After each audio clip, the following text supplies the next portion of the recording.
Da dum da dum. Good morning. All right. Hello, everybody. Hello. Good morning. Good morning.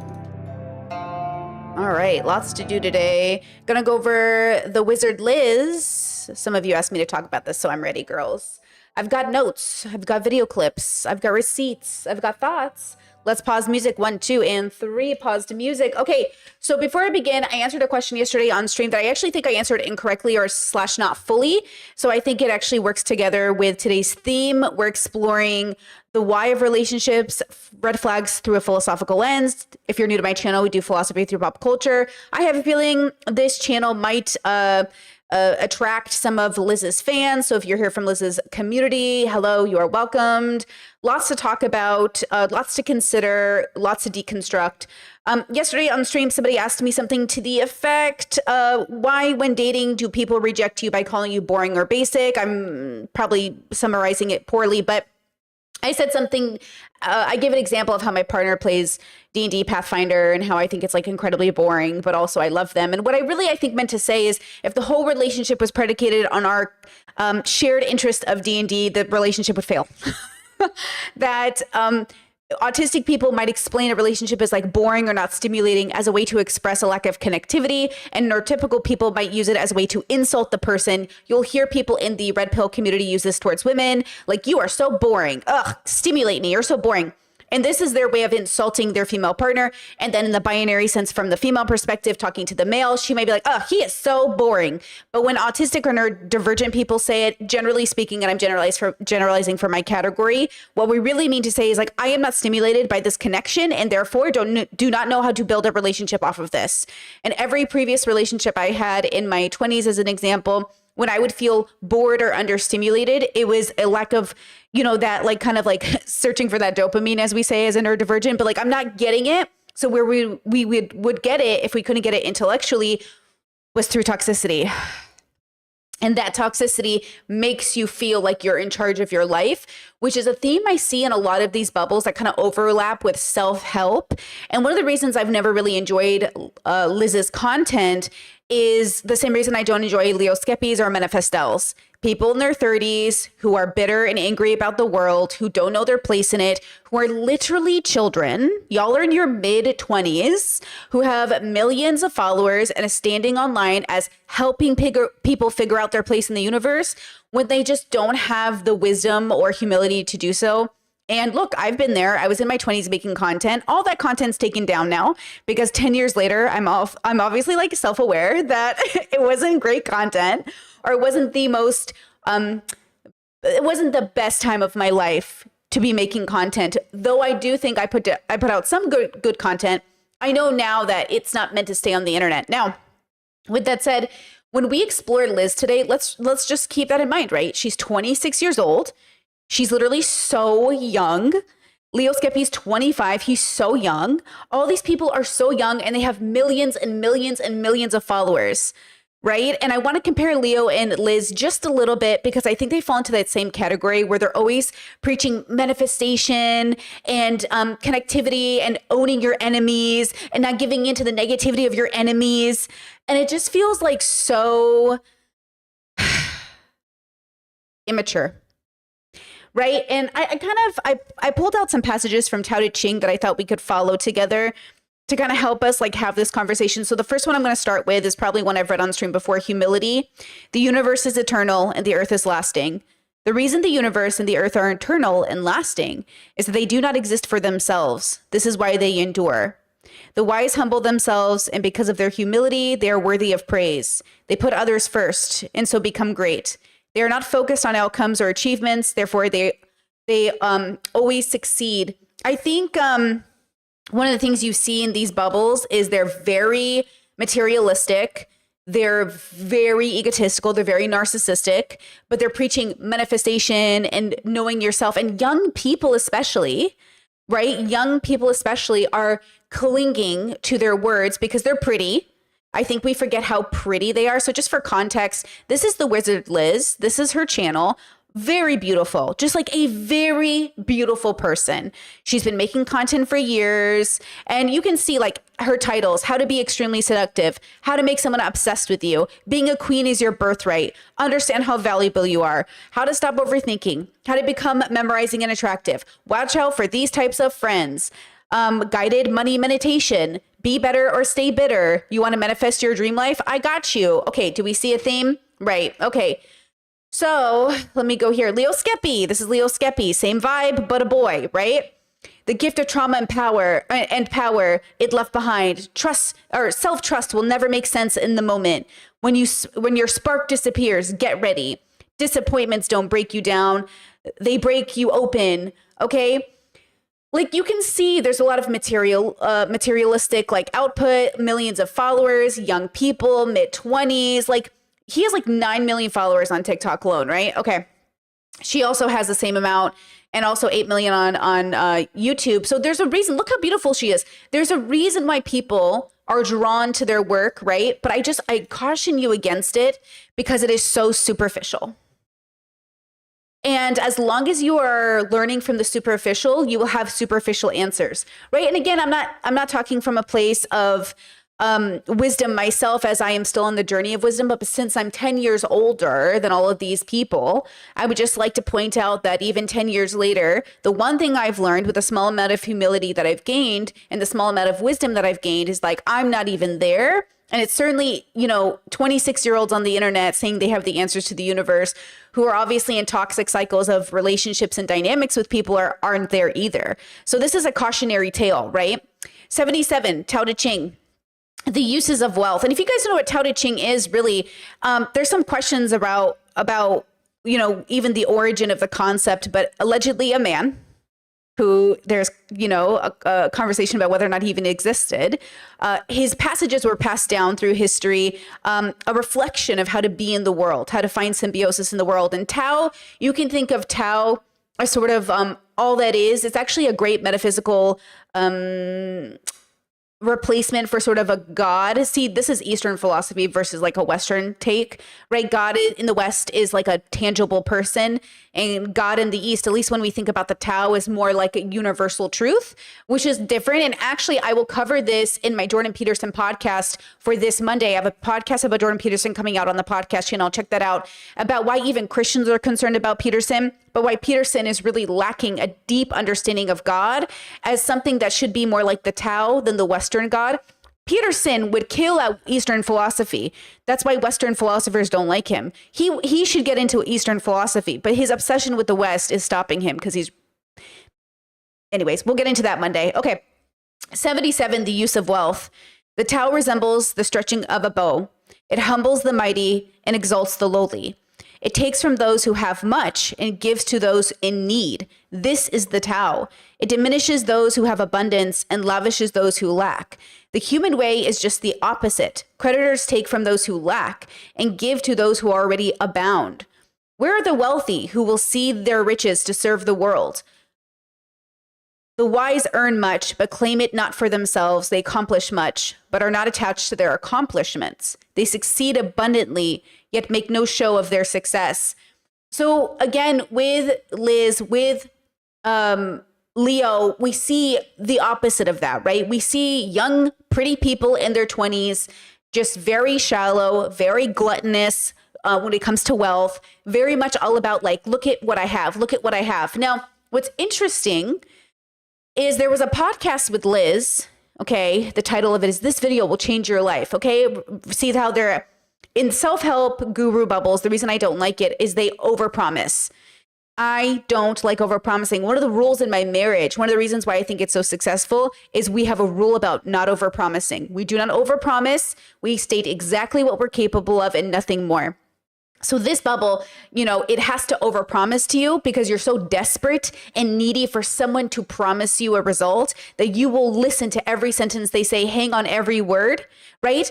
Liz and Leo are just Andrew Tate adjacent. Even though they don't think they are, Manifestel and all these people are honestly like they're maybe two steps separated from Andrew Tate, right? Obviously, Andrew Tate's a horrible person. He does horrible things. But what does Andrew Tate do? He promises an answer. He promises an answer. He promises you riches. He says, be like me and you will be successful, right? Yes, chat says they're filling the same role in people's lives. Exactly. Exactly. Okay, so look at this podcast and just listen to the way Liz, this is about, I think, 8 months ago was posted. Listen to the way, oops, I just skipped it. Listen to how she talks about her relationship with God, which is always interesting as well. Listen to the way she talks about it. To nature. And I started talking to God. Oh, hold on, let me rewind it a little bit. Right? The trees, the plants, all these things, these are living beings. I even tell people, like, put your back or your hands against a tree. It will remove any energy that's not serving you, because that's how we work with each other. But people don't know these things, or they don't want to try these things. So they don't get like really further in life. Anyway, so I went and I walked in nature and I started talking to God. And I always used to do this thing a lot, like especially in the beginning of my career, like talking to God and having conversations like he's my best friend. So God, I see the same thing, you know? We're going to talk about, keep going, sorry. So then I was walking in nature and I started talking to him and I said, God, like, I can't take this anymore. Like, not like this. I'm like, I want to do what I have to do on this earth and complete my mission, but not like this, not on my own. And I feel very bad. And I said, like, I don't want to live anymore. And that was really my mental state. Like, I don't want to be here anymore, but I'm not going to do it myself. So you do it. Okay. You handle it. I was like, you please take my life. So I was like, I said that. And then all of a sudden, whilst I was walking, I heard like, wanting nothing gives you everything. I heard that sentence in my head. And then I kept walking and I started repeating it out loud. I was like, wanting nothing gives you everything. And then I understood, wanting nothing gives you everything. I was too focused on, I need to have this. I need to have family. I need to have work. I need to have this. I need to be bigger and bigger. And I was too focused on them. So what I realized was, if I just let go of, I don't want anything anymore. Like, you handle it. Here, give it to God. You handle it, you know? When I did that, everything I've ever wanted came, and it came so fast. Like, these past 1.5 months, my life has changed 360. I've probably never been happier than I am right now. Yeah, which is crazy. But it was the minute I just let it go. I was like, I don't care anymore. And you know, this is, you can see it, for example, and you know why this is also the thing? When you let something go, you take your power back. You take your energy from that thing back. Now, when you are too focused on things, for example, let's say you're obsessing over an ex, okay? The minute you stop wanting that ex, all of a sudden he texts you. All of a sudden he calls you. He's now obsessed with you. Back, yeah. Why? You took your energy back. The minute you take back your energy from all these things and you are now whole by yourself, those things become attracted to you. And they want to be with you instead of you wanting to be with them. Because nothing likes desperation. Desperation is a repulsive energy. When you are desperate, you have a lack mindset. You don't believe that this earth is abundant. And this earth is very abundant. God gave us everything. This is another thing that people always tell me, like, oh, how dare you? You're asking for too much. Oh, why do you want these things? Blah, blah. But there's billionaires on this earth. Like multiple billionaires. Yeah. Why can I not have even 10% of what they have? What does it matter? Money is an abundant source as well, you know? Money gives you freedom. That's the only reason why I ever wanted money, for freedom. Because I can go where I want. I can do what I want. Yeah. I can help people in a way that I want, right? So if that is on earth, why can I not have it? If God made this earth so abundant, anything that is on this earth I can have and I will get when I... Okay, so do you get what I'm saying? It's a very young and naive and reasonably so perspective on abundance belief, on manifesting, on mindset, on billionaires. See, she's not sitting here deconstructing billionaires and their harm to the planet, right? Like, if you come from a progressive lens, you'd say, like, why are you even looking at billionaires like a goal or anything good, right? And she's saying, well, if they exist, why can't I have it? So, okay, so she's coming from a very specific bubble with a very specific perspective, right? But the other side of the philosophical bubble, the idea of letting go and radically accepting and not having attachment to things that weigh you down, they come from a place of radical acceptance, which she's not in. She's not radically accepting. And you see the benefits of her letting go of attachment was having an ex be obsessed with her. How is this beneficial? It's superficial. Okay, it is a superficial it's a very superficial way of existing with the world, right? Okay. Chad says this is right after you read The Secret and discover spirituality for this first time, which isn't a bad place, but it's not the end game or even the prologue. Exactly. And I get it. The Secret, the power, the law of attraction, like all of these books attract a large audience of people. That's probably a sign that a large audience of the world is in a meaning crisis. A large part of the universe is screaming for meaning, and they're finding it in this. Okay, so let's talk about that. Let's talk about why are people finding meaning in this? Now, why are we covering Liz? Well, it's because Liz was recently, you know, she talks about, and this is a big part of my philosophical feminist perspective as well, is like she talks about making, you know, people want you and being the prize and being the princess and being the queen. In my personal feminist philosophy perspective, being the prize, being the queen, and being the princess is still centering a man around your life. The prize, you might as well call yourself a stuffy at a fair that a guy won by, you know, throwing the ball into a little glass jar, right? Like okay. Being a queen, who's the king? Okay. And then being a princess just means you're spoiled and rotten. What's the good of it, right? What are these words good for if they all center around you having a man who does everything for you? Right? So when we have these conversations, like in the gay bubbles, when we say, yes, queen, we don't care about any king. See, in the gay world, queen is the top, right? Now, again, all of this idea is not something I subscribe to in terms of my relationship dynamic. We're not kings and queens. We're just like people living on a planet.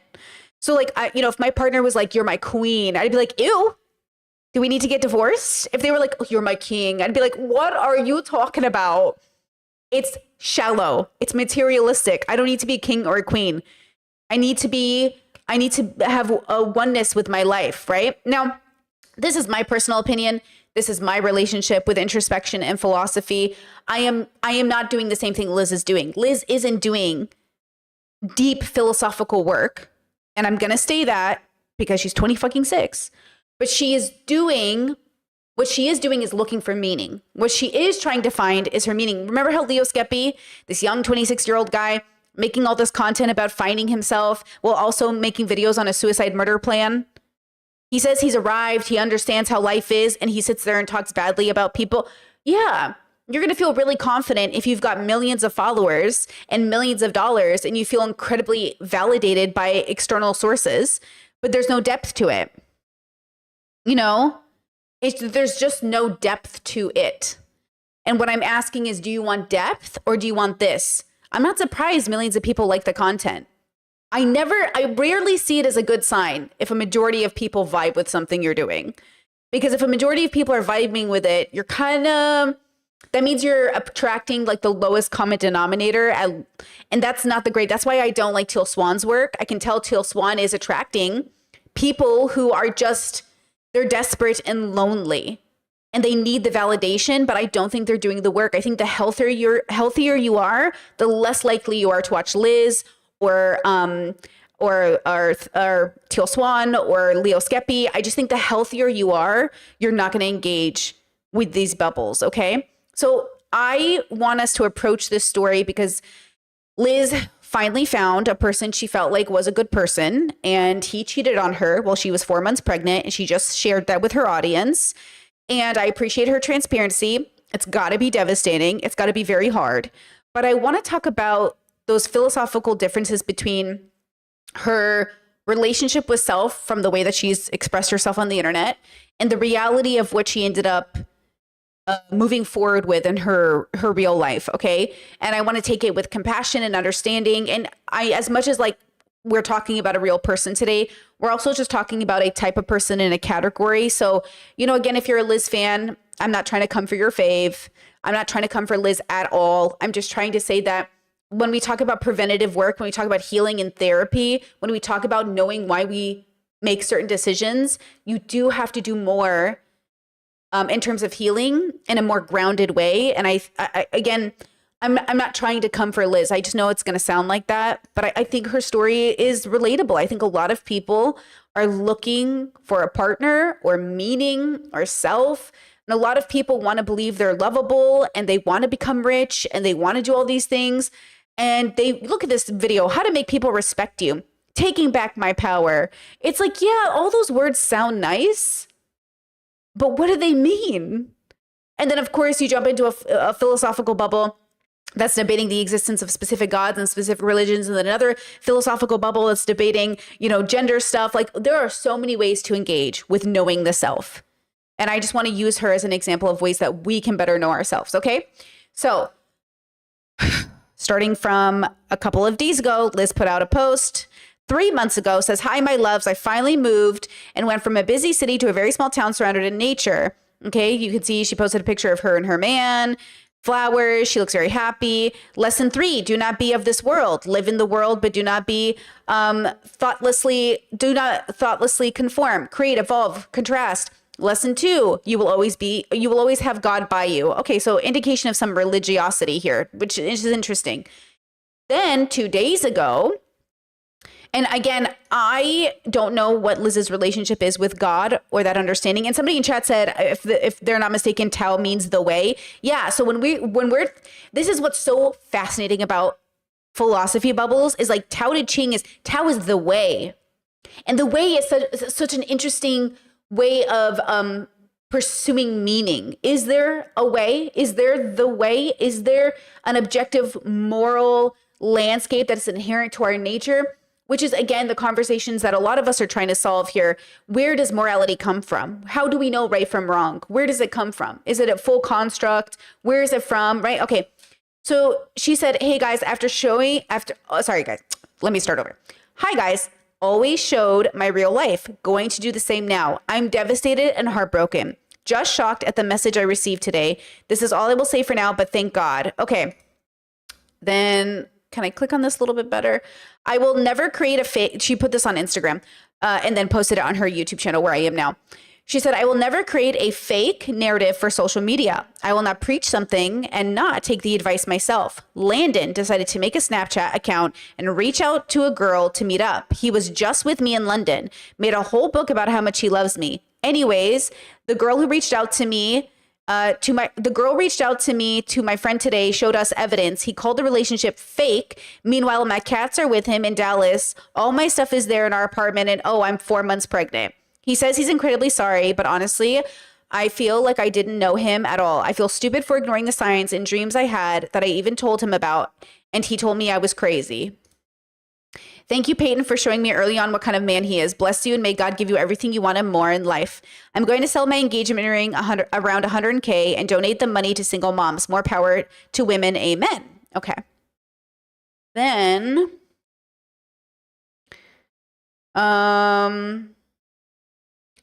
this one. "And please don't send London hate. I still somehow feel responsible for his feelings, even though he was definitely not thinking about me or our child when deciding to make a Snapchat account yesterday. I'm so blindsided and shocked. It's like a bad dream and I wish I could wake up, but I can't, and because it's reality. Maybe I shouldn't share this much, but I don't know. I feel close to you guys, and I do have my family right now. I'm just shocked, but please don't hurt him. That's not my intention at all. I still love him, but I have to choose myself." Okay, and then this one. Okay, I want to clarify something. I have been sent and lies being spread. Landon was absolutely single when he met me.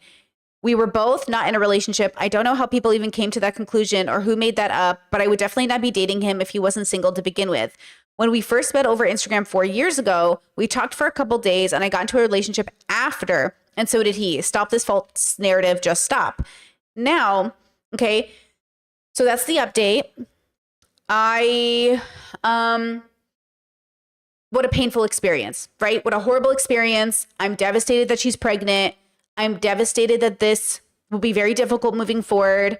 There's just like a lot of just devastation here, right? Like, I think all of us feel very empathetic and compassionate towards her. She's so young. She's 26. She really thought this was her man. So what I want to do is, again, it's not about Liz. It's about why do we, out of trauma and a lack of relationship with self,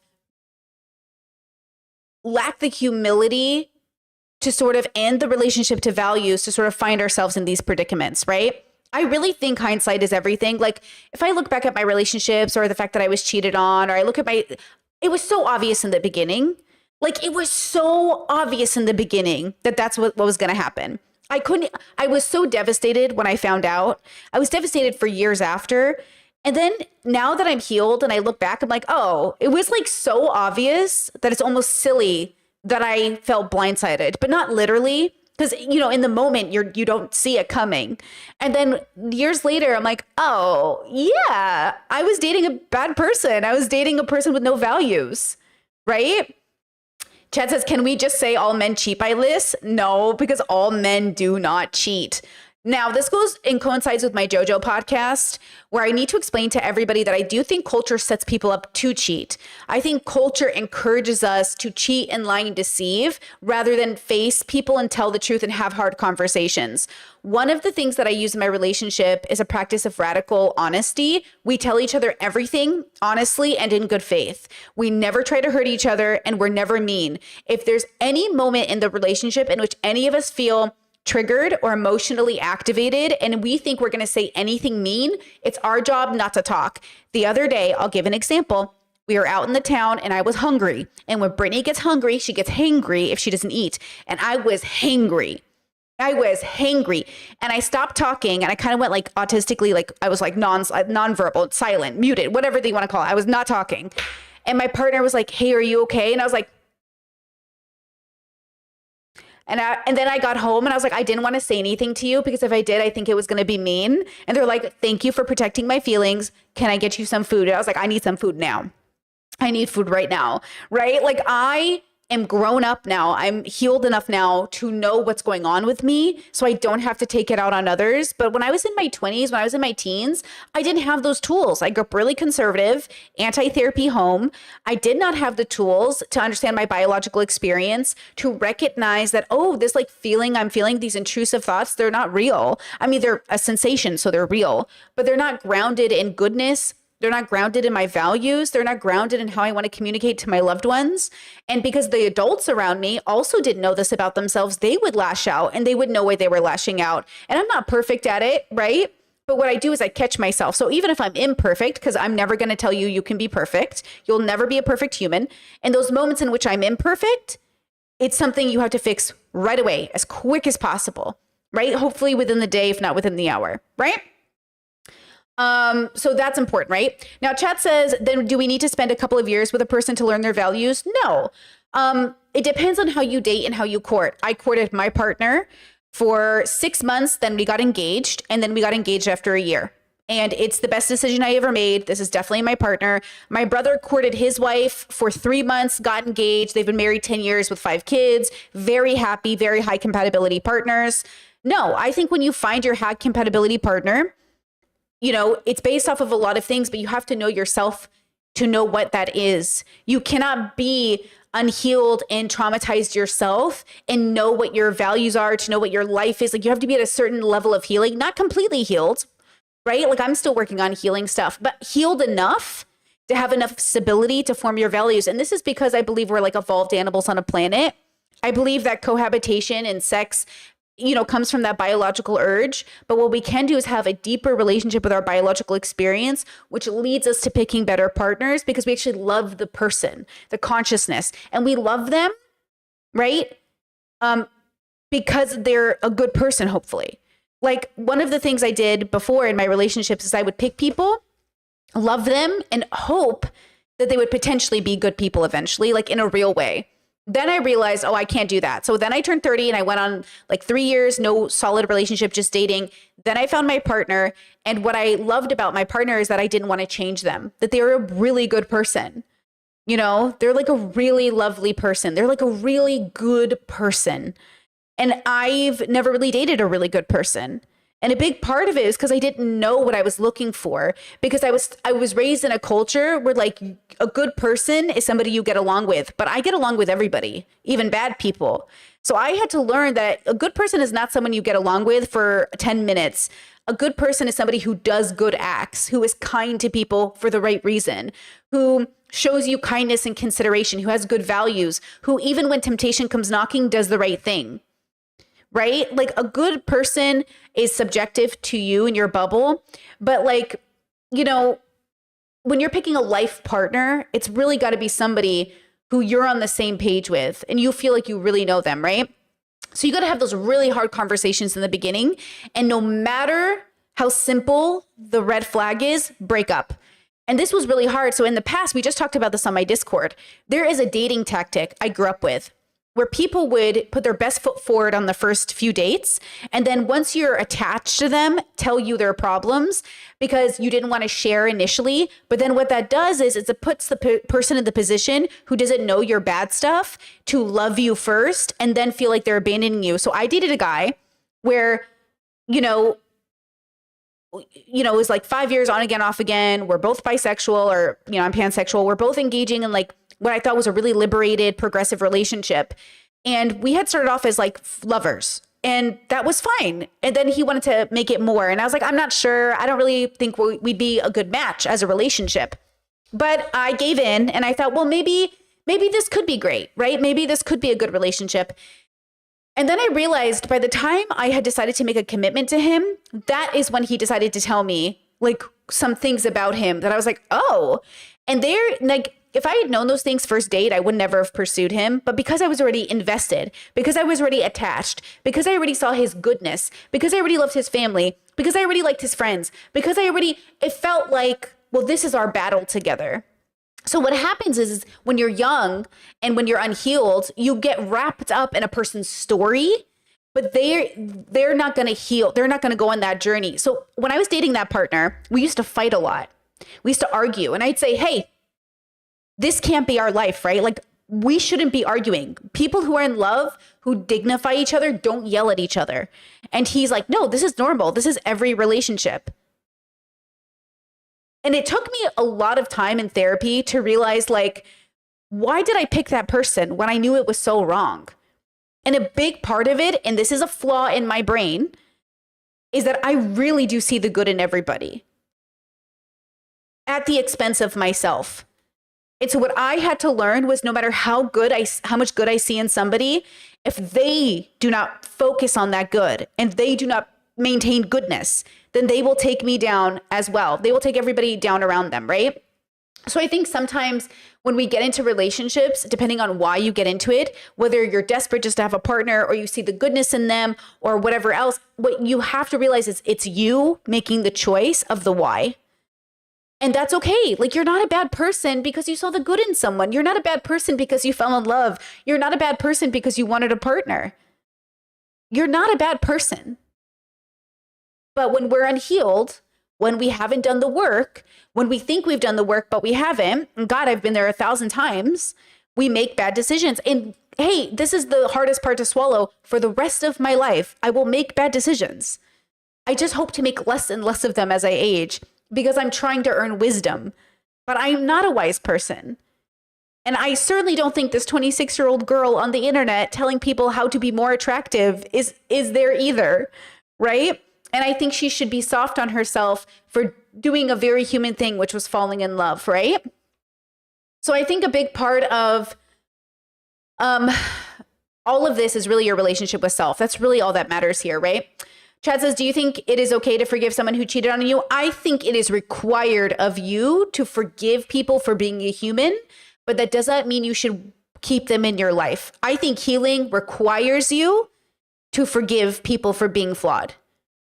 Not to their face, because forgiveness isn't for them, it's for you. When you forgive people for being human, when you forgive a dog for biting you, okay, what you're saying is, I accept its nature. I accept that this person or this dog is having this relationship with self. I'm going to let it go. I'm not going to let their bad action be my burden. And so you accept that, you met, your journeys collided, they did a bad thing. Okay, I am hurt by this. I'm sad you did this bad thing, but now I'm gonna let it go. I'm gonna let this be your thing to figure out, right? So forgiveness isn't for the person who hurt you. It's for you. It's for you. And I think that's really the point. And I personally think cheating is a spectrum of toxicity to abuse. So if you saw my latest JoJo podcast, some of the people in the comment section were confused because they thought I was excusing the emotional cheating on the show. I wasn't excusing the cheating. I just think JoJo's version of cheating was more toxicity than abuse. But I think this guy, his version of cheating on Liz is abusive. And let me explain why I think he abused Liz. Okay, they were in a committed relationship. They had established intimacy. They had established a marriage. They were pregnant. And he went behind her back in a deceptive manner, in the cruelest way possible, okay, and engage in infidelity. That's abusive, right? Like that to me is abuse. So Liz, in my mind, was abused by this man. JoJo wasn't abusive to Kath as an example, okay, but JoJo was inconsiderate and toxic because JoJo didn't do it in secret.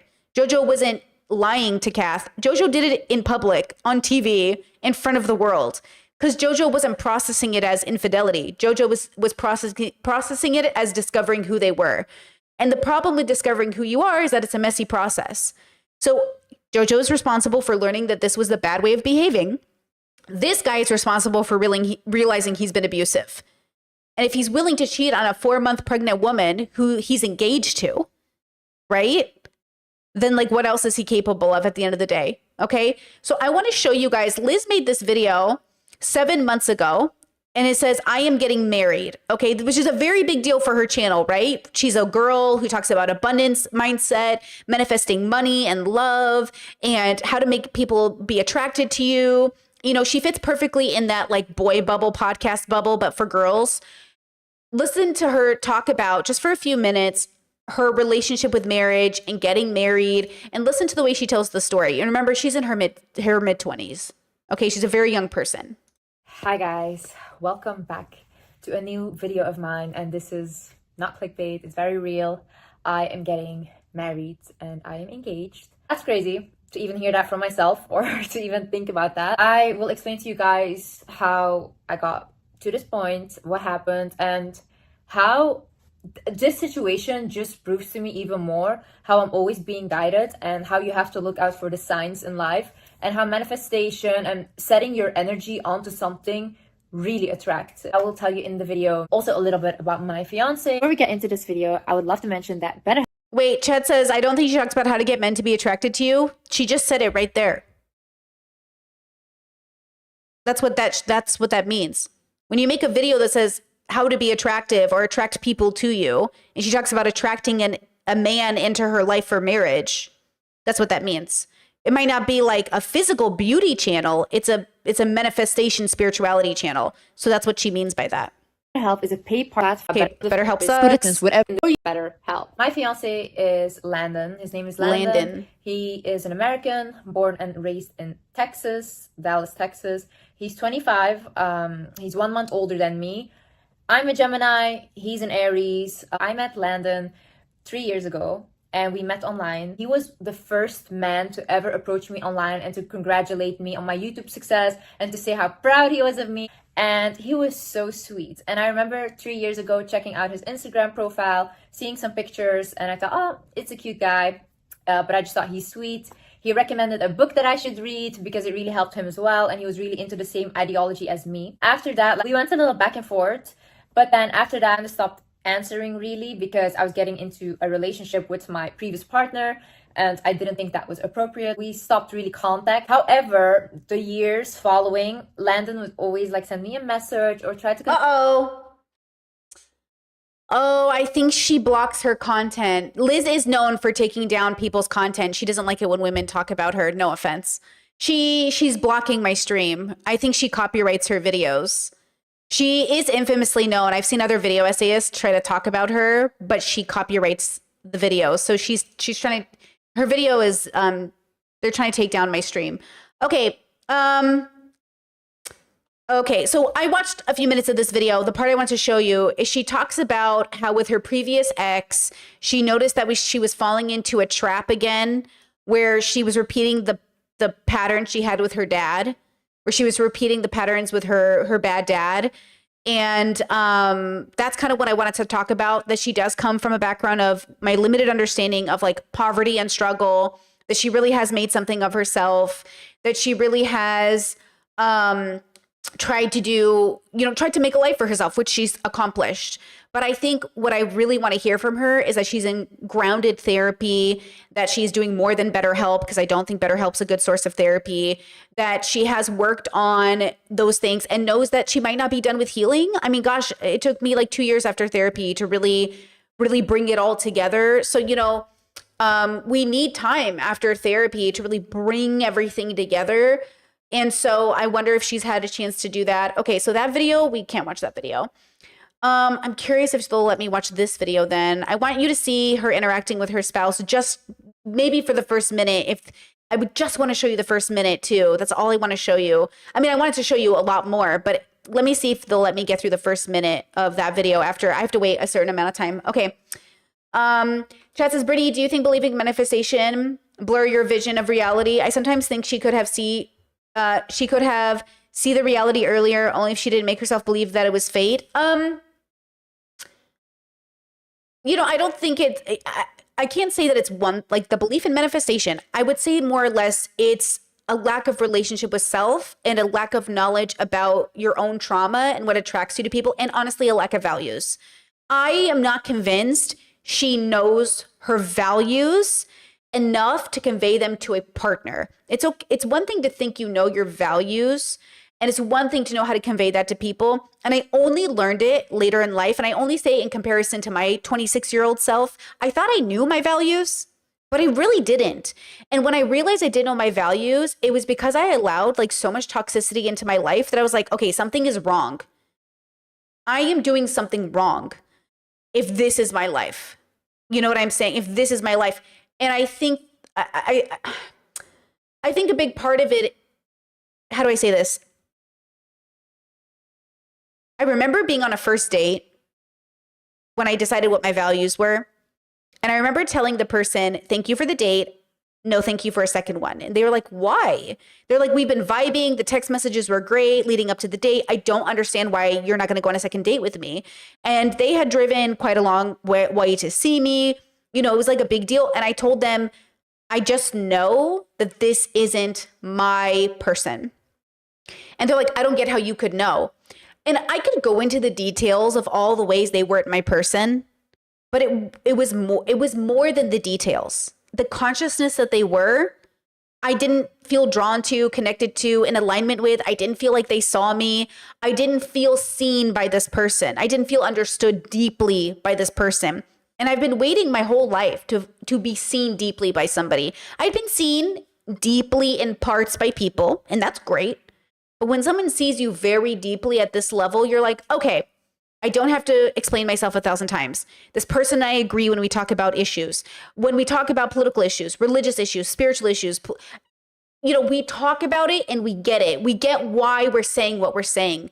There's like a deep understanding, right?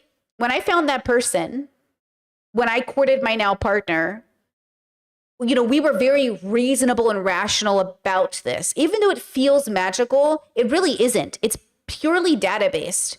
So I think sometimes people forget like what feels magical is just called life.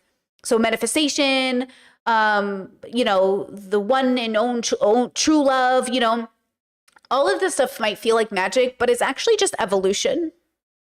And call it magic, but it's really not. And what we mistake for true love is often like that chemical reaction to feeling satisfied. Like I feel like sometimes people settle in relationships because they feel in the moment that it's just so good. Look at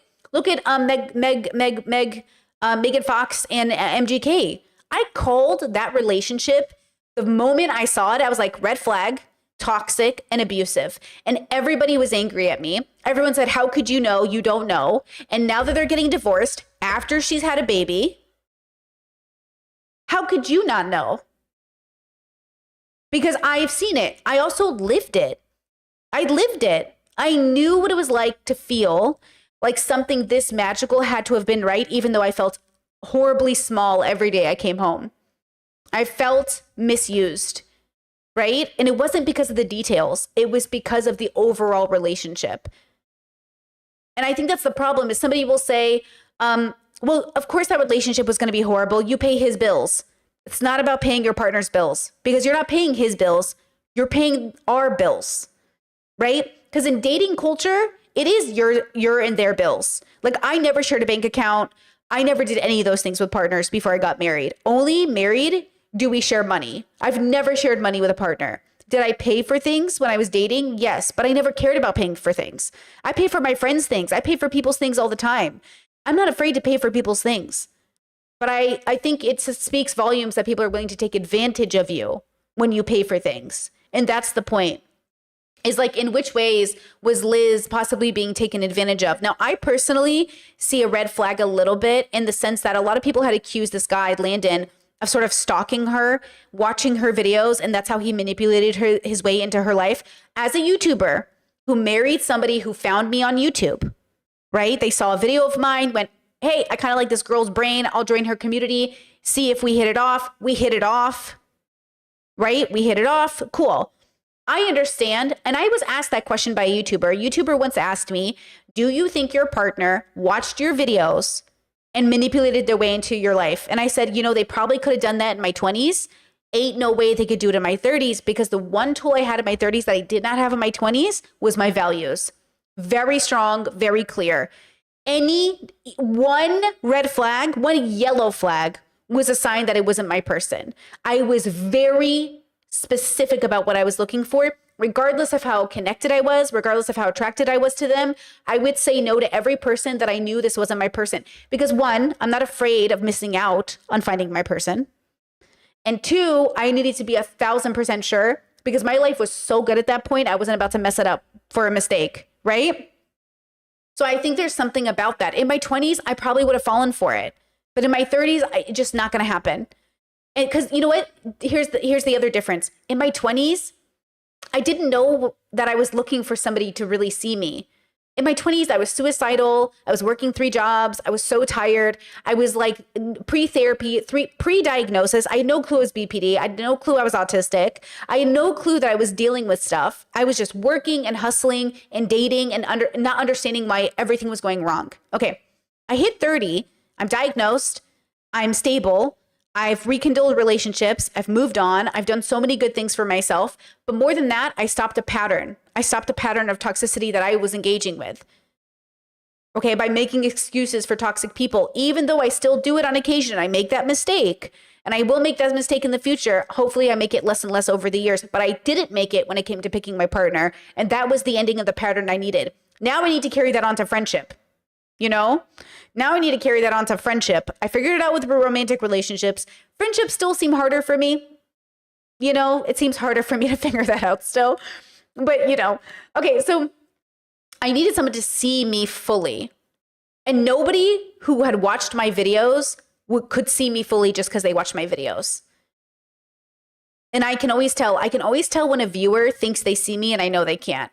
I can always tell when a person who watches my content thinks they know me. Now, it also helps that my partner didn't actually watch my content. They watched like 2 or 3 of my videos and went, I'll just join her community and see what I find out. And that helped. So when they met me, we got to have those conversations in a different way. And I would say, have you seen this video? And they'd be like, no. And I'm like, have you seen this video? And I could tell they hadn't seen it because they had no reference for it. You can always tell when a fan watches you because they'll bring it up. It will show, they'll say something that I'm like, I didn't tell you that. So you did see the video. Like, you know what I mean? People will, you'll learn the hard way. I learned the hard way. Now let me see if I can show you a part of this video and then I'll go back to your questions. Okay, this is the video she did with her husband right before. This was like, hold on, May 24th. So this happened last week. And then 2 days ago, she found out he cheated while she's 4 months pregnant. That's so horrible. This month at BetterHelp. All right, it's recording. Great. Hi guys, welcome back to my channel. Today I decided to do a video with my husband. What's up guys? We're gonna do a Q&A. Well, hey guys, some of you may know me from YouTube back in the day. I haven't done YouTube in the longest time, but hi. Before we get into questions, I actually want to say something. So look, I don't think any relationship is 100% perfect. I think that a lot of YouTubers will come on and they'll do like red flag, right? I don't think any relationship is 100% perfect. My marriage is perfect. My marriage is perfect because we are 2 imperfect people doing our absolute best to love each other and make each other better. So for the record, my marriage is perfect, but you can speak for your own marriage. a Q&A about a relationship and they're just gonna make it look like everything is rainbows and butterflies. At the end of the day, you get into relationships to grow.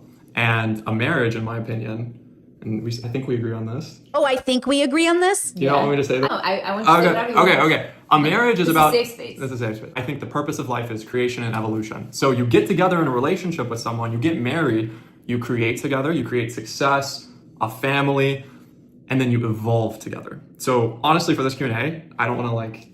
I want us to be real. I wasn't planning on I want us to be real and just be like, yeah, okay, I don't know if here's you know what it's my like. channel, but So already a red flag. I've said this on my channel hundreds of times. If I meet a couple and they say, well, every relationship has its problems. No, it does not.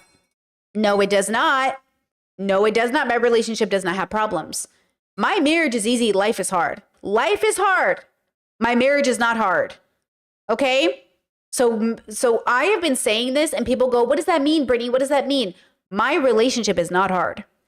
My relationship and I, we challenge each other to grow. My partner and I challenge each other to grow, but not by being cruel or mean to each other, but by facing the world together as a team, by lifting each other up when the world is difficult. The world is melting around us. The economy is shot. Trump is crazy. The administration's coming for minorities. I don't need our marriage to be hard. The world's already hard enough.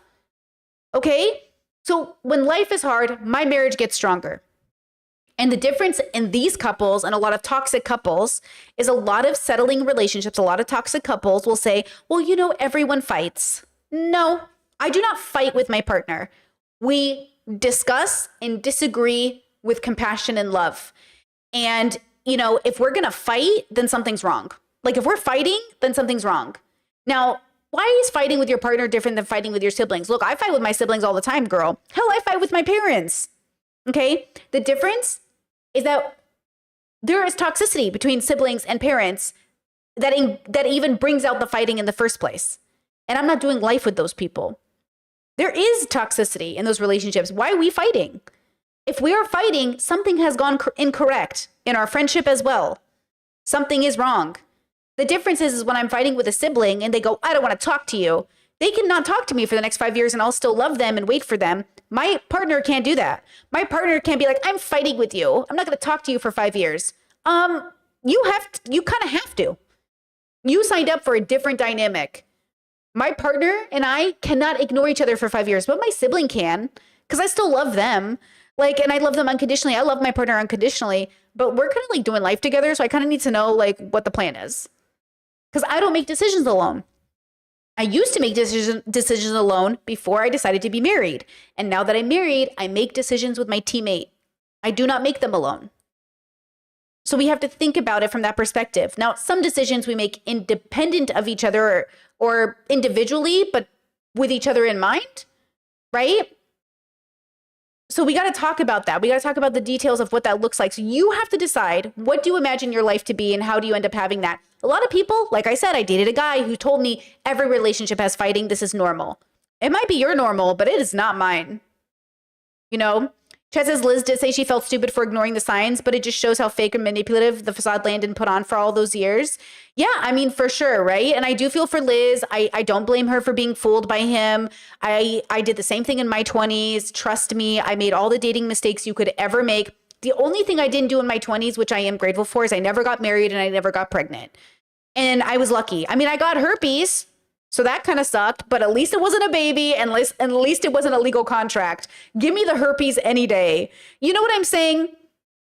That I'll take it. You know, I'll take it, girl. Like I feel for her. She is in my personal nightmare. She is like in my personal like marriage and a baby. Like that's devastating. Nothing is more devastating than knowing I'm about to give birth to a cheater's baby. You know? Okay, so let me see. I think I missed a lot of really good comments, so I'll just start from here, and then if you guys want, you can repeat comments if I missed them and you want me to read them or something. Let's see. Kat says, I can only imagine how she feels looking back at this video. I mean, how we all feel looking back at our lives. You know what I'm saying? Girl, the way I cringe thinking about my past, but then I'm like, okay, girl, we survived. We made it through. It's okay. You know? Chet says, Britt, ever since finding you, I definitely pick apart couples like this now. And I'd be in my head like, ooh, the tea, this ain't about to last. I know. I don't listen. I am always excited to see women leave toxic relationships. I'm always happy to see men leave toxic relationships. I'm always happy to see that they, thems leave toxic relationships. I hate to look like I'm celebrating their breakup, but man, I'm so grateful she's leaving. The one thing I can say for Liz is she's so strong for leaving, because girl, that's what you got to do. You got to leave this man. As my dad says, what is a cheater? He's a rat. As my dad always says, what are cheaters? Rats. You cannot have a rat in your house. Okay? No rats in the house. Cheaters don't get second chances. Okay? They don't get second chances. Okay? Chat says, but didn't Liz increase women's standards and confidence? I think manifestation culture, abundance culture, I think superficial philosophical self-help is a cope, like a Band-Aid. I think it makes you feel strong, but it's not long lasting. I feel like that's my concern about these bubbles, is that they sound good and they make you feel confident, but they don't last. And I know I fell into them after my partner cheated on me in my 20s. I kind of fell into those bubbles a little bit, and I felt like really empowered. And I was like, yeah, fuck them, fuck men, fuck everything. I'm going to make money and be rich and be a YouTuber and be successful. And then I wasn't happy. Wasn't happy no matter how much success I had. I wasn't happy in my life. I was like, I am still very unfulfilled. And so for me personally, I find them to be a cope, and I don't find them to be fulfilling. I find them to be superficial and temporarily helpful, but I think you should outgrow these bubbles. I think they're fine temporarily, but I think you should leave the bubble. The same way that I fell into the finance bro bubble and I watched every financial podcast I could ever find. And then eventually you're like, okay, I'm ready to grow out of this. I'm ready to mature past this superficial, do you have a Bugatti attitude about life, Chet says, do you think people online are being way too hard on Landon? I haven't seen people saying it. I've seen people saying it to refer to him. I think they're just being emotional and parasocial. I think Landon is abusive. I think he's cruel. I think he's beyond deceptive. I think he's worthless in this version of him, and I hope he goes to therapy and becomes a better person worth something. But I think you are worth nothing in a relationship if you have to deceive and cheat on your partner, especially after they've committed to you and in a lifelong way. And your inability to face your partner and express your feelings and express your needs makes you a failure of a partner, right? So I think that I would encourage people to be kind and compassionate, but I don't expect it of people. People are pretty cruel, right? Like people are pretty cruel, and people are incredibly immature, and people are incredibly parasocial. So I don't make a prescription, but I would recommend for their own growth and for their own peace of mind, they learn to focus on Liz's health and growth. And if they want to feel like Landon is a rat, I agree, he is a rat. But like it doesn't need to be further than that, right? Chet says you can still show images and read the subtitles. There's no problem with that, I think. If I play the video at all, it will copyright me. I'll try to play it and then stop and play it and stop. But right now I am having fun answering questions from people for sure. But there is a chance I get copyrighted. It's just very normal. It's very YouTube. Jubilee does the same thing. It just did it to Michael Burns, which I was so relieved to see, because some people can watch Jubilee and some people can't. And I don't understand why some channels like mine and Michael Burns gets in trouble and some channels like other people's don't. It's so weird, right? Brittany, Landon have shared the screenshots of the chat with the girl he cheated with. If you want to read them, I do want to fucking read them. Landon, screenshots. Wizard Liz, I'm assuming it's on Reddit. Wizard Liz's ex, Landon, shares his chats. Bollywood, Daily Mail. Okay, Daily Mail, trash website, but we'll use it. Why would he share the text messages? That's actually kind of crazy. Oh, and I want to say something while I look for those. I want to say that for the people that are like, if he's willing to cheat on Liz, no men are good. First of all, men don't cheat on you because of who you are. Women don't cheat on you because of who you are. They cheat on you because of who they are. Liz has nothing to do with his cheating. At all. So anyone who's like, if Liz is cheated on, there's no hope. The same way we all felt about Beyonce. If you're willing to cheat on Beyonce, where's the hope? Well, first of all, Beyonce chose a shitty man. And Jay-Z's just a shitty man, right? But that's Jay-Z's actions, not Beyonce's. I think Beyonce's biggest fault is staying with Jay-Z, but we all have opinions about that. You know what I'm saying? We all have opinions about that. Okay, hold on. I think I've got these screenshots here. Looks like Landon screenshots. Don't know why he would share these, but I appreciate it. Thanks, bro. Oh, okay. Reddit won't actually let me zoom in. Okay, hold on. Why did he share these? I have to go to my screen like a little old lady. Landon says, "Hey, are you still in Dallas?" Yeah, why? Just wondering. Who all I know is still here. I just got back from London and NYC Tuesday, then back to Dallas for a week. Do you have any plans? She said, "Aren't you married?" No.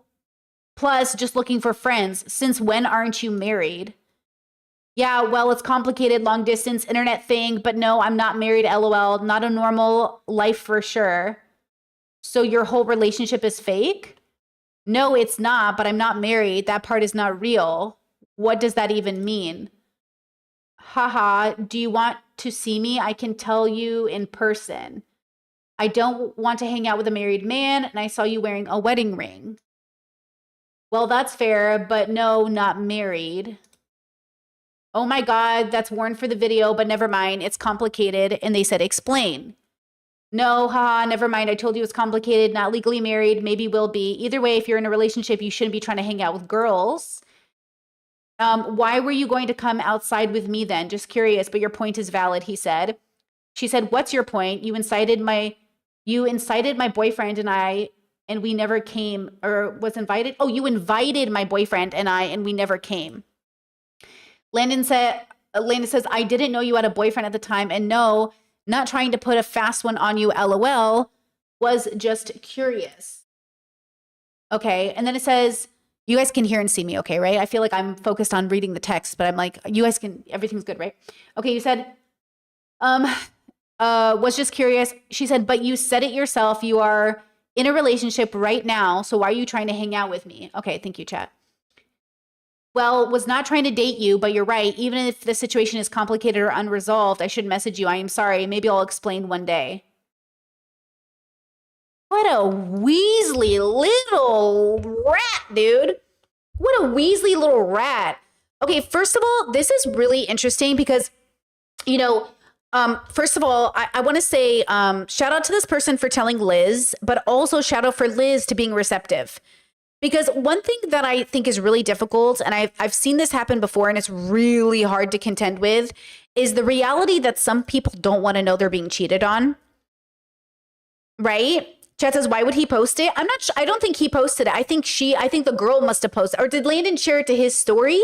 Did he think this would be good for him? Did he think this would help? Like, am I confused? Or is Landon saying that Liz is lying to all her viewers? Because that would be more interesting. Is Liz the one? I don't follow Liz. I have no allegiance to her. I have no allegiance to Landon. But is he accusing Liz of lying about the whole relationship for views? It doesn't, you know what I mean? I doubt it. I highly doubt. I'm much more likely to believe Liz than than Landon. You know? Chad says, I thought his name was in the top of the screen. It was his Instagram story. So he did post them. But I don't know why he posted them. Like, it just, like, why did the other girl post it first? Because the screenshot was Landon and me, which means the person who took the screenshot was the person he was texting, right? Was the Snapchat person he was messaging, which means did he post it because he figured they were going to post it anyways and he wanted to get ahead of it? I don't know, but that's crazy. Basket, welcome to memberships, but that's crazy. Chat says, Brittany, how do people build real confidence? What do you think? Ooh. Thank you for asking. Ooh, thank you for asking. We're gonna use this. We're gonna use the Tao Te Ching. Number 28. Know thyself. Tao Te Ching. Those who are both in their masculine and their feminine sides become fruitful like the valleys of the earth. Being like the valleys of the earth, their vitality will not desert them. They will remain energetic as children. Those who know both their strengths and their limits become models worth following. Being worthy models, their vitality will not fail them. They will radiate simplicity. Radiating simplicity Wise rulers inspire them, or no, I'm sorry. Wise rulers inspire others to follow their path. Such is the making of a great administration. Ooh, okay? We're not gaining confidence through ego. We're earning confidence through a life worth living, through a life that's well lived. Okay? Okay. Chat says, I think he said something about accountability and then posted it. Okay, well, you can take that accountability right to divorce court. And I hope here's what I will say. I hope they figure out how to co-parent in a way that doesn't, that comes at the benefit of the child. Because right now there's a child involved. And that child deserves to have parents who are going to really attempt to co-parent in a very healthy way. Okay? So I really think that's the focus we should be on right now. Is okay, now there's a kiddo involved and we got to do everything for that kiddo, right? And I'm sure Liz will be the best mom she can be. And I always say this, most people aren't ready to be parents. So I think most parents are pretty bad at their job. But that's because they're unhealed and traumatized and not really prepared for that. And I think Liz will struggle and I think she'll be an imperfect mother, as we all will be. But I think that she has a very good chance of giving that kid a lot of love, right? And I think that I want nothing but good for that kid. So I hope their co-parenting does well. Chat said, I'm so terrified of men, can't ever trust them. I think we should always remember that gender is a construct, that nobody is really a man and nobody is really a woman. We are simply human beings born into a planet that puts us into categories and then raises us poorly. Okay? Being a man is a relationship with self. Men are raised under patriarchy. Women are raised under patriarchy. And because of patriarchy, we have a bad relationship with self. We do. Under capitalism and patriarchy, we hurt ourselves. I agree that men raised under patriarchy who do not deconstruct are very dangerous. But men raised under patriarchy who deconstruct can be just as fruitful as any other person, regardless of gender. So if you find yourself terrified of all men simply because they're born boys, then that's where therapy comes in. We have to deconstruct that. We got to talk about what that means. You know what I mean? We really got to face ourselves and have a relationship with that, okay? So I get it. I agree that misogynistic men are very dangerous and scary. I also would say that people AMAB, people born men, people who have a relationship with the word man, people who transition, people who are, I use that word, aren't inherently bad because they're men. But this is why we deconstruct, right? We just say Let's try to watch the video and see if she copyrights me. whatever I feel. Okay. You're so beautiful. You can just say whatever you want. Hit that like button if you think Liz is just so beautiful. Okay, don't do that. Please don't do that. Okay, anyway, so how did you guys meet? We've kind of told this a little bit, haven't we? We've talked about this before, but I want to clarify actually the story because I've seen some stuff online that's not true. Basically, me and Landon first met now 4 years ago. Something like that. 4 Yeah, years 3.5. ago. Landon messaged me. He DM'd me on Instagram. And Okay, so just because it might copyright me, I'll pause for a second.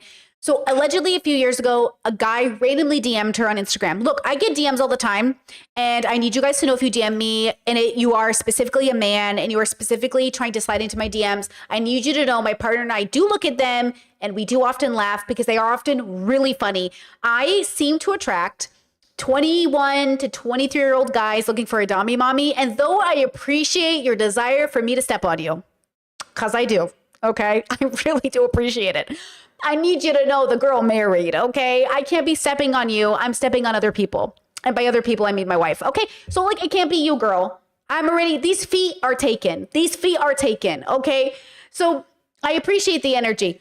And just know that I think you deserve a dommy mommy that will love you. It just can't be me, okay? It just can't be me. So, yeah, if you slide into my DMs, I look at them. I do not respond to them. But I just see it as humans being human.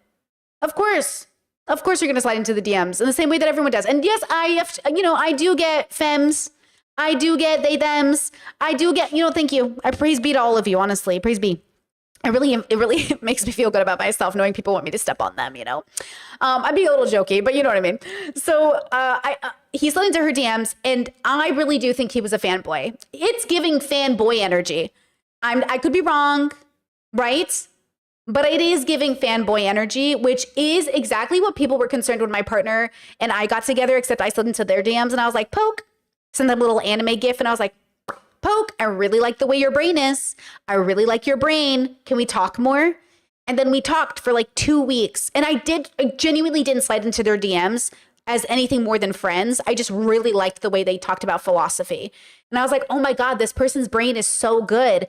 And I slid in, and then like it took like a week for us to really realize like, hey, I think I might want to pursue this as something more.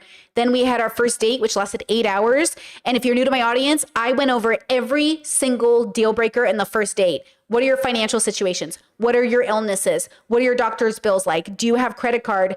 A relationship with debt, basically. What's your relationship with family like? Where do you live? What's your job? All of these things. First date. And then we went, okay, I would like to pursue this for a second date. And I'd like to pursue this more. And then I was like, let's meet each other's families. They lived in Europe. I lived in Arizona. They flew from Europe to here. I flew from there to Europe. And now we both live in Croatia together because they're Croatian. So if you guys don't know my story, that's like the shortened version, right? Oh my God, Basket, thank you so much for gifting a membership. Congratulations to Amanda for getting it. Congratulations. So when we did our courting, we were both a little older and stable and interested. We both lived on our own. We both had our own apartments and our own jobs. We both had our own very solid idea of who we were as people, right? And I think that's the thing is like, I was looking for values. I was looking for how they thought about the world. So chat says, how can you get possible cheater vibes from someone? Because it's hard to understand it and see it. That's a great question. And I think sometimes you got to learn the lesson, which sucks. But I think often it's about people's values. How do they treat people? How do they talk about people? How do they interact with strangers? Like, how do they talk about other people's relationships? Who do they watch? Who do they like on YouTube? Not just like I have a partner who watches everything like I do, but who do they actually think is smart? Who do they actually think is good? How do they criticize people? Because if I was dating a guy and he liked Andrew Tate or Streamer Boys or Debate Bros, like we had the same audience, like we both watched Debate Bros, but we thought they were kind of toxic. We shared our relationship with how we thought they were toxic. Does that make sense? Listen to the way that they talk about toxic men on the internet, especially if they're a man. So if the man is like, I love Andrew Tate, I watch Fresh and Fit, or I really like Finance Bros, it's like, which ones? Because some are better than others. There are financial guys on YouTube that are definitely not red pillars. So listen to people when they tell you who they are and believe it. Don't make excuses for their bad behavior, and don't make excuses because and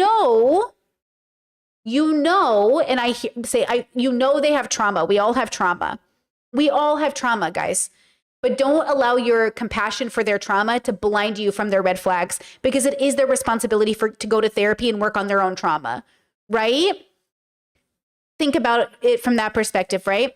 Chad says, landed on the surface fits into the good guy vibes. How do you think Liz could have seen it? Well, that's a big part of it. Never date the good guy. Never date a guy who seems like a good one. Not never, but any of the guys, that's why that's a theme of toxicity. Oh, I'm one of the good ones. Are you though? Because men who think they're one of the good ones have rarely deconstructed patriarchy. And patriarchy is rooted in this idea of the woman being the object, right? And the man being superior inherently because he's male. Remember that the problem with Liz's work, and I know like her fans might not know this, but if you make content, and Habibi, I mean this with the most respect, when you make content that's about attracting money, abundance, people, you will attract people, all right? You'll attract the worst of the worst. When you make content that says you're promising people solutions for their problems, you'll get people with problems. When you make content that says you're the prize, you'll attract people that want to own you, that want to win you.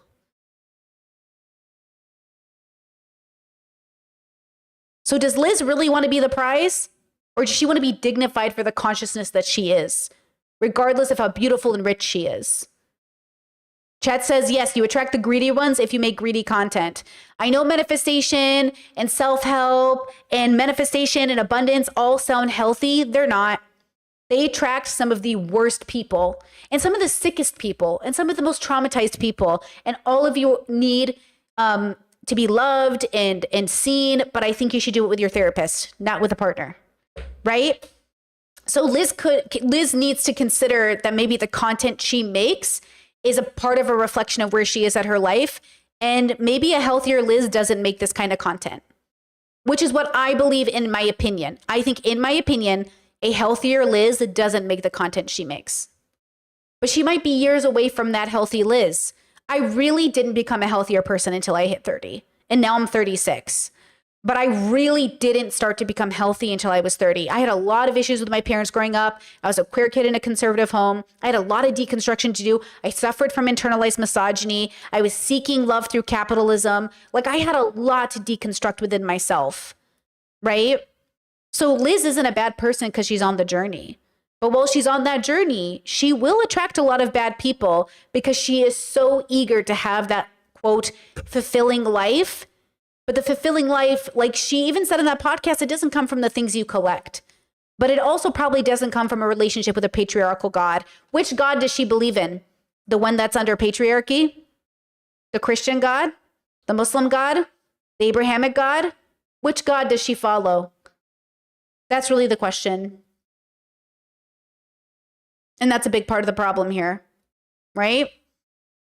Okay, let's try to watch. And he DM'd me a book that I should read. Oh, wait. Before we do that, somebody said Landon's story got uploaded.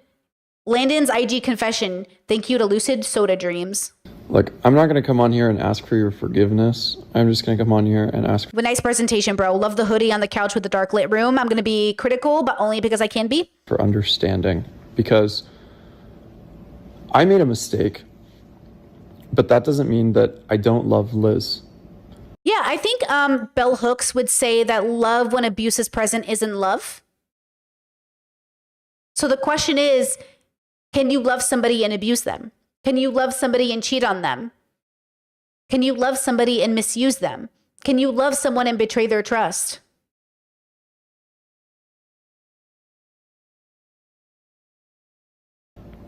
I love her with my entire heart.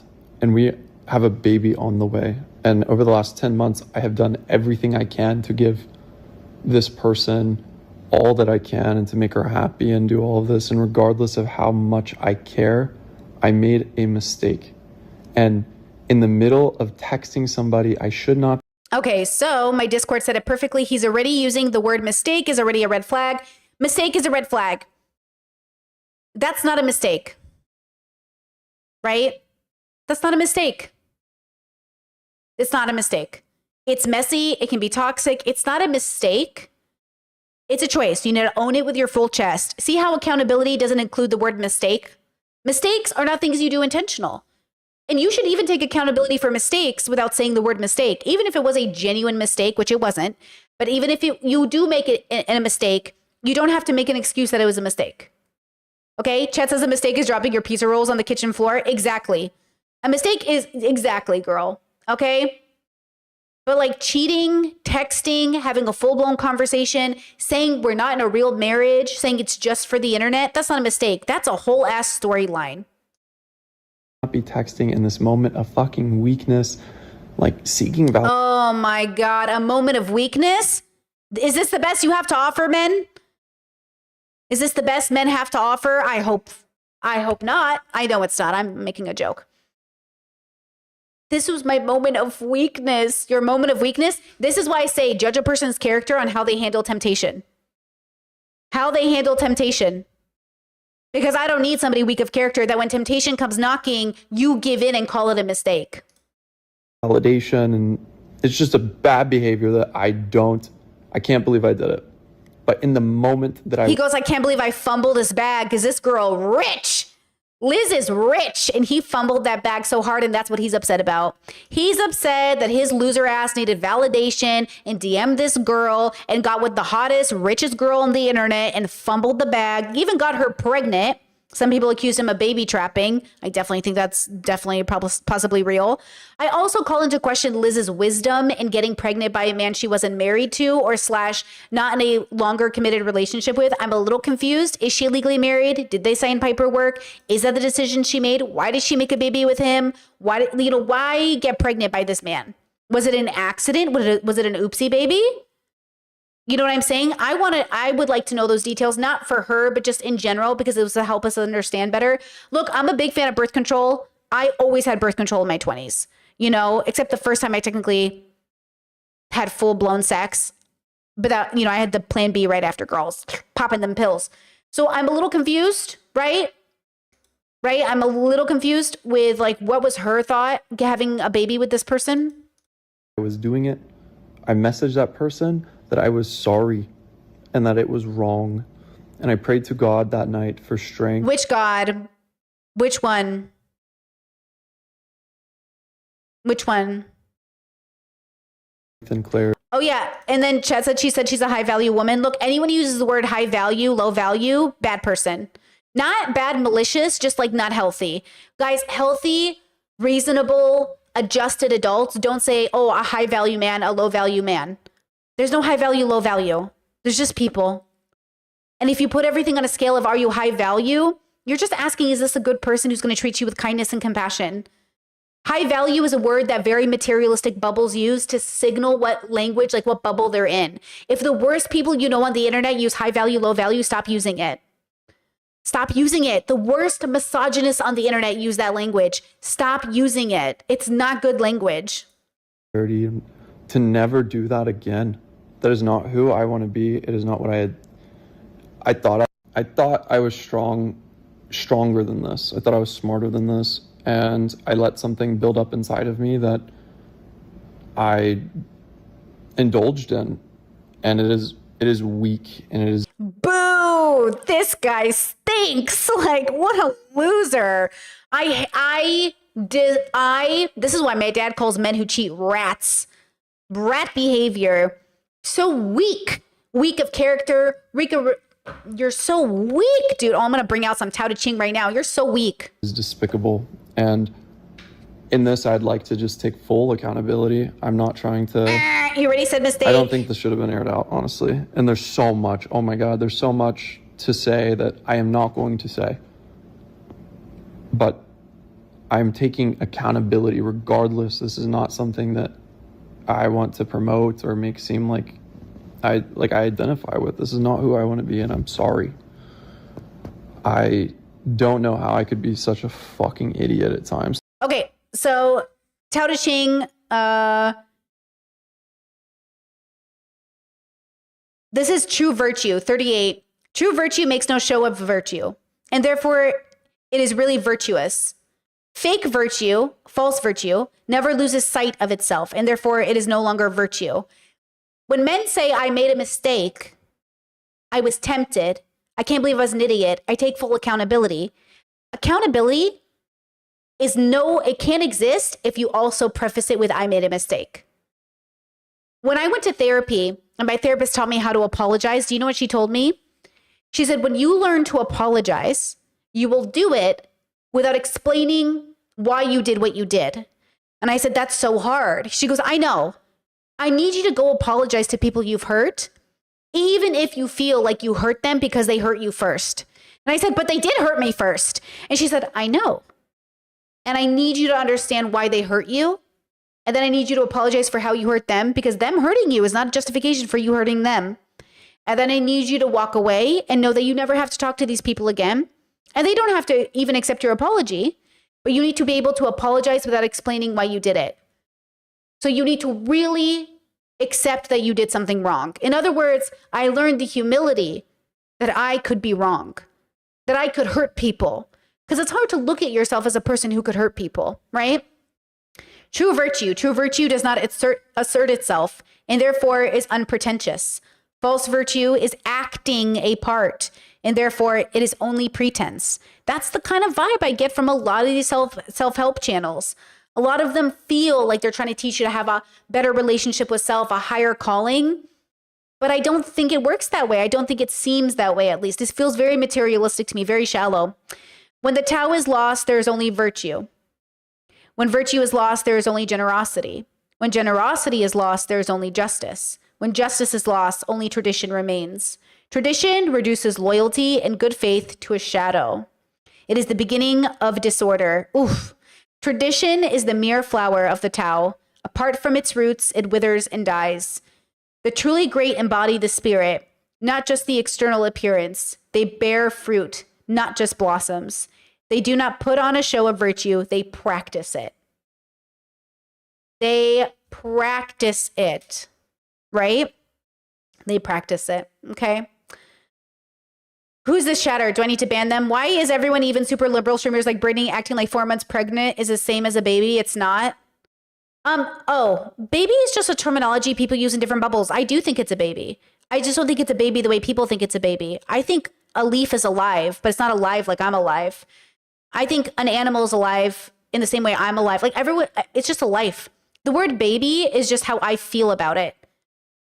I feel like this is a baby. And I am okay with identifying this baby in a particular way, right? So like everyone has a different relationship with words. You can be like very pedantic when you're arguing with pro-lifers, right? And say like, it's not a baby. It's a life. And if that person wants to call it a baby, they can. I call it a baby. And I also am pro-choice. Okay? Because I know that it's not literally a baby. I know it's like a tadpole before the frog. I have no problem killing a tadpole. I have issues with killing a frog. And at a certain point in pregnancy, it is more of a frog. But even a frog can be aborted if it's a threat to the life of the mother. Okay? So does that help clarify? You said, why am I troll for bringing up a choice? You said it's not a baby until it's born. I think you are denying science. It is absolutely a baby before it is born. Even in any conceptual way, you know that is true. If you believe in science, even a little bit, you know at a certain point in development that baby can live outside of the womb, whether it's quote born or not. And it's still a baby. It kicks in your womb. It has like every functionality of a living child. The only thing blocking it is a little bit of the belly skin. Okay? Embryo, fetus, all of these are different like words to explain the different part of the process of becoming a person. But at some point, that baby's a person. Like babies who stay inside there too long. Like babies who stay in the incubator a little too long, still a baby. You know? Okay? So your bubble will use different languages to either avoid or cast judgment. I'm saying it without judgment. Okay? And whatever Liz wants to do with her pregnancy is her business. I have no opinion about that. It's like throughout my life, there are times where I just do things that I know I shouldn't. And I learn, but I shouldn't have to. Chad is saying I should block this person. They seem like a troll. I did have a few women come or people come on my channel about Adriana Smith, who's being used as an incubator right now. And they did get upset with me for using the word baby. I think some people have very strong stances about the word baby because it comes with a lot of baggage from pro-lifers. And they think anyone who's saying a baby is being manipulative. So I'm going to give this person the benefit of the doubt.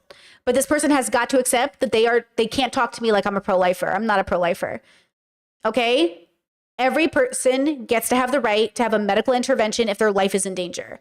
I personally, morally, think there should be a natural cutoff from when you have an abortion if it's not a threat to your life. But I'm not the one to make that choice. That's my personal decision for my body, and I will not share that with you. But that person gets to decide for themselves when that necessary cutoff is there.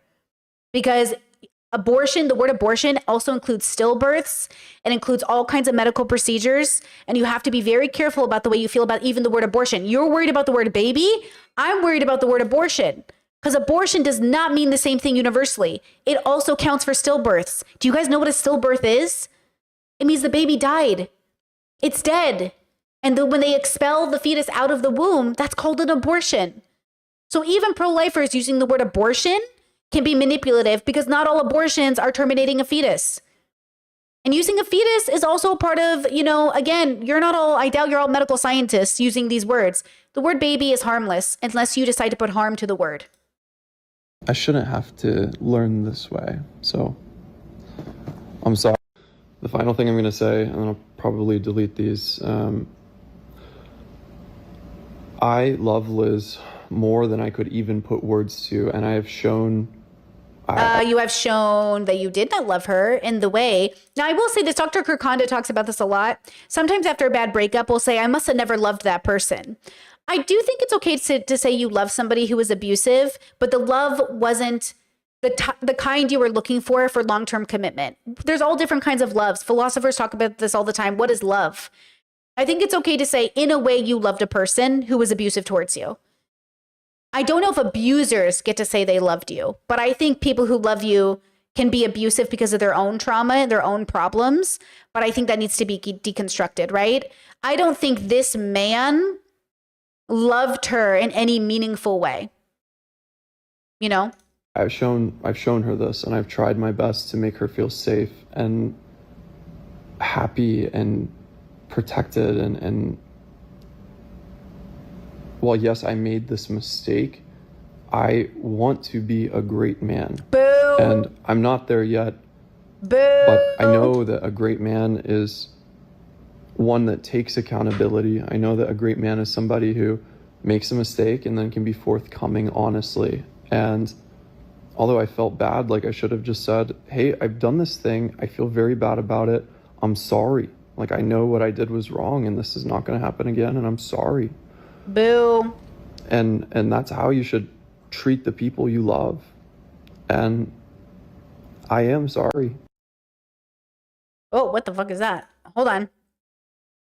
View, I didn't create an account to message someone. I opened an app I had for years to message somebody in the past week or not okay. Our marriage is not technically legal, but she is my wife, so it's a fake in some way, but it's not real in other ways. Again, sent a couple of texts, immediately felt bad. Should not have done it, owning it. It was a mistake, like ordering the wrong food for...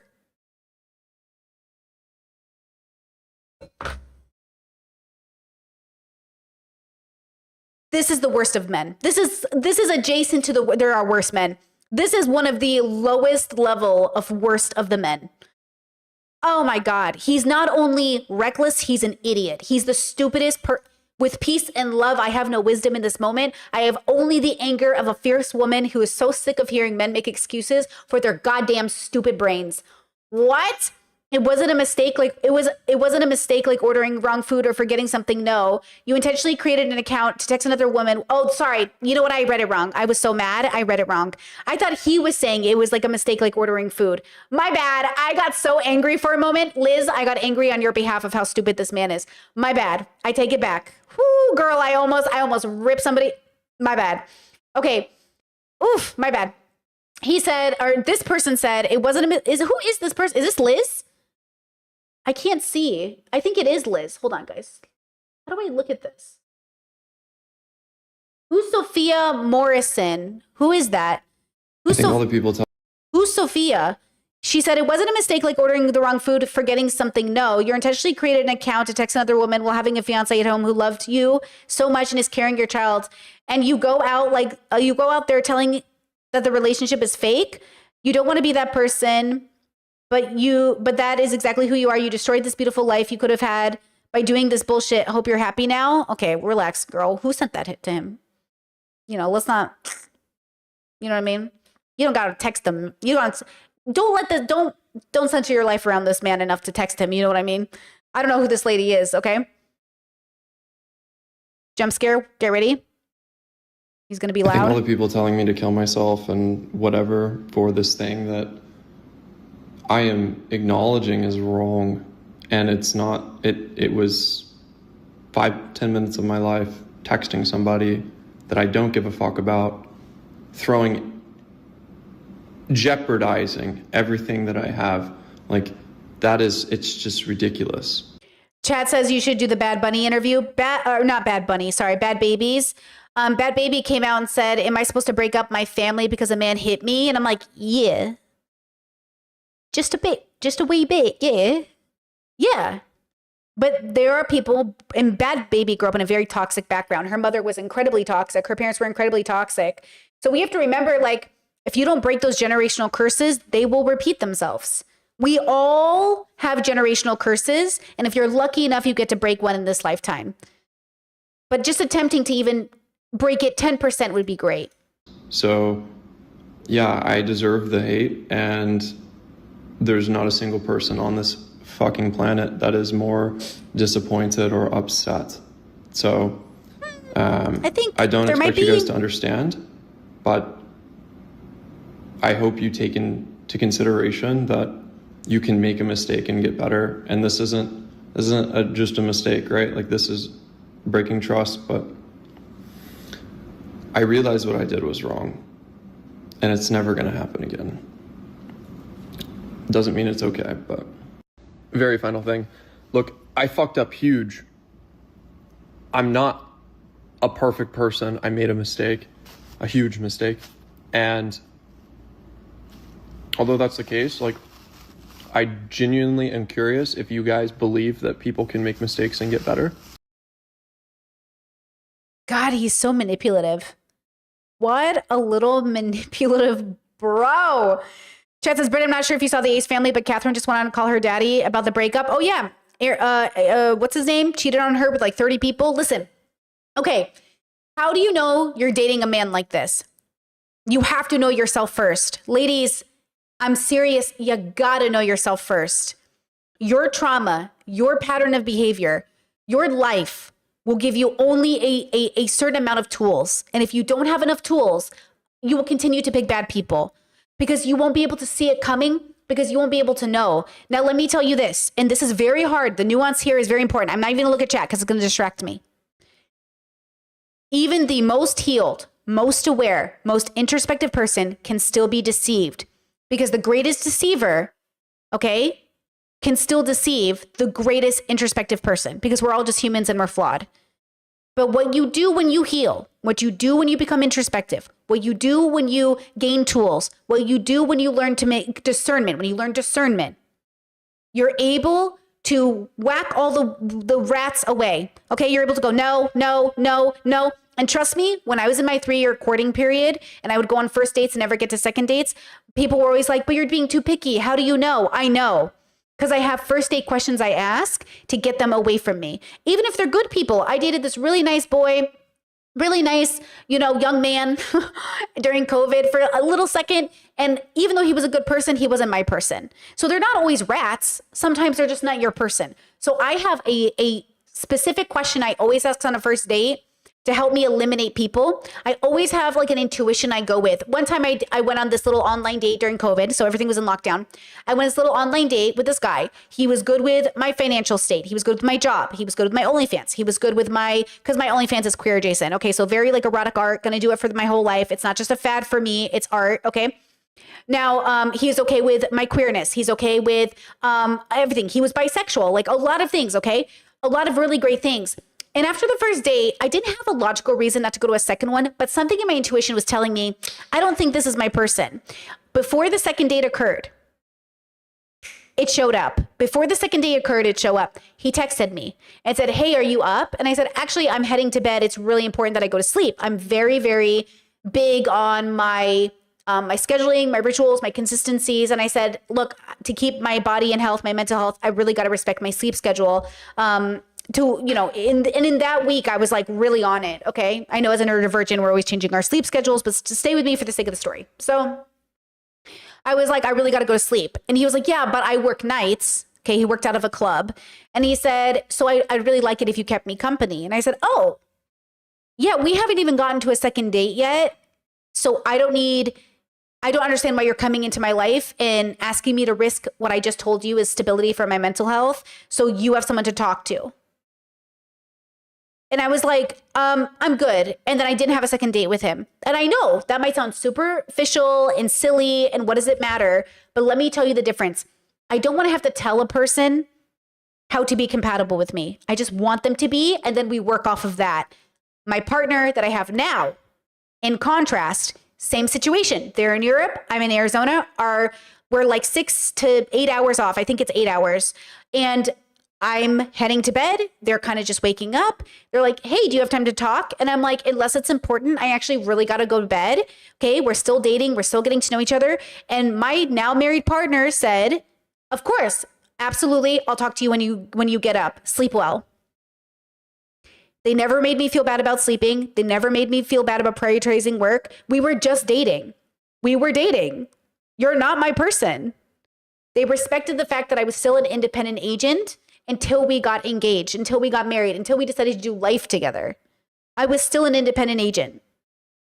And I know it sounds silly to people because they're like, why didn't you just explain it to that person?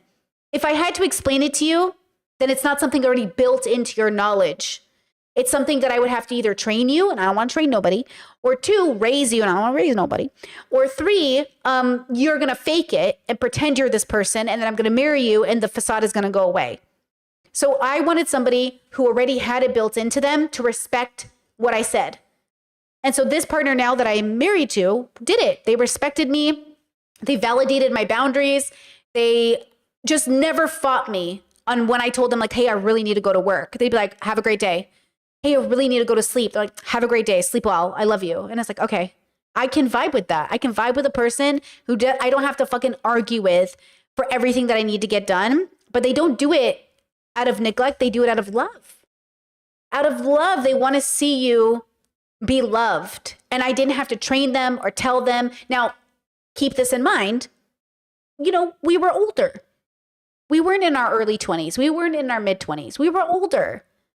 Okay, so we had years of knowledge, years of tool gathering. We had, you know, lived experiences that gave us the wisdom to be kind to our partners and to be better for our partners. So, you know, if you're still young, if you're still figuring it out, that's okay. But, you know, I think one of the reasons why my partnership is successful is a big part of it is that we're a little older, you know? And I think that helps a lot. Okay, let's finish out this horrible video. And I genuinely pray that in the event that I am able to clearly demonstrate that this is not who I am, this is not who I want to be, this is not who I will be moving forward, for the sake of my family and Liz, most importantly, Liz, that if I am able to earn her trust back. No, you can't earn trust back once it's broken. You can't. You cannot. You can earn some variations of trust back once it's broken, but you can't earn that unshakable level of trust unless that person, it wasn't that impactful for them. I personally, I'm telling you this right now, you cannot earn it back from me. The chances of that is crazy. The fact that you even are in a position, why would you even put me in this position to have to give you my trust back?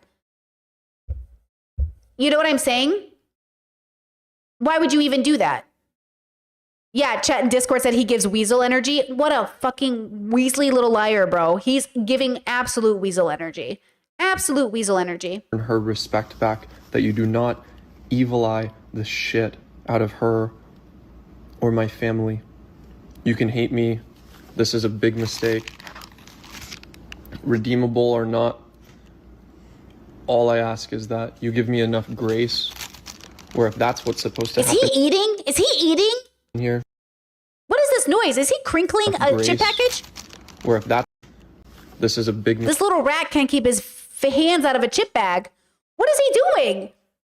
Is he like unwrapping a cheeseburger right now? He's literally doing he's literally, what a little oily. I just know he's oily, bro. I just know he drips. I just know he doesn't shower. Anyways, that's a joke. A lot of people don't shower. Shout out to my neurodivergent autistics that are shout out to my autistics. I get it, girls. Sometimes we're greasy. I'm not coming for you. I'm coming for this man. Okay? Don't internalize that insult. That's not for you guys. That's for him. Okay? Let's see. Hold on. Where is it? Chat said, when you're not quite there yet and you meet someone that is not quite there yet with a potential, doing what you've done could have missed the opportunity of growing together, ?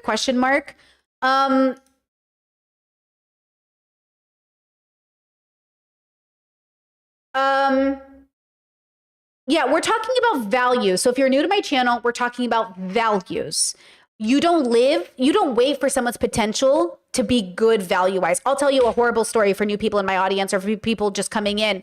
When I was in my early 20s, I dated a guy who was like 12 years older than me, okay? Horrible situation. And he was horrible to wait staff.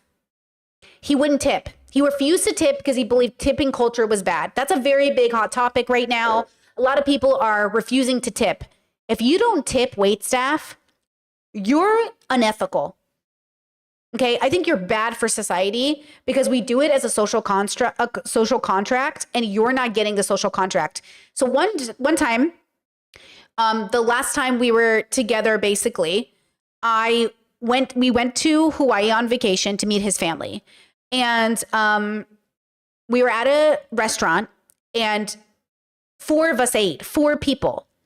And I'm a big tipper. My dad's a big tipper. We're Assyrian. We're all about tipping culture, okay? Middle Eastern people, you know that meme of sneaking to pay the bill? That's the culture I was raised in, okay? So I go to tip and I throw the money on the table and he picks a fight with me And that's basically it. He's just like, I can't believe you did that. You know I'm against tipping. And I was like, yeah, but I'm not against tipping. And this person just served a table full of 4 fucking people. Do you know what I mean? Like 4 people. Like you were tipping. And then it was an argument that basically was like, you're never going to be a good enough person to grow out of this. And he was older. Of course he was done growing. But it was this hope that maybe he would grow up if he had therapy because he had a really abusive childhood. See, the dilemma is my brain sees that you have a really bad childhood, and I keep thinking you just need to be loved the right way. But the truth is, people with bad childhoods don't only need to be loved the right way, they need to go to therapy. They need to want to change. They need to want to see themselves and understand that they've become the bad guy, and they need to be better. And that's the things, right?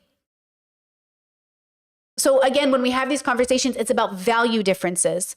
You can do what you want to do when you get into a relationship, but if you're waiting for somebody to be a good person values-wise, it's not worth it. If you're talking about dating people and you're living for their potential of finishing school and getting a job or maturing a little bit over the years, it's a little different than waiting for someone's potential to, quote, be a better person, right? RL with the super chat says, so Brittany, I overtip because I'm still a victim of racial bias, but the connotation should be with capitalism, not the patron who didn't tip.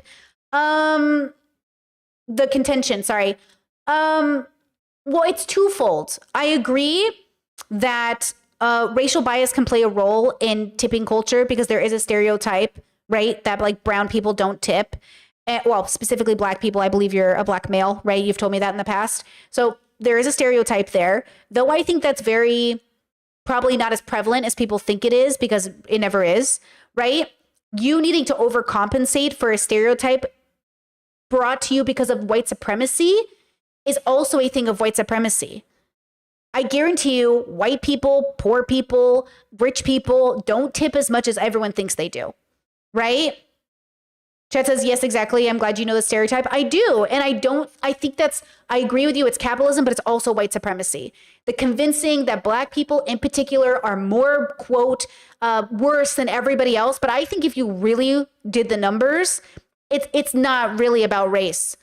And I think that a big part of it is like how you're raised. And a big part of it is like the strain people are under in this economy. I asked a friend, or a friend was just telling me that, man, like everywhere they go, they expect a tip. And like, they can't afford to eat out anymore. And look, I believe that too. Like, I believe if you don't have enough to tip, you shouldn't eat out. But there are plenty of places to go where you don't have to automatically tip. Fun fact, in Europe, we don't tip. So my partner and I, when we do tip, because sometimes we feel like it, we like to tip for delivery drivers and people like that. It's like a very big deal, but the tip isn't a lot. It's like €1 to €5. It's like a big deal.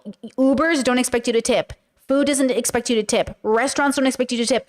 One time I was at a restaurant with a friend of his, all 3 of us, and we tipped, and the waiter brought us shots as a thank you. So I adapt to the culture that I'm in. That's my rule of thumb. Whatever the culture is, I adapt. And so if I run into a situation where it's like huge on tipping culture, I tip. If I know these people, like my friends in the Midwest, people are making 2 something an hour. And yes, that is a system issue. But the thing is like the system issue is predicated on the belief that these customers will show up, even knowing the customers showing up also contributes to the system staying in the place. So if you really want to hold the system accountable, you got to stop eating at these places, which means, yeah, restaurants will close down and people will lose their jobs. But maybe when they reopen, they'll hire people at a fair wage. And so it's bigger. But I appreciate the super chat and I agree with you that it sucks when you're pigeonholed into a stereotype and then you got to overcompensate for it. Like, that's not good. That's so exhausting, right? So I appreciate that input. That really, that's a really good thing to keep in mind. Okay, let's finish out this video from this rat of a man. Mistake. Oh, wait, we already did. We already finished this video. I just wanted to hear his chip, apparently. Okay, we did finish this. So let's go back to the original video and see how much we can watch before she stops me. Then I was getting into my previous relationship, so we did message like back and forth. Pretty much, one day I opened my Instagram, and this is when, I guess they still do it now, but you would get like recommended I'm going to put it on 1.5. posts. And I think Liz's content was just starting to blow up. And so I got a recommended post about her account, and I saw her and I immediately was like, oh my gosh, there's something special about this person. I don't know what it is. Obviously you're so beautiful, but there was something deeper. And so I was like, I'm going to send her a message. What should I say? And then I realized I just want to add value. Like maybe there's something I could like put you on. And so I sent her a book recommendation for a book called The Master Key System, which is the best book I've ever read. Let's Google it because I've read thousands of books and I have very big opinions on good books and bad books. Okay, let's see. What is the Master Key System? Do we hate it? Do we love it? 1916, Charles Haanel. Master Key System is a personal development book by Charles Haanel that was originally published in a 24-week correspondence course in 1912. Okay, it explains, comes mostly from New Thought philosophy. Self-help book. What is it? The world within is the cause. The world without is the effect. To change the effect, you must change the cause. This is a summary of the Master Key System by Charles F. Haanel, originally published in 1916 as a 24-week correspondence course. The Master Key System is one of the most influential books in the field of personal development. Charles F. Haanel presents a step-by-step framework for mastering the mind, emphasizing that thought is the foundation of reality. By understanding and applying universal principles such as concentration, visualization, and faith, individuals can align their mental focus with success and fulfillment. Haanel's work teaches that the world within, our thoughts, beliefs, and emotions, directly shapes the world without, or our external circumstances. This profound concept positions the mind as the architect of one's destiny, placing the responsibility for success or failure within the individual's control. Through mental discipline, clear Chad says if you dislike The Secret, this is just the old secret book. Damn. intentions, and consistent action, the Master Key System provides a methodical approach to unlocking human potential. At the heart of the Master Key System is a profound truth. Thought is the ultimate creative force. Haanel teaches that the world within, our thoughts, beliefs, and emotions, directly shapes our world without, our circumstances, opportunities, and experiences. This means that by taking control of our internal world, we gain mastery over the external. He introduces the concept of the universal mind, an infinite intelligence that permeates all existence. Each individual mind is part of this greater whole, and by aligning our thoughts with its creative nature, we tap into limitless potential. Boring. Okay, let's see. So I highly recommend it. I remember I looked at his pictures and Go to therapy, guys. Use science to make yourself a better person. I look, your thoughts are a lot of things, but not to be such an Eastern philosophy girly, but you are not your thoughts. You are not your thoughts. You are not your actions. You are more than that. But if you are only to be judged on your thoughts and actions, you must deconstruct what your thoughts and actions are. So we are judging Landon on his actions, even though I think he exists as more than just his actions. If he's only going to live in a reality in which his actions are the biggest part of his life, and he's going to judge himself on that, and we're going to judge him on that, then you are just a rat.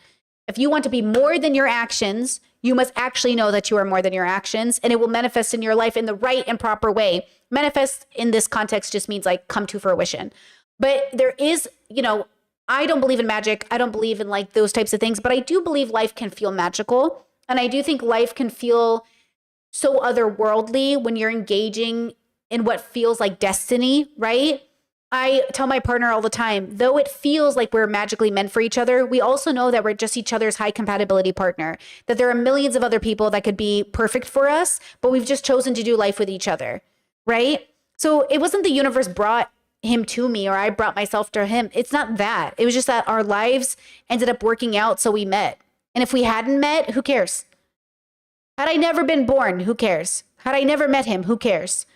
It wouldn't have mattered because I never would have met him. The fact that I did meet him, great. I love that. But like, what did it matter that I didn't meet him or I did meet him? Making it sound magical that you met doesn't make it magical. You know? Chat says, yeah, Brittany, how do you know everything is perfect? Do you believe this is your soulmate? I don't believe in mystical soulmates, magical soulmates. I believe in high compatibility partners. And I believe he is one of my many high compatibility partners. And that's why we got gay married, right? I think my relationship is perfect because I'm the one existing in it. It doesn't mean perfect without flaw. It means like joyful. It means our marriage doesn't have problems. It means our marriage only is interested in building up solutions. Like a lot of things in life can be perfect. Your gym routine can be perfect. Your ability, like your food this week was perfect. Like I eat great food this week. Perfect. It doesn't mean without flaw. It means good, wholesome, nice. My relationship with my partner is perfect.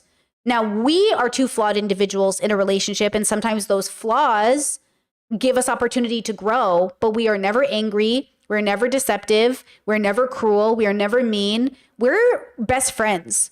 We literally, it's like hanging out with your best friend. Like imagine you and your bestie in an anime hang out every day. Do you know what I mean? Like imagine you get to hang out every day with the person who like makes you laugh and feels like I am so happy in my marriage. It feels like I'm alone. You know how happy I am when I'm alone? You ever like rented an apartment all by yourself, right? When I'm alone with myself, I'm the happiest. In this marriage, I feel like I'm alone in the best way possible. Okay, I get drained from everyone. I get drained from family, friends, work friends, even my bestie. I get drained from everybody. The only person who doesn't drain me and only adds to my life is my partner in the same way that I add to mine. I love him the way I love myself, right? And that's the difference. Now, I think this is important because Chet says I'm just disappointed in dating men in general. I'm not dating a man. I think that's really important. Gender does not play a role in our marriage. I'm not dating a man. I'm not dating a man. He's not dating a woman. We don't date gender in that way. We're dating the consciousness that we love who ended up being this person. We don't consider gender in the marriage. I'm pansexual. I don't consider gender when I'm dating somebody. So I think the problem is that when men who are worried about being men come into your life or women who are worried about being women, you're limiting yourself on the binary. I'm not saying you're not a woman. I'm not saying you're not a man. I'm just saying if you limit yourself to what you think that means, then you're subscribing to a construct you don't have to subscribe to. My partner and I don't love each other because of our gender. We love each other because of who we are outside of gender. And so when I talk about my relationship, know that I am not talking about heterosexual relationships. I am not in a traditional heterosexual relationship. I don't believe in heterosexual relationships. I don't believe in the traditionality of them. I don't believe they are good because they're straight. I don't think it's good to date with this construct that we interact with right now in society under heterosexuality, which is like usually patriarchal. I don't think those things are healthy, you know? Tess says, do you think being free from gender roles and expectations helped your marriage? It helped my whole life. Before meeting my partner, I had already decided to be that person. I've been this person for years, but I do think it helped me. Well, I think that was also part of what was a requirement. I went on a date with this guy who said, as a man in the relationship, I need to be the breadwinner. And I said, okay, do you make money right now? And he said, no, I'm living in my mom's house right now, but I have money in stocks. And I said, okay, well, I make like $80K a year and I'm feeling pretty good about my money. And he's like, oh, I thought you made a lot more than that. And I was like, okay, but I make pretty good fucking money, more than the average man. So I don't care who's the breadwinner, but I'm not quitting my job. And I do want to be I don't mind being the breadwinner either. And it was like, well, I need to be the breadwinner because I'm the man. That's not my person. A person who says I need to do this thing because I'm the man is not my partner. I'm not the breadwinner in my relationship because I'm the man, even though I am a man.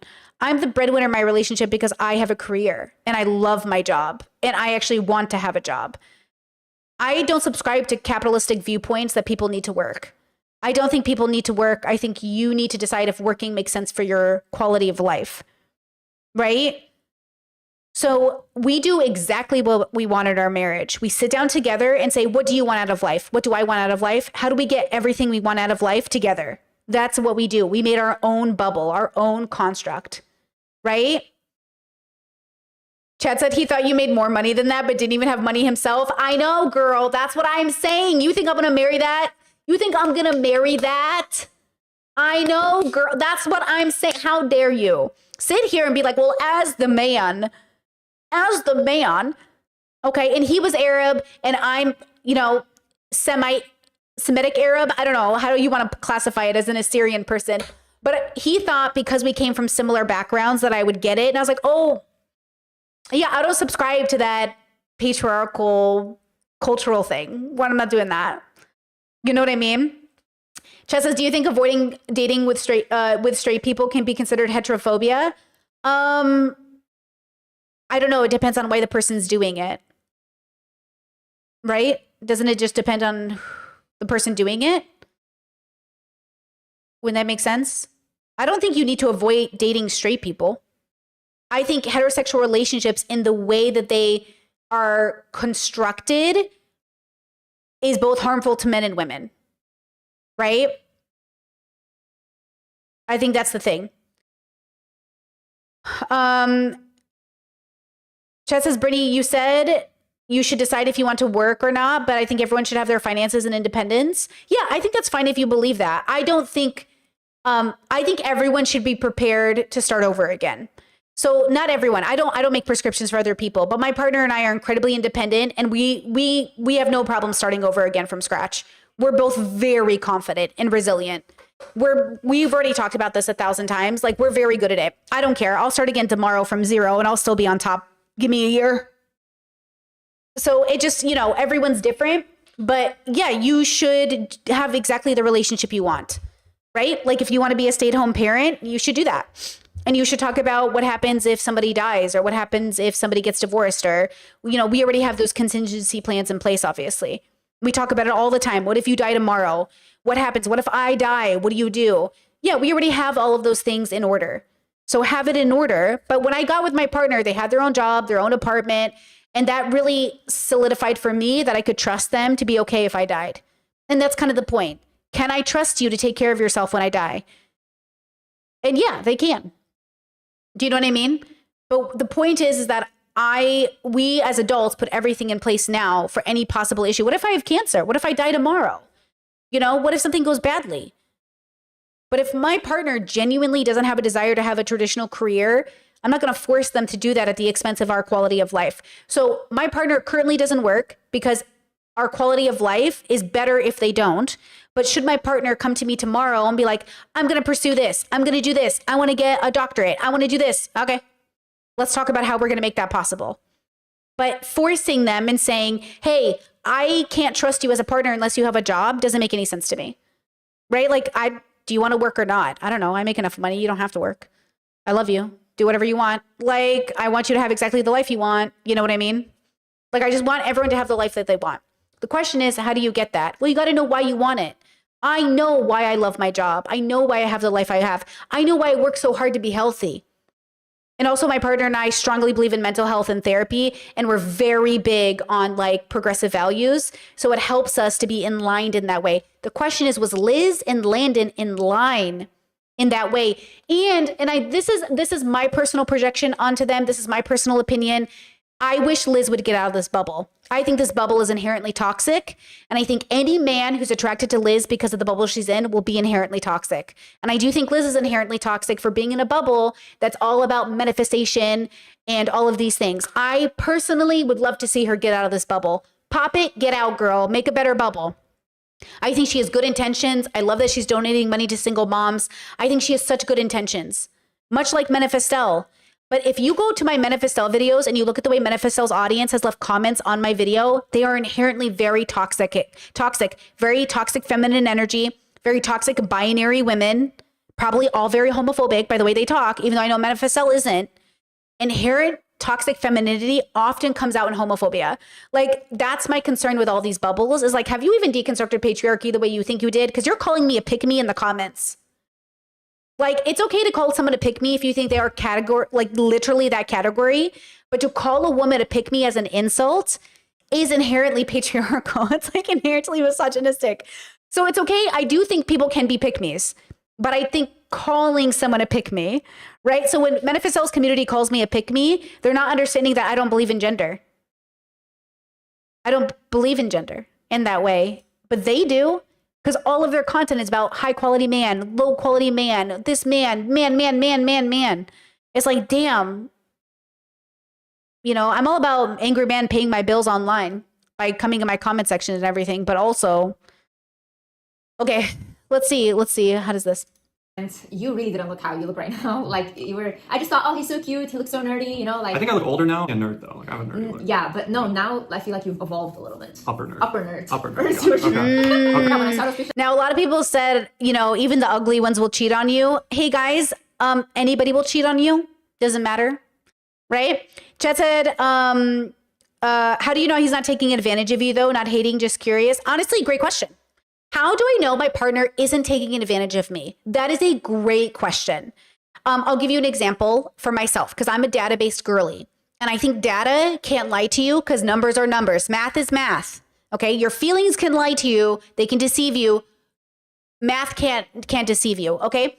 when I was in my 20s, I never cared if people made money. I dated men, I dated women, I dated non-binary people. I never cared who made money. Now, the AFAB people I dated, the women and non-binary people I dated, often made really good money. The men I dated, not so much. Not so much. The women I dated, the AFAB people, non-binary, killing it.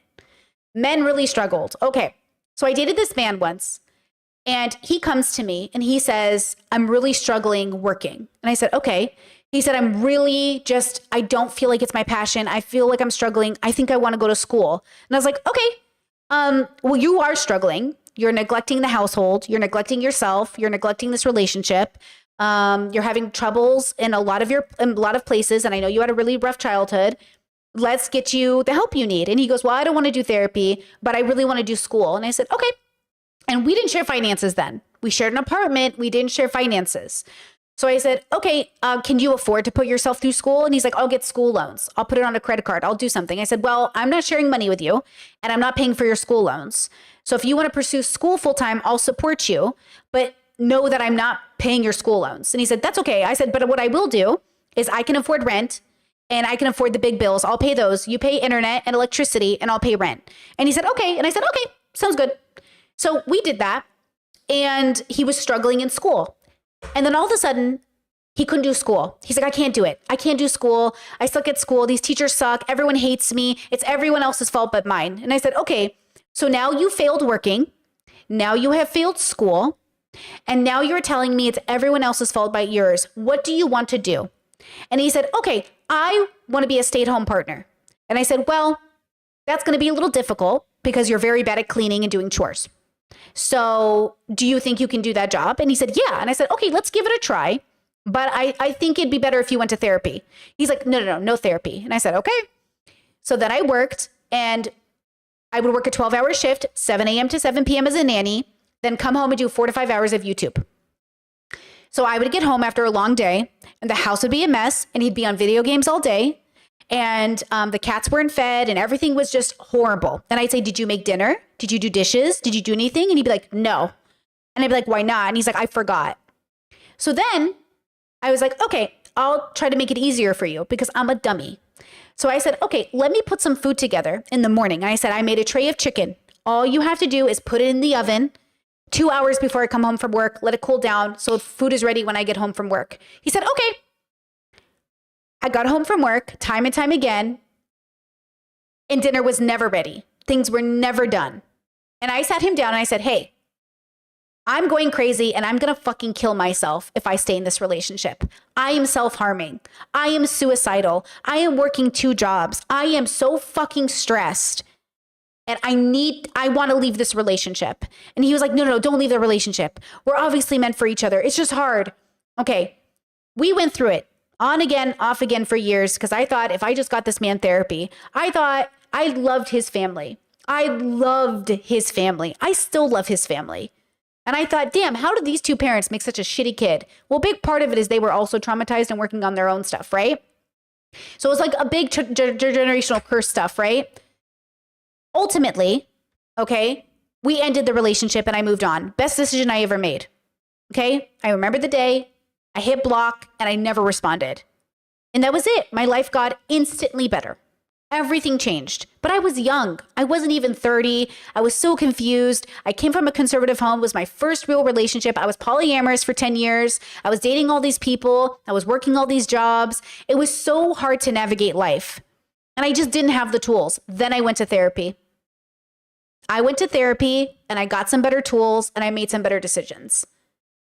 But I was the problem because I kept choosing that environment. And I was the problem because I didn't do the introspective work. But he was the problem in all the ways he was also the problem. It just had nothing to do with me. I didn't make him cheat. I didn't make him lazy. I didn't make him jobless. I didn't make him without education. I didn't make him those things. But I kept him around. And that was my fault. I shouldn't have kept him around. But every time I tried to break up with him, I saw the good in him. I saw that little boy in him that I knew had suffered as a kid. And I just thought, man, no one's ever loved you the way you needed to be loved. But then I learned he never loved himself the way we all need to learn to love ourselves. He was BoJack Horseman in so many ways, except he didn't have a TV show and he didn't have a mansion. but he was traumatized. Okay, so things move forward. I let that relationship go. I got instantly better. 3 years single, solidified my career, became a full-time YouTuber, and then finally went into the courting cycle with my now partner. And now I'm married, okay? Very, very happy. Okay, good. So how do you know my husband isn't taking me or taking advantage of me? Because she wouldn't do that, because she shows me every day that she doesn't. Every day I wake up to a partner who goes and does the grocery shopping, who does the laundry. Girl, I haven't done a load of laundry in 2 years. Okay? I have not done a single load of laundry in 2 years. Okay? I work. I am supported in that work. Food is there. Everything is prepared. I don't do any of it. Okay? And if I do it, it's because I'm helping, not because I feel entitled. We help each other. Sometimes I do dishes. Sometimes I clean. Sometimes I love to vacuum my own house, but I don't have to, because I have a partner who knows what their job is and I have my job. And then together we help each other do each other's job. When I have tech problems, my partner helps me. When they need help doing extra stuff, I help them. We're always there to help each other. We don't do 50-50. We do 100-100. Okay? We do 100-100. We do not do 50-50. We don't believe in 50-50. So I know they're not taking advantage of me, because every day I wake up, my partner shows up. You know, Chad says, so your partner is actually competent, if I'm understanding. Competent, introspective, kind, loving, warm, thoughtful, good faith. Actually a good person. Yeah. All of the good things. And they don't make excuses when we do when we make mistakes. It's, I'm so sorry. I'm sorry. Thank you. Hey, that hurt my, we use percentages. Hey, I think that hurt my feelings 5%. I know you didn't mean it, but it actually did hurt my feelings. Is it okay? And then it's like, yeah, I didn't mean to hurt your feelings. I'm so sorry. You know? So when we have these conversations, we allow open and honest communication. Hey, I think you said that thing earlier, and honestly, I think it upset me, and I think I'm harboring some anger about it, because I do think it's inherently kind of like negative. Can we talk about it? And it's like, yeah, we sit down, we dissect it, and then we do it analytically or emotionally. So if you're new to my channel, when my partner and I are having miscommunications and I'm like, oh, I think that hurt my feelings, or he's like, hey, I think that hurt my feelings, I go, do you want to look at it analytically, so observationally, kind of like a scientist, or do you want to look at it emotionally, where we're engaged in the conversation? And then we decide how to engage with the process, right? Because we're picking and choosing how to problem solve to strengthen our union. We're not ignoring each other. We're not lying to each other. And we are calling ourselves out. Hey, I think, because I'm autistic, they're ADHD. It's like, hey, I think I said I could do this thing, but I actually realized I couldn't. Is that okay if I'm unable to do this thing I promised I would do today? Yeah, thanks for letting me know and giving me a heads up. For sure. Can we get it done tomorrow? And it's like, yeah, let's make sure we get it done tomorrow. And then we get it done tomorrow. You know, that kind of stuff. We're also neurodivergent. There's a lot of things at play here, right? Okay. Super chat. So sorry for ignoring you for so long. Anthony says, I'm never not going to work as a Black American male, but I'm not going to overwork. I used to work 2 full-time jobs until I decided to go back to college last year. Not working is not an option. Hey, I'm with you on that. Not working is not an option for me either. As a Black male myself, I'm just kidding. I'm making a joke. As a man myself, I also don't ever want to stop working. And I don't want it to be, I want to work until I'm very, very old, for sure. I love working. I agree with you. Balance is necessary. I also used to overwork, and now I work a solid 10 hours a day, try to take my Saturdays off, but sometimes I still want to work. You know what I mean? Sometimes I still want to work. But rest, man, learning how to rest is so hard for me. You know, learning how to rest is always a thing, right? Okay, so does that kind of all make sense? And Chad said, you cracked me up percentages. Wow, you really found your match. Oh, I really did. Let me tell you. Okay, let's go ahead and go back to the video.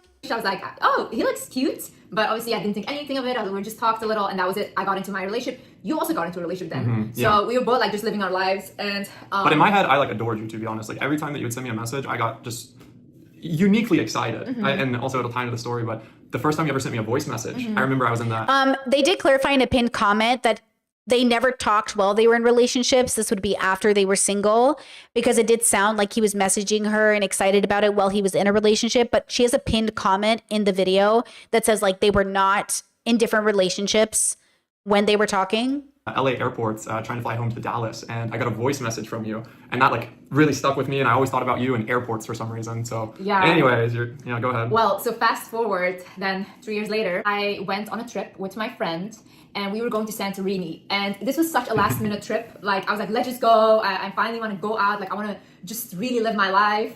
And I had booked so last minute that we had a stop in Athens because normally it was directly to Santorini. We weren't meant to stop in Athens. And the thing I want to clarify, because a lot of people think that you stalked me. Which is crazy, by the way. I don't know. It's giving fan vibes, honestly. Chet says, how do you stay home if you don't have kids? We all have to work because of society. We do not all have to work. Actually, sometimes we all have to work, but sometimes you're really lucky and you don't have to. Like I said, I'm really lucky my job works. I'm really lucky I make enough money. Like under capitalism, it feels like you always have to work, but we don't live in America. We live in Croatia. It's very different. Like my partner's Croatian. Work here is very different. The world, yes, everybody has to work, but the working culture here is different. We're lucky that I make enough money, so my partner doesn't have to work in a sense. But like if we had to have them have a job, they could, right? It's not like they can't work, but like capitalism convinces you that everybody has to work, but you don't. And that depends on your quality of life and the lifestyle you wish for. We're not the kind of people who want Bugattis. So we don't need, to make $1 million. We need to make a reasonable income to pay our bills and have a house and stuff like that. Like we're not trying to be rich. We're trying to be stable. And that's different. If we were out here seeking money and money was our God, that'd be different, but we're not doing that.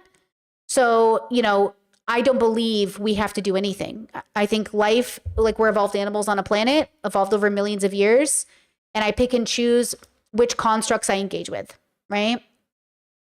That's just how it goes. And also, working multiple jobs and stuff like that is like, I work multiple jobs now, but they're all related to content creation. They're all different streams of income, right? But like being a career person is different than having a job. And sometimes the job just doesn't have a return on investment. If you want to talk about ROI, working doesn't always have a return on investment.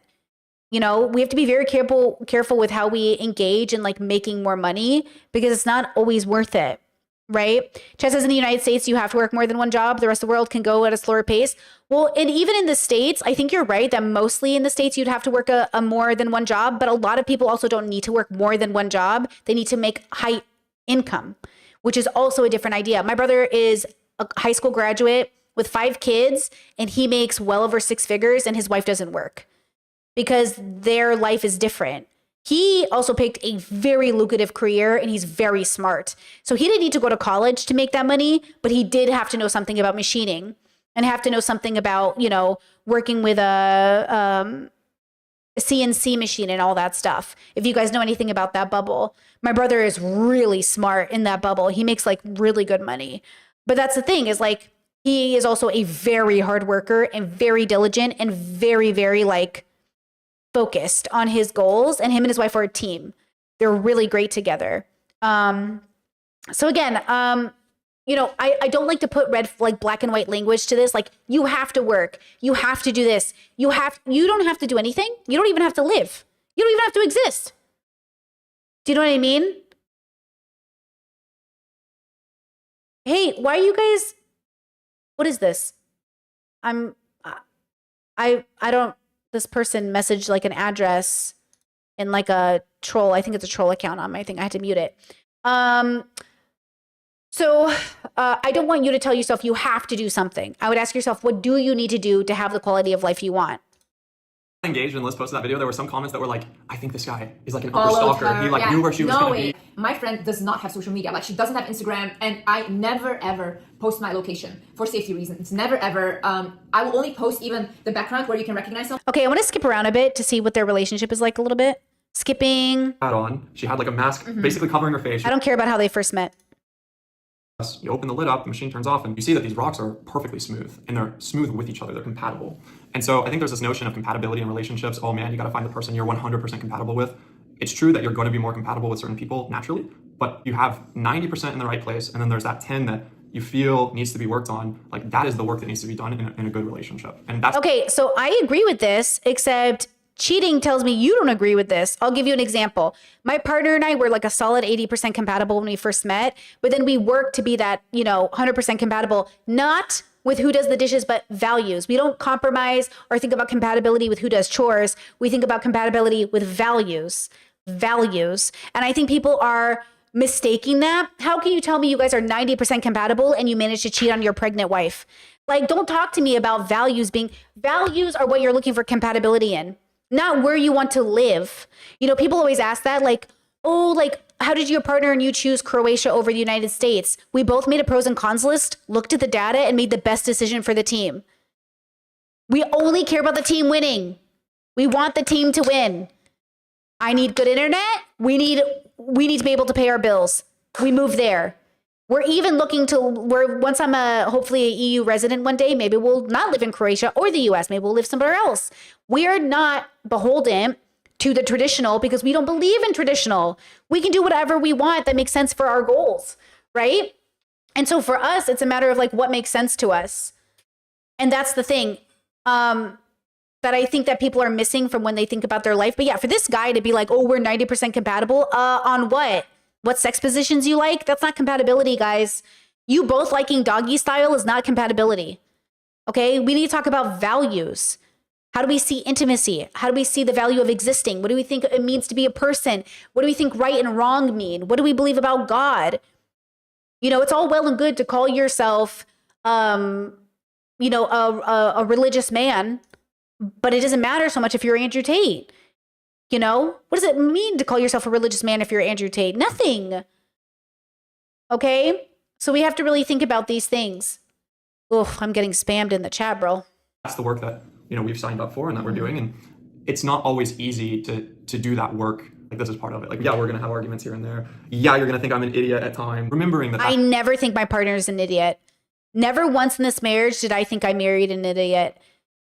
I actually used to think that a lot about the people I married or dated. A lot of the people I dated, I used to think, oh my God, are you stupid? Am I dating a stupid person? I used to think like, oh my God, am I dating a dummy? And then I'd realize like, yeah, I think I'm dating a stupid person. I think you do have to be kind of fucking dumb to cheat on your partner in this kind of a situation. Like, some part of you fucking got dropped on your head as a kid because this was the only decision you decided to make, right? So yeah, I never sit there with my partner and ever think I made a mistake. I never doubt our relationship. I never think to myself that this person is stupid. If anything, I'm always thinking, man, I am so glad I ended up with someone so kind and so smart and so considerate and also not egotistical. My partner is not egotistical. Like, my partner is very,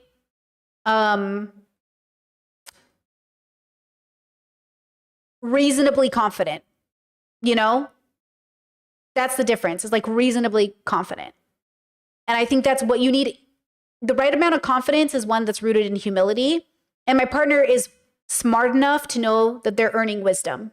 We're on the same page as that, right? My partner isn't a saint. They're not a perfect person. They're just a person. I don't want a relationship where I have to look at my partner on a pedestal. I don't think putting your partners on pedestals makes sense. Do you know what I'm saying? I feel like sometimes in these bubbles, everyone wants a partner who puts you on a pedestal. I don't want you to put me on a pedestal. I don't think anything belongs on a pedestal. You know, Jordan Peterson was making this argumentation that that atheists worship and that husbands worship wives by putting them on pedestals. I don't put nobody on a pedestal, especially my wife. Do you know what I mean? I think sometimes we normalize thinking of your partner as like, oh, the ball and chain. Oh, women, am I right? Even men, like, look, the best part about dating an AMAB person is they understand what I mean when I say I fucking hate men. They go, yeah, I know what you mean when you say it. Because what you mean when you say it is not that you hate people born male. Is that you hate men who exist in the world where they think being men makes them better than people simply because of how they're born. When you're with a person who understands what you mean when you say things, it makes a difference. I dated a white man one time who said, I really hate the way you talk about how men suck. White men have it the hardest in America. What? Who? Huh? Who? What? That's crazy. That's a crazy thing to say. You must have been dropped on your head. You think white men have it the hardest in America? White men? Do you know what I'm saying? Like, out of all the groups, the whites? The whites? It's that attitude. It's that inability to deconstruct. I can't. No way, girl. You just know this man thinks he suffers the most. You just know Landon is like, oh, Why men really, we're trying and no one appreciates us. What are we gonna do without all the men? This poor Landon forced into a situation where he has to cheat on his pregnant wife because she probably didn't appreciate his masculinity. Look at this masculine specimen. Nobody could love him for who he was. And he had to cheat to seek the validation in the arms of a warm Snapchat. Landon, I cry for you, Landon. That's part of it. It's hard. But. Yeah. I think for me, the hardest part about marriage is honestly living with someone, like especially a man. Are you saying I'm hard to live with? No, you this the reason why I never wanted to get married was because I don't want like someone constantly around me. I love my alone space. I like really can connect with myself a lot when I am alone. So sometimes like even when we're living together, I really missed living alone because I was like, oh, I had my own. Red flag. I never miss living alone because I feel alone with my partner. That's what I'm trying to explain to you. This is the first person I've been with, family, friend, roommate, lover, that I feel alone when they're at home with me. I know what she's saying. I agree with her. And when you live with somebody in which it feels like being alone, that's a good sign, girl. You know what I mean? That's the good sign. That's what I have in my marriage. I feel alone in the best way possible. Because I agree with her. I do the best thinking, some of the best stuff that I'm doing when I'm alone. My partner has their own hobbies, their own friends, their own life. Like, we do life together, but we have our own usness. Usness. Oh no, chat says, Brittany always makes me realize I need to end my relationship. Girl.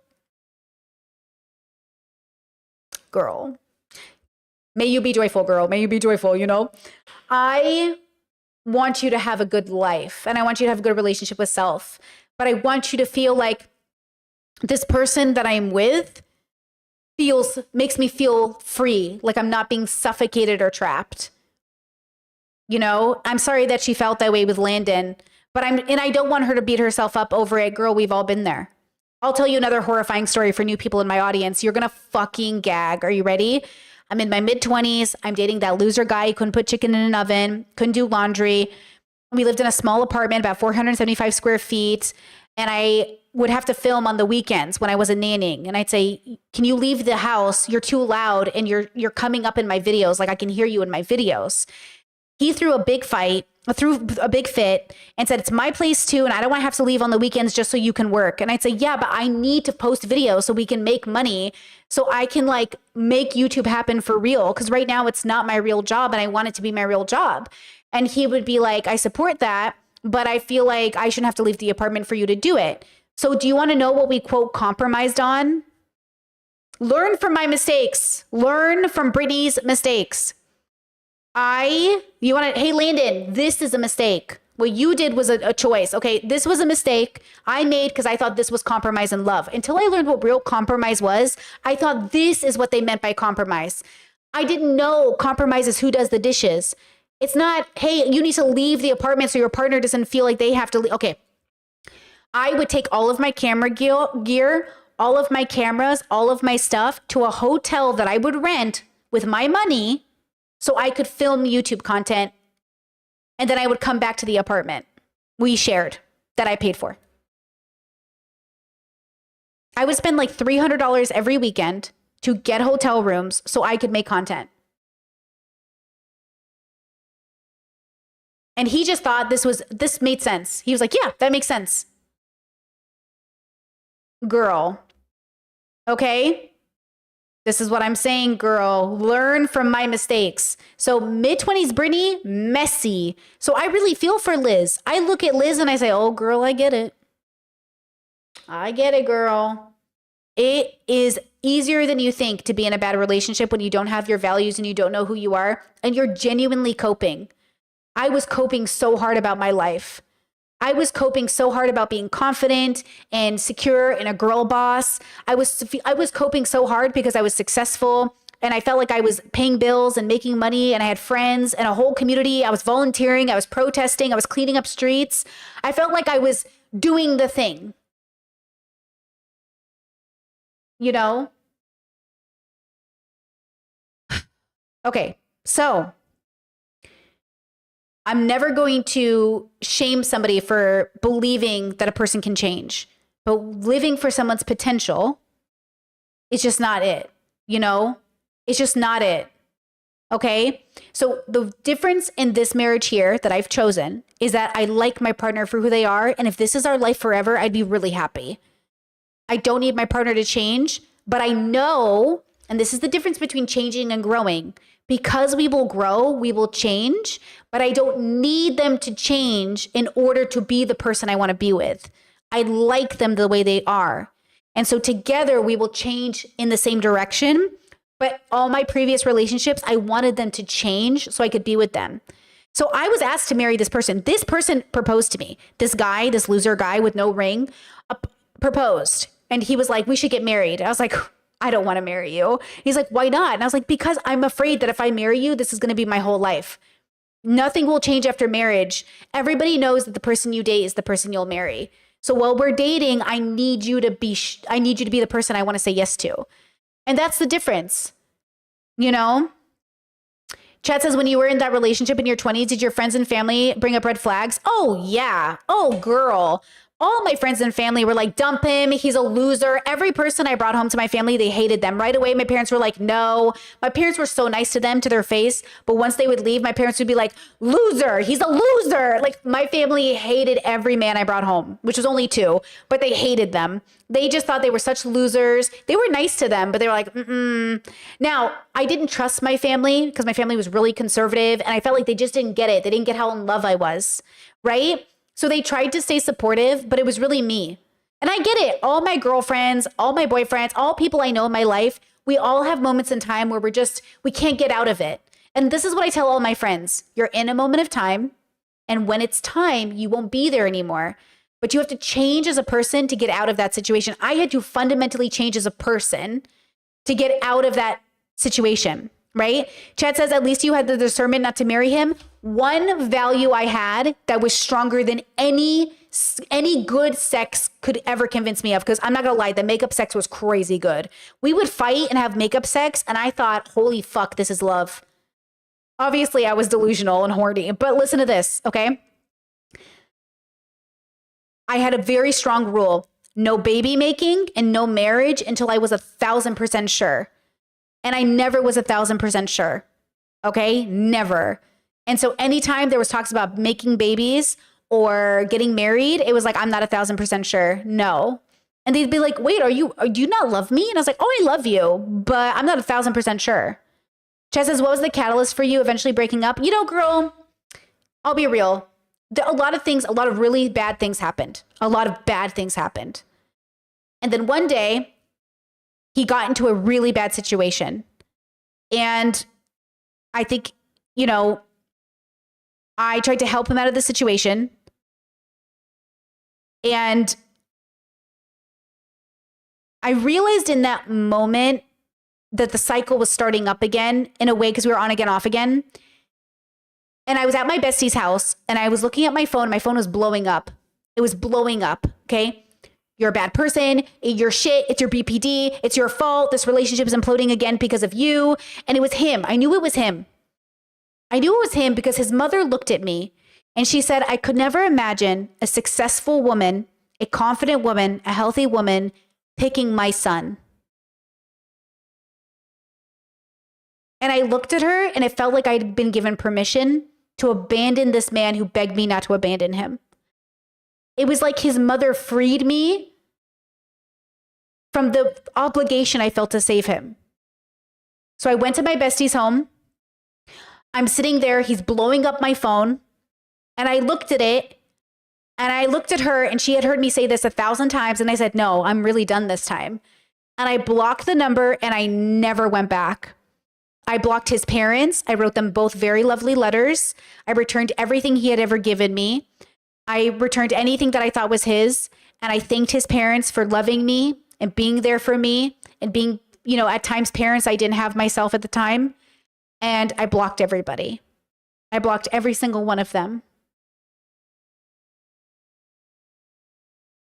And I never went back, and it was the best thing I ever did for my life. Now, he did try to contact me over the years. He tried different ways to get a hold of me. Even rode his motorcycle to my parents' house and dropped off a letter, in which he wrote a letter to my parents and literally got my dad's name wrong, which is now a joke in this relationship that I'm in, my married relationship. My partner misnames my dad as a joke because we're referencing how my ex dated me for 5 years and still couldn't learn my dad's name.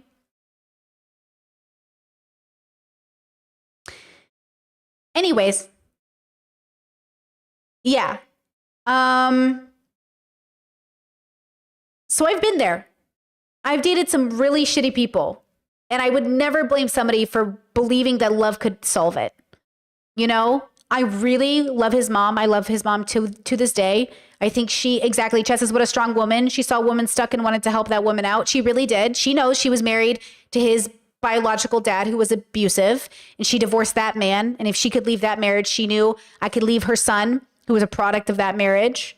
She remarried a very nice man who tried to help raise that boy, but I think his bio dad just impacted him too much. He just couldn't break the cycle of the abuse.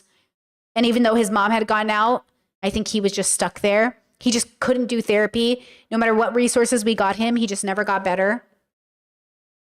And so they took on the responsibility of trying to help him. And it was just too much for everybody. You know, he just refused any help. No matter how much he was housed or bills were paid for or he refused it at the expense of himself and so many other people, you know? What are you going to do? But yeah, we were on again and off again for 5 years. So we would have moments where we broke up and wouldn't talk for a long time, and then we'd come back to each other. So like, again, it wasn't healthy. I was an unhealthy person. And then boom, you change your life, you stop doing it, okay? Now, going back to this.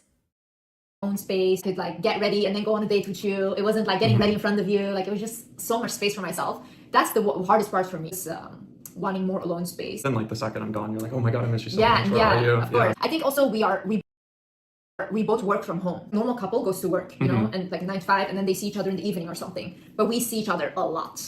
Like, I love that. That's my favorite part. My partner and I also are at home all day together. Their office is there and my office is here. And then we have a living room and a master bedroom or a primary room. And we see each other all day, but then we know how to shut it off and go to work. Like I say, I'm going to work, or they have they have social events they go to. We love being together at home all the time. We're like my parents. Actually, their parents too. Like they spend all their time together too. Both of our parents are married. Both of our parents are together. Both of our parents spend a lot of time together. Both of our parents are very talky. They, I think that probably helps, right? But we love spending time together. I don't mind. Now, I do think I could get more work done if they weren't here, but I don't have to because we have a good work-life balance. Like if I wasn't in a relationship, I would work more, but I always want to have that work-life balance, right? We're also homebodies too. Yeah, so like we Liz and don't go really anywhere. There was a question that like when you guys were submitting questions that came in and we saw it a bit early and we were joking because they were like, what's the perfect date? And No. Chat said, wait, I assume misnamed. Someone can misspell my name and the sound pronunciation won't change. You mean my partner? No, he called my dad a completely different name. It was like if my dad's name was George, he called him Bill.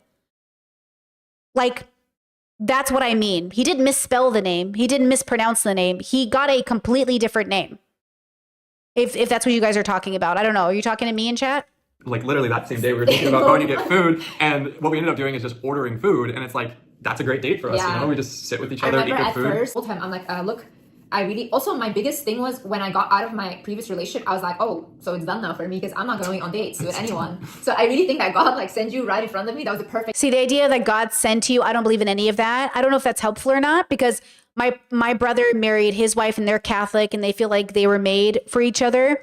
But they also were made for each other because they have shared values. Do you know what I mean?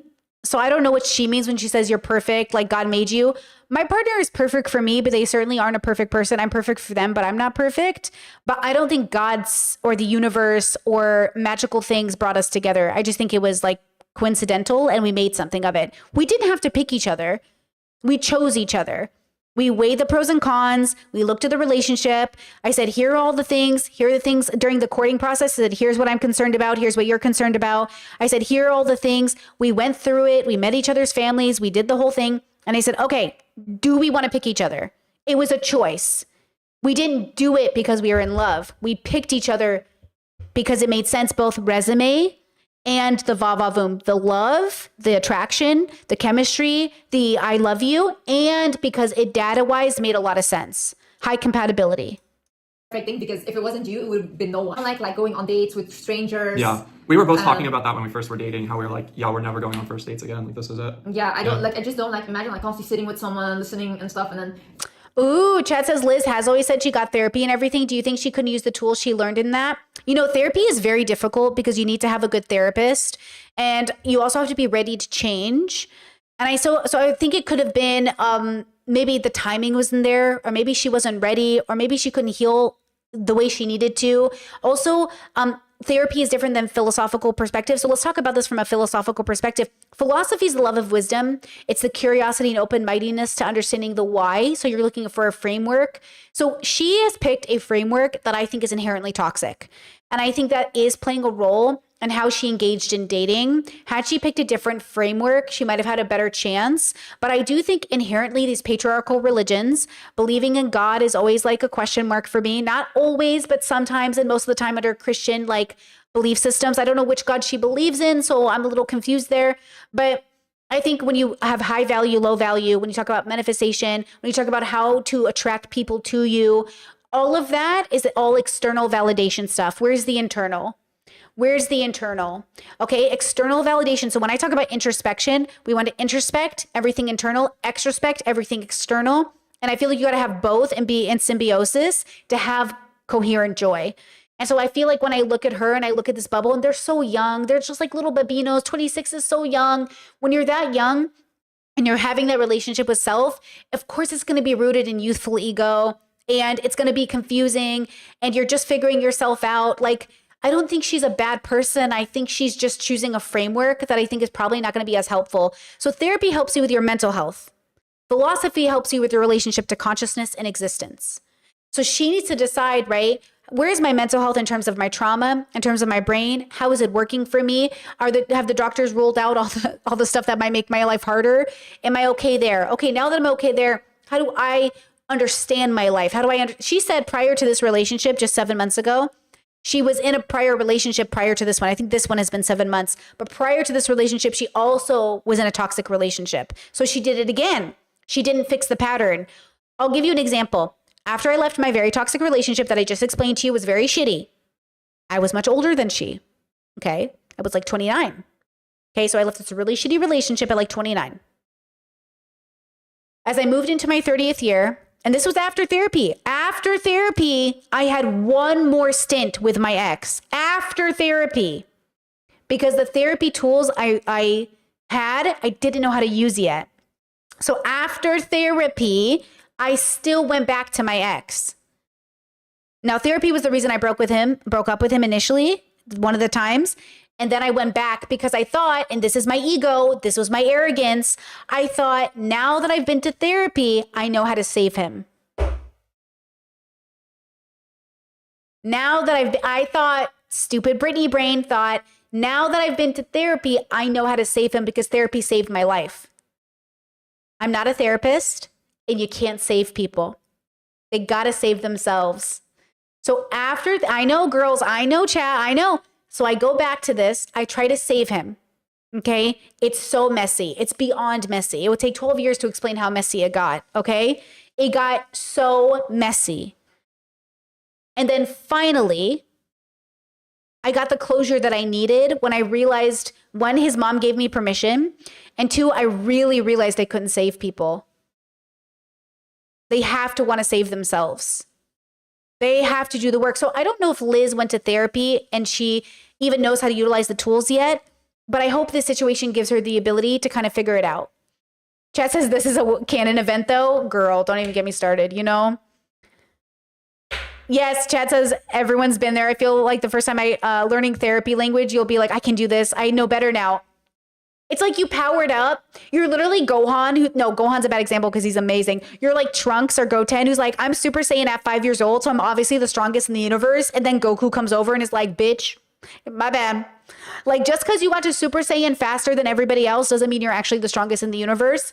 But I thought, oh, since I got the therapy tools and I knew things and I was like, I got this, I got humbled really fast. Okay. I got humbled really, really fast.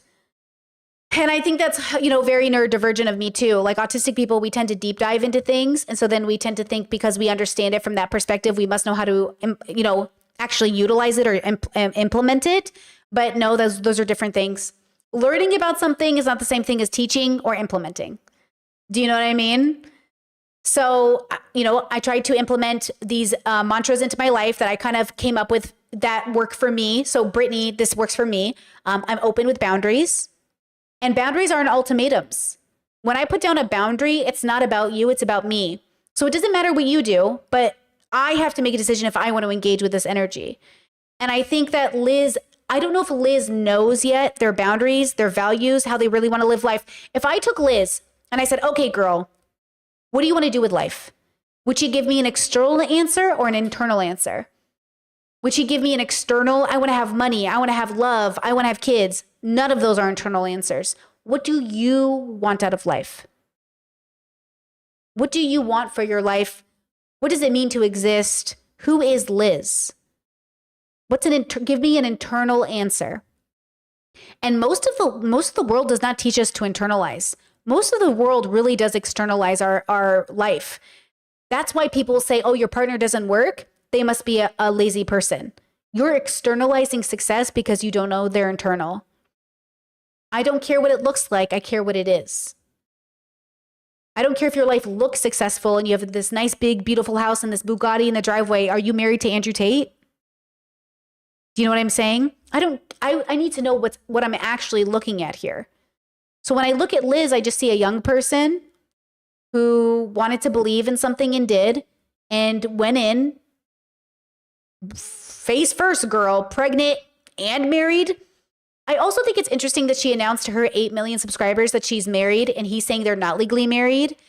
And then she's saying, I want to be truthful to my audience. But then is she kind of lying to her audience? That's curious to me. My audience was there for my dating life, my courting life with my partner. Like my audience saw it happen in real time, where they saw me go from single Brittany to courting Brittany to dating married. I announced I was engaged. I explained the story. So I don't know. I don't know how much of Liz. She's so young, bro.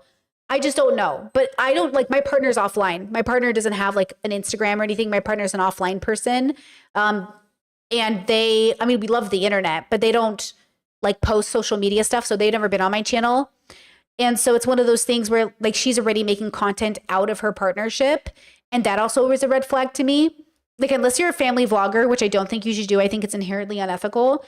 The fact that she made her partner into content is interesting and a red flag to me as somebody who used to make their partners out of content. Like I used to talk about my partners a lot and involve them. Yeah. Like I see that now as probably not great.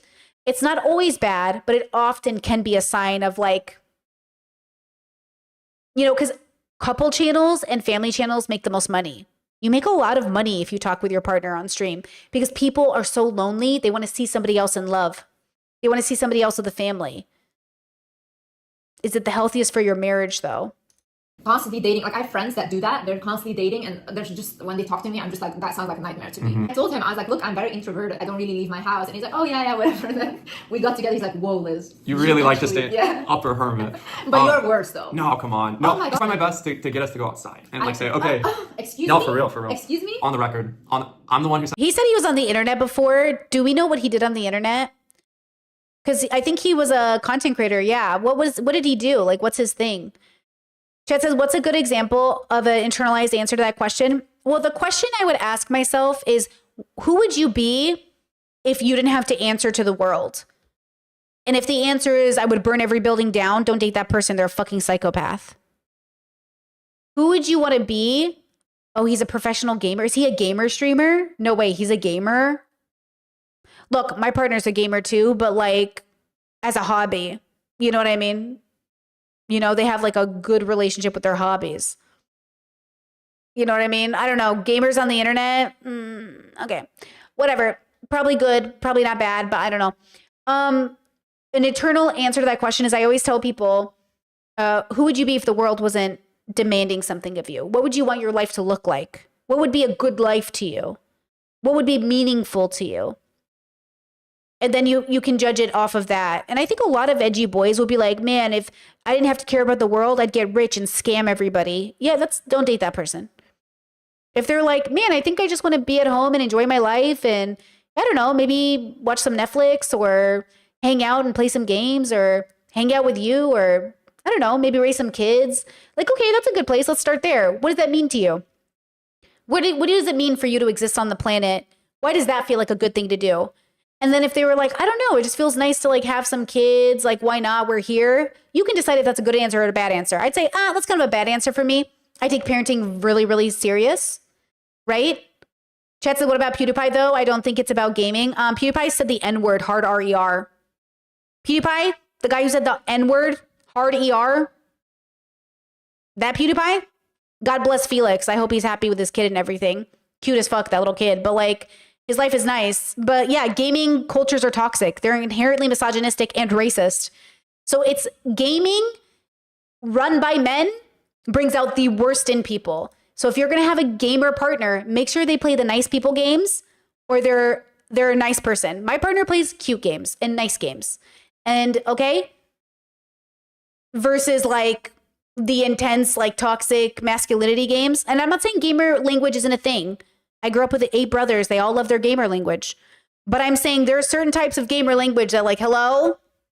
Okay? You gotta hone it in, bruh.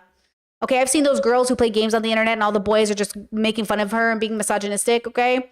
We gotta be, okay? Yeah, get a cozy gamer. Exactly, get a cozy gamer. That's not the gaming, but it is gaming culture is pretty bad, right? Okay, and everyone is redeemable and all people are, can be accountable and do the work, but you gotta do the work. So I'm not coming for present day PewDiePie, but I'm just saying you gotta do the work.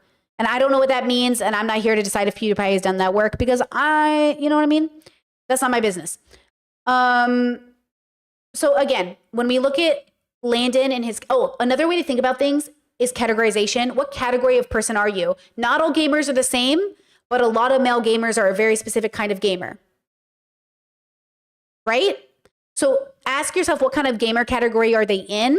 And is this the person you want to pursue a relationship with? Same thing with philosophy people. I'm sure somebody in the world is like, oh, I bet, it's like the boys on the internet who keep categorizing me as like a witchy girl or like a crystals girl. I never owned a crystal in my life. They're miscategorizing me, so they're judging me incorrectly. If you're going to judge me correctly.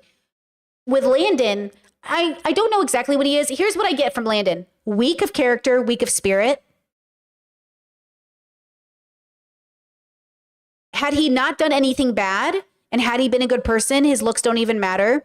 But because he's done a bad thing, his body language and aesthetic is giving me snake and rat and icky, right? But he's not actually ugly in the same way that no one's actually ugly. Even when you are ugly, you're not really ugly. You know what I'm saying? So it's not about that. It's about his hoodie, apology, chip eating. Like, I made a mistake. Are you guys saying people can't get better? Are you saying people can't get better? Are you saying they can't get better? You know what I mean? That's different. You know what I mean? Like, that's kind of crazy. Chat says you have tarot cards. I also have a Bible. Does that mean I'm a Christian? Just because you have tarot cards and a Bible in the house doesn't mean you believe in them. It just means you enjoy the tool you get from them.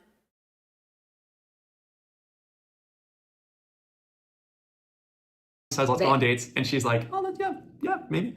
No. And then I drag us, and then it's a good time. Never seen, because normally Aries are like adventurous. They go outside, they do all of that. But you, they miss that part. He's just like so like me. It's really crazy. I really like doing things with purpose. A store, for example, and it's so full. We both don't like that. Mm-hmm. Like, I really get so much. Most YouTubers are very introverted. I'm very introverted. Look at my dominant ass personality. I'm such a Taurus. Hee hee. But I'm very introverted. I'm not surprised she's introverted. Sensory overload from too many people. You can get a little claustrophobic. Yeah. But also, is she autistic? Is Liz autistic? Wait, am I getting autism vibes? it's a bit different if there's like people in there who She a high masking autistic girly? know you, then you have to be a bit more aware of what's going Yeah. on. Like Liz and I have a good time going places when we're like incognito mode, low key. But there's no way you're gonna say that I'm more of an upper hermit than you are. Oh, you are. Oh, okay. But he still like goes out with his friends sometimes. Mm-hmm. So that's where you win. Yeah. Because I only talk to my friends online. I'm an online existence. Hmm. Have you ever argued about something very hard? How did it finish? Me and Landon, oh my god. Look guys, we spent 3 months in Switzerland together. Okay, here we like go. A month ago, yeah. Let's see what it was about. We were literally surrounded by nature. There was nothing there. And I couldn't take the car and go anywhere, so Landon had to always drive me if I wanted to go somewhere. But even if I want to go somewhere, there's nothing there. We're in a No place- food deliveries, Yeah. only like fast food. We were in a place in Switzerland that's it's extremely beautiful. Yeah. We were in a nice Airbnb for a while, but at the end of the day, the convenience factor of that place was So- just so like bad. it's hard when you're a entrepreneur, you're working Yeah. every day, especially working on Sundays, to not be able to order food conveniently. Chad says, no, I am a witchy girly. Hey, we love the witchy girlies in this chat, girls. Don't get it wrong. I love a witchy girly. I love a gay girly, a bisexual, pansexual, autistic girly. I like a humped a tree last week girly. I like a crystal girly. I'm just not a crystal girly, but I love you. I'm a rock girly. I love rocks. And I know what you're saying. Aren't they the same? We know the difference. The crystal girlies and the rock girlies know they're different. But okay. Sundays, just something you everything's gotta get used closed. to, Everything's yeah. closed. Nothing's open. So I was literally going crazy. And 'cause- you love to go, do nice shopping and get dressed up and yeah, do these and things. no, like I told him this is like an aquarium. We're stuck in an aquarium, and we were constantly together because I couldn't go anywhere, and we were like stuck. So naturally, we were constantly also arguing about. Not each other's high compatibility partner. That's it. They're not a high compatibility partnership. I have never been stuck with my partner anywhere. That's the point. Feeling stuck with your partner, what are we talking about? Of course, we argued about the stupidest little things because we were stuck together. What does that even mean? When my partner, I'll tell you a story. I was getting diagnosed with fibromyalgia. Okay, I'm a chronically ill girly as well. I was in a lot of pain. I had COVID. My body completely just gave up on me. I was in doctor appointment after doctor appointment. So my partner and I started dating while I was sick, right? Big deal. And I'm also pausing and talking a lot, guys, because of the copyright stuff. I'm trying to get around it. So, okay. So while I was getting diagnosed in 2023, April, okay, not to be autistic and specific, but my partner came from Croatia to Arizona to stay with me for 30 days, okay, to go to doctor's appointments with me. And they came to stay with me, and they didn't have any of their normal stuff. They didn't have their computer. They didn't have their games. They didn't have their setup. And I was like, are you going to go crazy? What are you going to do? And they had their tablet. So that was something. But they were like, I'll figure it out. I want to be with you. So it doesn't matter. I'll figure it out. Okay. And I was like, okay. So they came back and, or they came to my house, and my little brother lived with me at the time too. Okay. And the gay one, Mark, you know him, Mark. Okay. So we're all living together, and, he basically spent the time doing puzzles I had around the house, or like cooking and cleaning, or like just, having, figuring out what to do on his tablet or watching YouTube. But he just figured it out. And every second we could spend together was great. But we thought that was a really big test for our relationship. We had already been engaged. We were engaged. But it was one of those things where it was like also like a kind of a test, right? We had lived together for 2 weeks when he came to visit me first. Then I went to go see him for a week. Then we spent a month together. And my little brother comes out of his bedroom one day because we're in the family room talking, and there's a railing for the upstairs. And my little brother comes out and pokes his head over the railing and goes, do you guys ever shut up? He's like, you guys just talk. He's like, is there anything you don't have time to talk about? Like, is there anything you don't talk about? And I was like, no. And he was like, oh, I want to be in love like that one day. And I was like, yeah. He goes, you guys just talk. We still do. I have to, when I tell you guys the amount of times I've had to pee so bad, my partner's like, wait, listen to this one last thing. And then like, I was like, if you follow me to the bathroom right now, I need to pee. And like, we are so eager just to talk. So for her and Landon to tell this story when they have had a shorter relationship than I have been married, and they are saying that they were already fighting, you're not even a year into this relationship, girl, and you're fighting, that's another red flag. If you are fighting and you are just beginning the relationship, girl, it is doomed. It is doomed. Okay? And that's the point. Like the stupidest things, though. Did we argue about like crazy things? Let's think. I think we've definitely, this is part of the work I was talking about earlier. Like, yeah, we definitely butt heads at times on things that we should be talking through and figuring out together, and that's it. Like His mood swings. He has mood swings. Oh my goodness. Crazy mood swings. Okay, you want to be this real? And we're gonna start airing each other. Oh, wait. Ugh. Chet says normalizing and even romanticizing fighting and bickering in media has done a major damage. I 100% agree with you. As a girly who read, trust me, like at least 1,000, because I've read a few thousand books, but at least 1,000 of those books were toxic romantic stories. I guarantee you. Okay. Like, as a person who loved toxic romantic movies, I go back and watch movies and I just think like these are the worst people for each other. These people are not compatible. You remember 27 Dresses is my favorite example. 27 Dresses is the two least most compatible people I've ever seen in my fucking life. And all of a sudden they're together at the end. What? Like, what? It is like, they doesn't even make sense. And that's why romantic movies are so crazy, because like they stop at the happily ever after and they don't talk about the after. But it is so bad. Oh my God, it's so bad. Wait. Chat says, before knowing Landon cheated, I used to think, yeah, this guy is my type, sweet, wholesome nerd.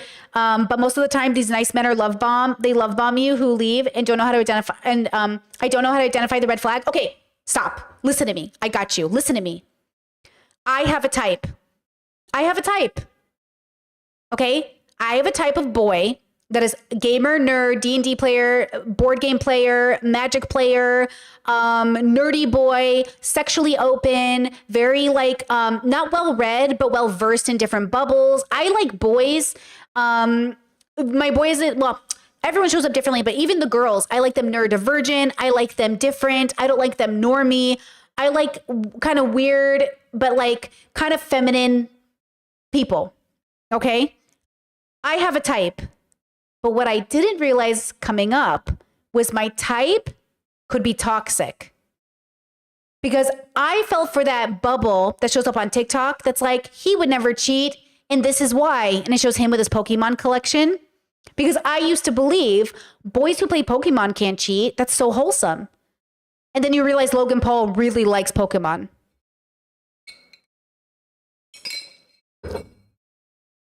So what I realized was, okay, it's not the type, but the type can be toxic. So I ended up with basically the same type, D&D, Pathfinder, nerd, ADHD, more feminine than masculine, like softer in tonality, calm. Like I picked a very, just the type. But the type with like a twist. He deconstructed patriarchy. He works on his misogyny. He deconstructed gender. They have a good relationship with self. They're introspective. They've done the work. They're kind. They inherently treat people well. They're good to service people. They're good about, masking in public. They're good about culture in the good way. You know what I mean? Like, it wasn't the type of boy that I liked or the type of girl that I liked or a type of they, them I liked. It was the fact that I was just picking unhealthy versions of my type. Now, you don't have to have a type. And all my types have variations of differences for sure. And the girls are a little different than the they, thems are a little different. But everyone is nerdy and weird. I've never dated a normie. I'm not a normie. Normies don't date me. I don't date them. But what I was looking for was the healthy version of the non-normie. Because you and normies do. Normies like to pretend they're healthy.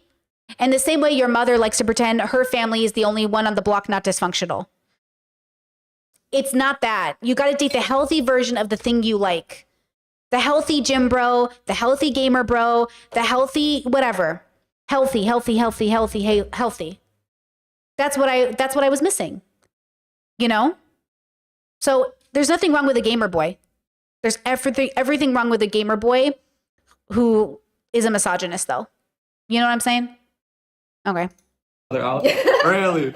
Okay, so Liz, she loves mischief and chaos a little bit. Like if she's a little too, so if Liz is a little too, isn't super exciting or whatever, she's gonna like come up to me randomly and then say, even if I'm sleeping, and then say something just to get like energy, basically, like just to get something going, to get that dopamine. I say something just to poke at him. Yeah, well, sometimes it's really nice. Like there was that one time you woke me up on the plane and you're like, babe, wake up. And I was like, and you're like, I just made tea. And I was like, really? Yeah, for me, I made tea. I was like, great. But other times, it's like, I think one of the most beautiful things about Liz is she is such a butterfly in the sense that she's really tapped into her emotions and she's free. I don't know about that. I have a lot to say about that. Camilla says, hey, Britt, when I was a teenager, I fell for so many gay guys. That made me feel safe. Has that happened to you? No, I never really fell for a gay guy. I've dated and been with a lot of bisexual people, pansexual people, queer, queer people, but I've never actually been with a gay guy or attracted to a gay guy. I think once I know they're gay, I don't think about it that way, because in the same way that I don't think about people who are married or people that are in a relationship, like my brain just shuts off. If I know they're not available, my brain just shuts off. I don't see that person as a potential anymore. But I can see why liking gay guys would feel safe. Oh, they were closeted. Yeah, I don't know. But I would say that I know a lot of people who feel safer around gay guys, except gay guys who haven't deconstructed the misogyny, haven't deconstructed the patriarchy. That's what I realized. I had gay guy friends that were so misogynistic. When I realized gay people also had to deconstruct, that's the thing about being a minority, guys. Being a minority isn't enough. You still have to deconstruct. Damn. If only being gay was enough. But yeah, you still got to deconstruct, huh? I have something to say about this, but I want them to talk a little longer before I comment. Free flowing, but sometimes in that she'll feel something and then like say it to me. I genuinely say everything I think. Yeah. And that has been issues in this relationship as well. I say everything I think. Guys always like, Liz, sometimes it's okay to lie. Well, no, you just gotta be tactful. I think Yeah, that's I know. it. You gotta, I think she should get assessed for autism. I think she should get assessed, and I think she should get assessed with the doctors that assess to me because they specialize in autism and AFAB people. I think she should get assessed. Her desire for radical honesty, and her desire to say it exactly how she feels, and then his desire to hear it differently. Ooh, chatty chat chat chat. Chatty chat chat. The place I got assessed is no longer assessing people I just checked because it was a part of a study assessing autism in women, and it looks like they are done with the study, so I'm so sorry. But I'm so excited because I'm officially part of a study for women with autism, which is pretty exciting. I'm so stoked to see the results when the study gets published. But either way, she should get assessed. She should definitely get assessed. It might just be what she's missing. It would help her life so much if that would be helpful. So with him though, ooh, congratulations, Discord. It looks like some people were able to get in. I know a few people went in through that. A few people from my audience got either diagnosed or rejected, which is so funny. That's how you know it's real. They did reject some people because if you have to take qualifying tests, and if you don't qualify, they won't test you. But if you qualify, you might just be, it was a cool process. It was really cool. Okay, so his desire to say you need to be more tactful could be coming from an authentic place of hurt to say, hey, I love you, but the way you speak kind of hurts my feelings. Is that okay if we change how we're talking? Or what really was the red flag is when she said you would prefer for me to lie to you. And that's the thing. In a lot of relationships, they would prefer a lie. They would prefer that you don't tell them the truth. And I think this is really damaging. Now, and I want to say this because I think a lot of people go, well, I'm just truthful. You're fat and ugly. First of all, nobody needs to hear that. Second of all, that's not being truthful. That's being mean. So when I try to be truthful with my partner about something, I'm trying to give an example. Let me give one. Hold on.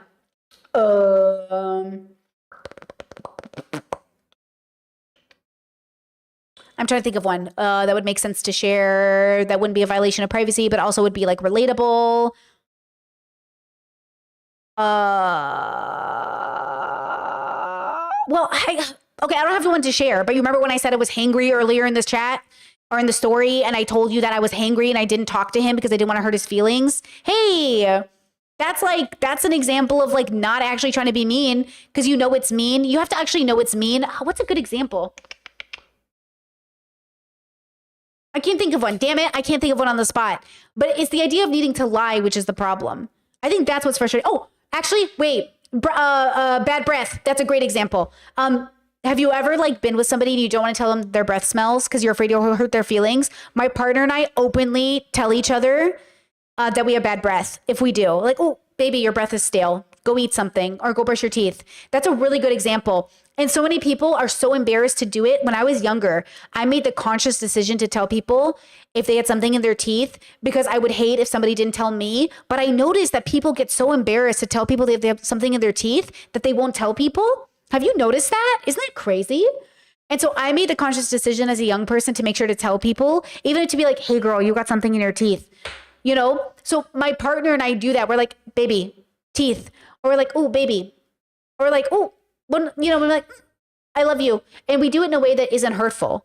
But there's a way to make it hurtful, you know? And also when you're disabled or you're chronically ill or you're neurodivergent, there's a lot of rejection sensitivity and PDA that plays a role in this communication style. And I also think that's why mental health is important. Because what if Liz is autistic and she doesn't know it and she's operating in this world where she's like, why isn't anything working for me? My life got easier with a diagnosis. It doesn't necessarily have to get, it doesn't necessarily have to do with dating, but it can help. I didn't get diagnosed autistic until I was married. But my partner and I were sure there was something going on. And they're neurodivergent. So they're like, I think something going on there. And I think something is going on there. So I was already questioning if I was autistic. It just didn't happen until after I was married. And I'm saying Liz is autistic. I'm just saying it would be so nice to know more about yourself so you can communicate it to this person instead of having to lie to people. I never want to be in a marriage where you feel like it's safer to lie to me, because that means something is fundamentally wrong with the marriage. Now, in a different scenario, of course, if you have to lie for your safety because you feel like you're under threat, something has gone terribly wrong with your marriage, but that's okay because that's survival. But if we're not in a survival situation, why am I lying? If my life isn't being threatened, why aren't I having the best team building moment with my team? Right? Like, think about where this is going. Yeah, I know. Like one morning she woke me up and she's like, you need to wake up. It's 2 p.m. And I was like, okay, yeah, sorry. I told you I was going to sleep in late. It's my Saturday. I got to recharge. And she's like, oh, and by the way, it stinks in here. And I'm like, what? Oh, no. And she's like, yeah, I walked in. I almost threw up because you're so stinky. And I was like, what? And I take... He definitely was stinky. I walk into my partner's office all the time and I'm like, what's happening in here? What is this? What's going on? What is this cloud? And he'll walk into my office and he's like, what's going on in here? And I'm like, I ate in my office. It smells like food. And like, we just go, what's going on here? Now, we're both kind of sassy gay. We definitely communicate in like a very sassy gay way. So it's like, what's going on in here? What is this? It smells a little bit like chips and fart. What's happening? You know what I mean? Like, it's okay to be cash with your partner and to be like, what's happening? I can, you know what I mean? Like, just, you ever walk into your house and you're afraid it smells like a cat? Because I have a cat. I am like always afraid my apartment smells like cat. Like we work really hard to make sure that our house doesn't smell like cat. So I would not be offended if my sister came over and was like, your apartment smells like cat. I'd be like, damn it. That's what I'm trying to avoid, you know? So, okay, so he had his feelings hurt. He didn't like that communication from her. I think it would be cute. I don't know why I think Liz would be cute about it though. She'd be like, oh my God, it stinks. Why does it stink in here? I'd be like, oh, does it stink? Like, instead of getting defensive, just be like, oh my God, I'm so sorry. Does it really smell? And it's like, yeah, I don't like the smell. Also, when you're in your smell, you don't know you smell. Sometimes you just got to walk out of the house and come back in to know if it smells, you know? Offense, okay? Like, I don't want to be a stinky person. Am I a stinky person for the record? You're not a stinky Okay, person. like, if I have body odor smell, ugh. Lately, I've been smelling everything very hard. And so she comes Like, in. That's because you're pregnant. That's because you're pregnant with a babino. Oh no, that's because she's pregnant. Where I go, I smell everything. So everyone has been getting it. Anyway, she comes in, she's like, yeah, you're stinky. And I'm like, what? I'm just waking up. What? She's like, no, it's not you. Like, you don't smell like BO. You just have like a body smell right now that's stinky. I was like, what? And she's like, oh no, it's not that. It's actually, you just sleep with your mouth open. And so I'm like, what are you trying to do? Why are you saying that? Hey, that's a thing though. Mouth breathers, no judgment. Your bad breath be sticking up the house. No judgment. I'm just letting them know. You just love to get me like going, you know? No, I just genuinely, that was a real concern. That was not to poke at you. It just, I smelled like too much. I smelled too much. Hold on. Discourse that autistic women are immune to dishonesty. I don't know if you're implying that autistic people don't lie, but plenty of autistic people lie. I used to be a liar. Now I don't lie, but I used to be a liar. Now I was undiagnosed. But you think Elon Musk isn't going around lying? He's not a woman, but you know what I mean? I'm just saying we are good at picking up lies because we're good at patterns. But autistic people aren't a monolithic experience. I just want to say that for people in the audience who aren't autistic. You know, autistic people are like anybody else. We could be lying, horrible people. Thank you. Too much lately. I shouldn't smell. I smell too much lately. That's okay. What are some qualities you both admire about each other? Uh-oh, let's see. Nothing. Just You kidding. start. I love. Man, she does. I'm really sad for her because she does seem like she's having a nice time. Oh, Liz. I do want better for women, but I want better for women in a way that doesn't center men around their existence. You know, I do. Like, I want better for women. I want better for women.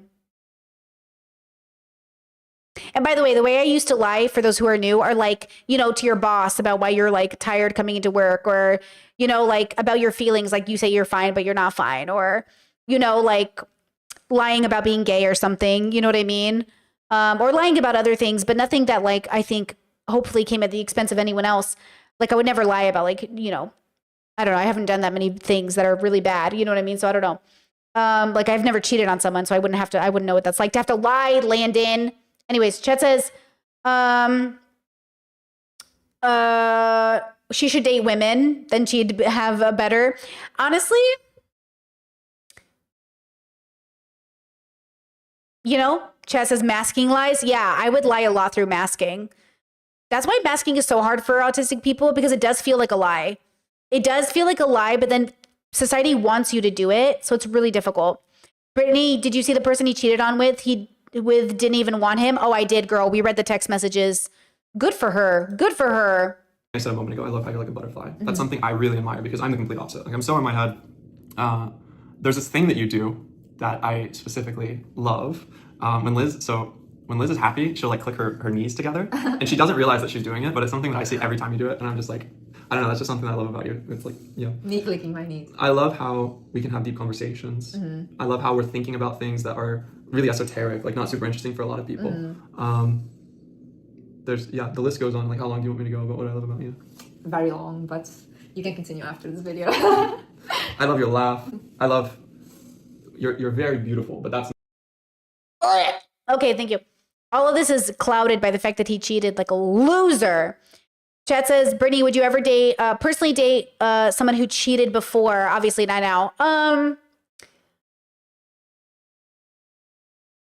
I don't think once a cheater, always a cheater. So I think that's important. I would have to know the context of what it looked like and when it happened and what it was like and how old you are and how long has it been and what was your version of accountability like. I don't think your past defines you, but I think how you talk about your past defines you. Does that make sense? I really don't believe your past defines you, but I really think how you talk about it, and of course, depending on what it was, but how you talk about it and how you hold yourself accountable matters, and also how you let people around you talk about it. So one of my biggest rules, one of the biggest things my family and I engage in is that we talk about things out loud. So like, if you did something bad in the past, we're allowed to talk about it. And if you act like we don't get to talk about it because you're too ashamed of it and haven't held yourself accountable for it, we'll meet you where you're at, but that's kind of on you. You know, it's the denial of what you did. So being able to talk about it, be like, oh my God, remember when so-and-so did this? And it's like, oh man, I hated that era of my life. I need you to be a person who's like, fuck, yeah, dude, let me tell you the story. Let me tell you the story when I was a piece of shit, versus like, hey, like I apologize for that. Why are we talking about it? It's like, oh, I need you to actually be far from it. I need you to actually be over it. And if you're still upset, people are bringing it up, not in a way to punish you, but just as a matter of fact, then we're going to have problems. Now, if people around you are bringing it up to punish you because they haven't gone over it, that's a problem. You know what I mean? That's a problem. But I it's not that you have cheated. It's that, why did you cheat? What does it look like? You know, I just reviewed JoJo Siwa and their cheating extravaganza. They're 22, toxic, but their cheating is something that I could easily like understand how you could move on from. It wasn't physical. It wasn't hidden. It was in public. It was emotional. It was with like, Chris feels like bisexual, gay or something. I don't know what's going on with him. But like, you know, if you're 22 and I meet you at 30 and you're like, oh, I cheated, here's my story, I'd be like, okay, so like, I could see how you could do that. Have you gone to therapy for why you did that? Do you know why you did it? Like, it'd be very dependent on the situation. Like, I could imagine, I can imagine dating somebody who's been toxic. I would have a harder time dating somebody who's been abusive. So if it's abusive cheating, I think that'd be different. If I dated somebody who's like, yeah, I cheated on my wife when she was pregnant, I'd be like, oh, nah. Or if they're like, I was married to somebody for 10 years and I cheated, I'd be like, nah. But if it's like JoJo Siwa, I was dating somebody for 5 months and then I went on a Big Brother and on camera I let a man cuddle me, then like, okay, well maybe in like, 10 years I could you could get over that. You know what I mean? It's a spectrum of toxicity versus abuse. So it's how you cheated, the context of the cheating, what it looked like, how far did it go, how deceptive were you in the cheating, all of that. I'm watching thickest of the strongest of the thickest. What's it called, guys? And we just got to an episode where she makes a decision to kind of say yes to a proposal that she didn't even really want. And you could tell it's kind of mental health related. But to be honest with you, I don't think I could get past that. If I was dating somebody and it was not serious yet, but we were still dating, and they had a run-in with their ex and they kind of went back to their ex even for a day, like that's it. It's over. Like I'm not engaging with somebody who isn't their own person and isn't still engaging with their ex. Does that kind of make sense? Like for me, I need that person to be grown and fulfilled in themselves. I need you to be far from your last relationship. You know? I need you to be like far from your, I need you to be done with your last relationship. I need you to be like a regular person again. Chelsea, membership for 8 months. Hey girl, says, just want to say thanks for always being a healthy voice I can listen to when I wake up and start my mornings. You're welcome. Thanks for spending your mornings with me, guys. And for the Europeans, thank you for spending your evenings with me. I appreciate it so much. Guys, I'm doing pretty good at not getting in trouble watching this video. I think it's because I'm pausing so much. Let's unpause and see what we learn. It's not even at the top of the list for sure. You're so sweet. Great. Okay, awkward now. Okay, so things I admire You're about... funny. It's really funny. She is. We're like convincing ourselves. No, I was prepared for a question that was like, what is the most annoying thing about Liz? And I was going to say, just how much I love you. So, the thing I love most about you is how smart you are. I love your brain. And that sounds very weird and kind of ballistic. But I just think that, people that are in love with people's intelligence, sapiosexual. Yeah, that's me. And you're very kind. You're very like helpful with everyone. Like if anyone needs help, it's like there immediately for his friends, family, everyone. I like that a lot. Very generous. You are sometimes funny, but I feel like I'm really funny, and then you're just there. Okay, hold on. Like, I'm not going to come on here and ask for your forgiveness. I'm just going to come on here and ask for understanding, because I made a mistake. But that doesn't mean that I don't love Liz. I love her with my entire heart. And I'm sorry, I just needed a revisit to the apology. we have a baby on the way. And over the last 10 months, I have done everything I can to give this person all that I can and to make her happy and do all of this. And regardless of how much I care, I made a mistake. Okay. I'm just a comedic relief. You're like there. Yeah. We should do more videos like this. I like that. I think Sabina is very funny. Sabina's funny. Sabina is so funny. She's like serious funny. You're just goofy. What else? Oh, I love the way you look. Oh my god, guys, for the first time in my life, someone told me that my partner looks good. I'm not used to people telling me that my partner looks good at all, because I really don't go for looks in a partner. That's the least thing I ever have cared about. But I remember like when you dropped me off at my hair salon, and this was in the beginning of our relationship, and the woman, she went like, oh my god, she came to me, she's like, your boyfriend is very handsome. And I was sitting there, I was like, really? And then she was like, yeah. She literally told me we got lunch afterwards. I picked her up, we went and got lunch, and she's like, you won't believe it. I was like, what? She's like, something crazy happened. The craziest thing ever. Like, somebody just told me that you're handsome. But I realized that you're handsome now. I was like, No, I knew you were handsome, but I always think that my partners are handsome. Some conversations just like should not be on the internet. And I mean, this is a young person who did post herself on the internet with a partner. Like, I do recommend not doing it. And I know Liz is young, so I'm, no judgment to Liz. But I do recommend as an older person, as a 36-year-old, the reason my partnership is offline is because my marriage is more important than the views or money I could make by posting it. And more than that, letting somebody into the intimacy of your partnership is just not good. But what's nice for us is that we can see all the red flags and she can go back and watch this.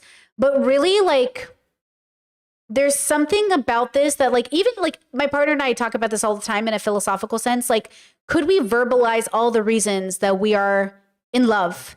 And it's actually really difficult to do that. It's really actually difficult to say why you love a person. Same way, like, why do you love a partner? Or I'm sorry, a parent or a friend or a sibling?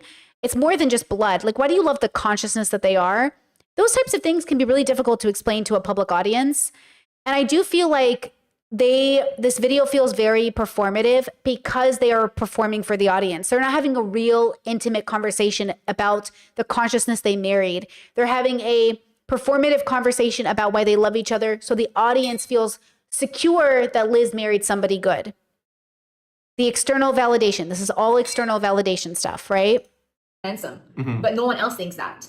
So I was like, this is another case of that, you know? But no, this time other people were saying, oh, you know, very handsome. And I was like, whoa. I don't think guys should be like obsessed with their looks and all of that. I think it's nice to be handsome, but it's more about, yeah, for guys, it's more about like being a provider, protecting. Give you his heart if you need it for living. No. Guys, if he's a gamer and a streamer, he could be making a lot of money. Boy streamers, boy content creators who are successful, or even the top streamers that are girls or boys, it doesn't matter. But boy streamers have a more chance of making more money, but it's not surprising he makes a lot of money. Like YouTubers make good money if they're successful. Is he successful? Does he have a lot of followers? She's making a ton of money. She should be, at least with her views. So like he should be making a lot of money. What's his name? Landon. Shoot, what's his name? Anyone got what's his name so I can Google him? He has 700K to 1 million. Like, is that money, his net worth? Like, it doesn't matter. The point is like, yeah, hold on, I got it. Well, that's a last name.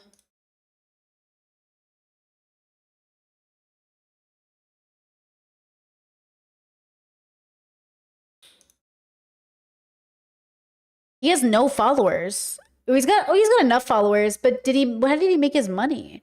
He has a business? Did she check his finances before they got married? I don't know. He looks suspicious. Wait, sorry, I should show you this because it's kind of funny looking. It looks like really suspicious to me, more than like real. So look, if you Google his name, okay, first of all, if you Google his name, he has 175,000 followers. That could be something. That could make money. But look, there's nothing. He's a CEO and founder of whatever this is. Developed novels. Did he make money doing that? Here, 900,000 followers. Oh, this account has more followers. Never been happier. No, 100K followers. What? It said 900,000, and then when I clicked on it, it says 180K. And then what's this business?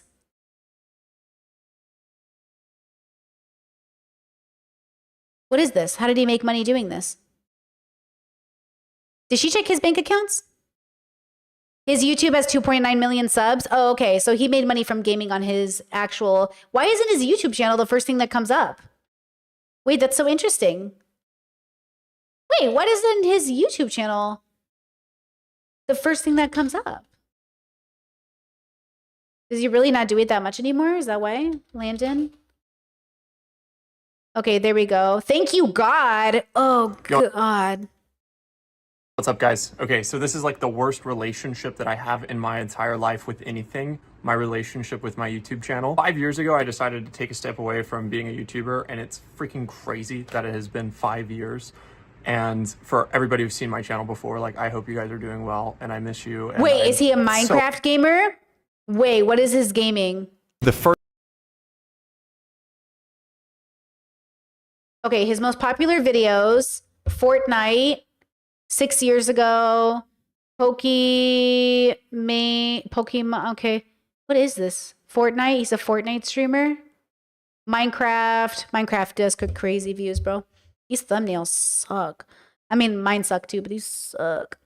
Fortnite. Let's go. Kid, you suck. Oh my gosh, have you missed that jump? Unsubscribing. Yeah, they're just like little boys. I mean, this is 6 years ago. How old is he, guys? Do we know how old he is? Yeah, okay. So he's like he's just like, this is him as a kid though. Let me see. Let me go to recent. Hold on. He's 26 now, so they're the same age. Oh yeah. The first one of... She said that. She said they're the same age. So 2.9. So yeah, he must have made pretty good money. Yo, what's up, guys? Okay, so tell me about it. I probably would have told you about what I'm doing right now, which is so weird. My only agenda in this video is to give back what I can to contribute. Wait, I'm sorry. This comment's so funny to me. Remember, cheating is a choice, not human nature. Everything we do is human nature. Not to be that girl, not to be autistic, but actually, even the idea of making a choice is predetermined by your biological predisposition and like actually your environmental factors. So actually, making a choice is human nature. So thank you. I'm autistic. Okay, thank you. You'll never rise to her level. Cheating on your wife while she's carrying her child isn't just betrayal. Wow, people are coming for him in the comments. What I hope is helpful knowledge for you guys to, chew on, take it however you will. But these lessons that I'm about to share with you have genuinely made my life better in every way. And if you want to be a successful person, I'm not going to sit here and say that I'm the perfect. Chad says they take it as making an excuse, but I see what you're saying, Britt. And I see what they're saying, but they think they're bigger than their nature. Cheating and rape and murder are very much a part of human nature. Y'all give people too much credit. See, the problem with humans is we think we're better than we are. So you default expect everyone to be a good person, except you don't even know what a good person is because we don't even have those conversations. All these people that are casting judgments, what did Jesus say? Those without sin cast the first stone. Go ahead, girl.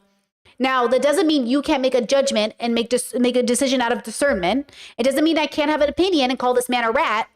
It just means that rats are still a part of nature. A rat is a rat. A rat is a nature. Rat is nature. Rat is an animal. You know what I mean? We're all just animals on a planet, baby.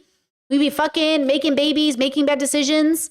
Okay? It's just some of us get judged because of our actions and how they hurt people. And you have to make those judgments out of discernment because you got to make sure that you don't interact with a person or give the wrong person a second chance and they hurt you even worse. Right? But the word choice is a very dicey word. What he did was an action. And now because of an action, you have to make an action. So boundaries versus ultimatums. Ultimatums say, you better do what I want or I leave. Boundaries say, you can do whatever you want and I'm going to do whatever I want. And I'm going to consider all the factors, but I'm not telling you who to be. So if you're going to be a person who cheats, then I'm going to be a person who leaves. Not because it's an ultimatum, but because I need to do what I'm going to do. And I can't be in a situation with anybody that cheats, right? But like FK Twig said this perfect, right? And this is so true for me too. When you realize you weren't abused because of who you were abused because that person is an abuser, you realize like that has nothing to do with you. That they're having a relationship with their own nature, their own biological predisposition. They're having a relationship with their introspection. The only thing extrospection gives you is a deeper relationship with your biological relationship. It doesn't change you from being a biological creature to a not biological creature. It just allows you to make better choices because you have better tools. But if he doesn't engage in getting better tools to make better decisions, he'll continue making bad decisions. And she does not have to wait around for him to do that. And I guarantee you 90% of people won't. And I guarantee you some of you won't. Some of the people watching me right now will never have a deeper relationship with their biological experience. And in some ways, it is what it is. But if you would like to have one, then you must first accept what you are and then accept what to do with that knowledge. He has not accepted that he's a cheater. He only sees himself as a guy who made a mistake. So for as long as Landon only sees himself as a man who made a mistake, he'll never be able to own up to the fact that he is actually a cheater. And in this point in time, can decide to be somebody else when he's ready, but he's not ready. You know? I'm just saying. Person and I'm the most successful being that I could ever imagine. I'm so far from that. But amongst every successful person that I know, success not defined by how much money you have, success as defined by the progressive realization of a worthy ideal. The people who wake up every single day and do what they want to do with their life. If you wake up in the morning knowing what you want to do with that day, knowing that if you do something today, tomorrow will be better, that you will be a happier person tomorrow, and then you wake up that day and do that thing, and then at night you are looking back and saying, wow, today I created the reality that I wanted. I got one step closer. If you are that type of person, you are a successful person. Amongst every single successful person that I have ever met, there is a list of lessons that everybody seems to have just come across that I wish I would have been sat down and told as soon as I started working, as soon as I started realizing what this life is. I hope this information resonates. Let me know what you think. First things first. It is so important to remember that everything in this world is connected and that God, the creator, is definitely a real thing. Take a moment, hold that, and then keep that in mind through the rest of these points, and I will tie that in. The second thing, the things that you believe, the things that you think or feel or see in your head either help you or they do not. The top recommendation across all successful individuals that have ever lived, if you look at these memoirs or these biographies and you look at what they're telling people at the end of their life, what is your secret? How did you do this? What is the thing that I need to know? You must understand that control of your own mind is the key to creating the world that you want to live. The world as you know it literally comes through you into this reality from all of us. Every single thing that is around you has been created by something, whether it is by the divine creator of this world, which you call God, or if it's the chairs that you sit on, the phone that you're watching this through, no matter what it is, it has come through into the world through somebody's mind. When you realize that everything is created, you realize that everything is created through thoughts, and you also can realize then that you choose your own thoughts. Think of your thoughts as Tao Te Ching, number 34, choose greatness. The great Tao is everywhere. It is on both the right and the left. Reminder that this was written a very long time ago and has nothing to do with anything you think of today. Okay. This is philosophy. This is very old. Okay. It is both on the right and the left, meaning directional. All things rely upon it for their existence, and it sustains them. It draws praise, but it is not proud. It lovingly nourishes everything and is not possessive. It desires nothing, and so it is considered small. Yet everything returns to it, and so it should be considered great. The wise do not appear great among others, and so they reveal their true greatness. I think what he's referencing is that self-help book he was referencing. The issue with the self-help book is that when people say like, oh, your thoughts are everything, are you saying like in a medical sense? Or are you saying in some supernatural sense? You're referencing God, you're referencing all these things. Like, you are a biological creature. Your brain has the possibility of malfunctioning. When you have an intrusive thought, okay, like, you are not your thoughts. When you have a thought that says jump off the balcony, or you have a thought that says hurt yourself, or you have a thought that's like you're ugly, you're stupid, that thought isn't you. That thought is the voice in your head that's manifested through like all of like, you know, your trauma and your issues, right? Like, you're not your thoughts. You are just hearing or experiencing a thought, and it is your job to watch it pass by and to do something else. What I used to think before therapy is I thought I was my thoughts. So I thought all the thoughts I was having, like, you're worthless, you're not worth anything. When I used to think like you're better than this. Come on, you're so lazy. I used to think that was me. I used to think like all my disability was me, in a sense. Like, even the stuff like when I'm feeling disabled, when I'm like in a disabled mode, I know it's not me. It's my body malfunctioning. I think I am mind, body, and soul.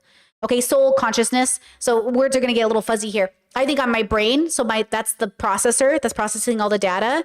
I think I'm my consciousness. That's the real Brittany. That's the voice. That's the person that is observing, that is having an observational perspective of her life.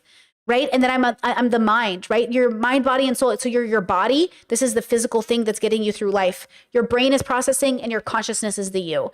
So when you're like in let's say you're having like a really executive dysfunction moment, and you're sitting on the couch and you really want to get up and do the dishes. You really want to clean. You really want to do a video. For me, it's like, I really want to film a video today. I already almost got ready. I'm like, my hair is basically done. I got to film a video. And my body's like, no, we're not going to do that. And my brain is like blue screen of death. I'm sitting there as a consciousness, just looking at my body being like, fuck, we're not going to get anything done today, are we? And my body's like, nope. And my processor's like, nope. And I'm like, so it's my job as a consciousness to accept that nothing is getting done today because these things are malfunctioning, versus assuming that because these things are malfunctioning, I'm worthless and I'm lazy. I'm not worthless and lazy because my processor is giving me the blue screen of death. I am having a biological experience. Okay? So I agree with him, but where's the science? Where's the data? Where's the therapy language? Does he actually know this because he's researched the data, or is he just saying it because it sounds good?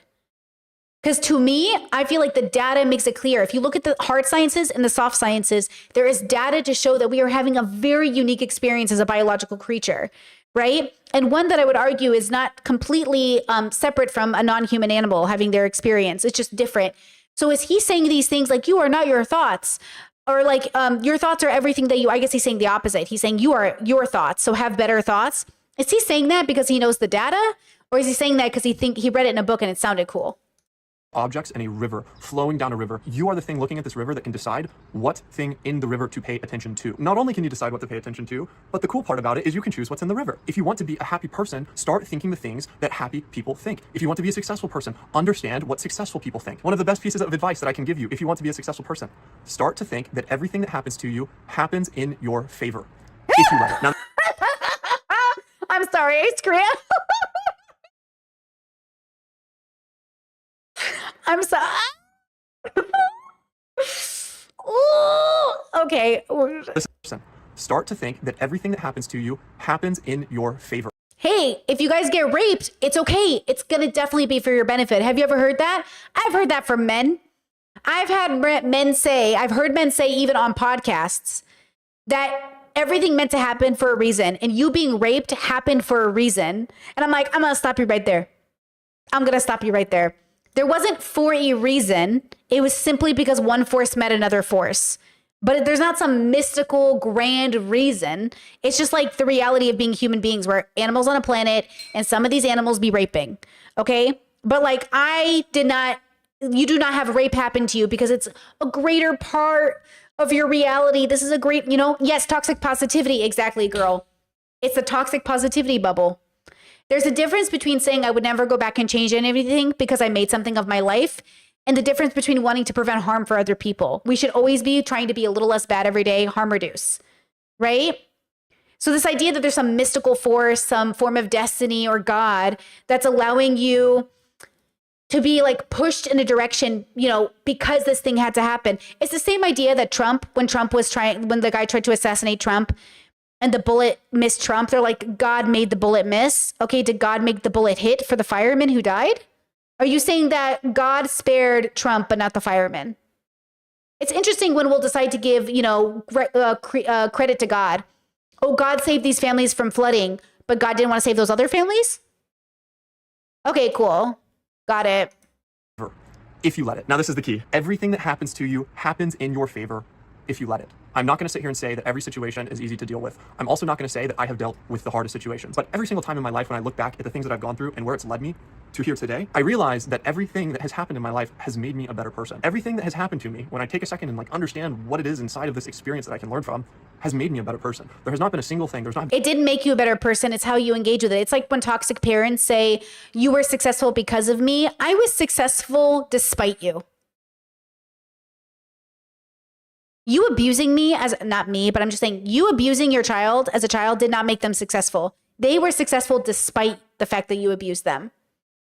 But it's the arrogance of thinking that everything that happened to me made me stronger. No, it was how you dealt with what life threw at you.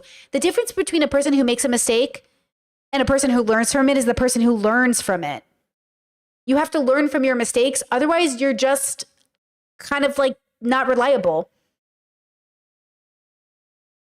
So his perspective is wrong. I think there's a lack of efficiency with this mindset, with this belief, with this framework, with this philosophy, right? And I think it shows in the fact that he cheated on his girl. What was the answer for this? What was the answer for this? If we had a child on the way, then yes, for sure. You would not give me your heart. For sure. I would not want. Wait. He said, if we have a child, but they know they're pregnant right now. Was this filmed before they got pregnant? Because this is May 24th posted, and she just dropped that she's 4 months pregnant. Obviously, she was hiding her pregnancy, right? Did she not know she was pregnant? Some people don't know they're pregnant. Did she not realize at this point that they were pregnant? Oh, does she not know because she said she was smelling everything and she was sensitive? Or is she lying to the audience right now that she's pregnant? That's what I'm confused about. I want you to die. Would you give me your heart? Yeah. Probably, yeah.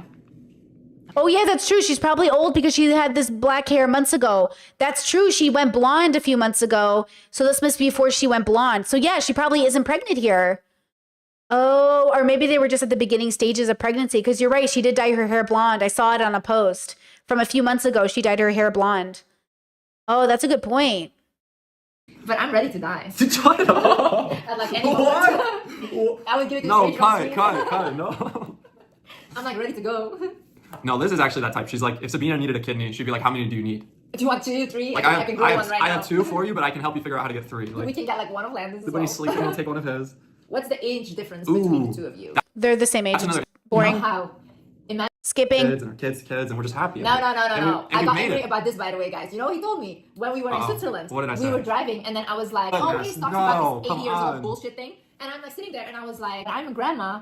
I'm gonna buy a castle, and it's gonna be filled with my cats and my kids. And she has a vision of having 100 cats. Yeah, and he's like, yeah, babe, you're gonna be living in that castle, this and that. And I'm like, and where are you? And then he's like, I'm gonna be on the moon. I said, I'm gonna go to space. Why would my husband be in space? She said, flirting with some aliens no, we're there. joking, okay? And we're talking about this castle and all this, and I'm like, yeah, baby, I'm gonna get you that castle. And she's dead quiet for 5 seconds, and then she's like, and where are you gonna be? And I was joking. I was like, I'm gonna be in space. Getting lap dances from some aliens. Whoa! Up there. I know what you're trying to do. Exploring you're the solar staying system. on Earth. If I'm on space, you're not in space. And then I didn't even connect the dots. What she's talking about, I get it now. She was so upset with me. I was like, baby, don't worry. I can't tell if they're joking right now. I can't read the room. I love you. If I'm gonna go to space, you're coming with me. But you say, you know, this is the issue. You're also very honest. I asked him a question. No, I asked him a question where like a woman just wants to hear like, oh, babe, something nice, but he'll say like very seriously. It's just how my brain works. Yeah, like, like, I very honestly, honestly, and I'm like, that's not what you should say right now. Like, that's not. Yeah, it's not like Asperger's clinically, but I'm super logical. So if And in the middle of texting somebody I should not be texting in this moment of fucking weakness, like seeking validation, and it's just a bad behavior that I can't believe I did it. But in the moment that I was doing it, I messaged that person that I was sorry and that it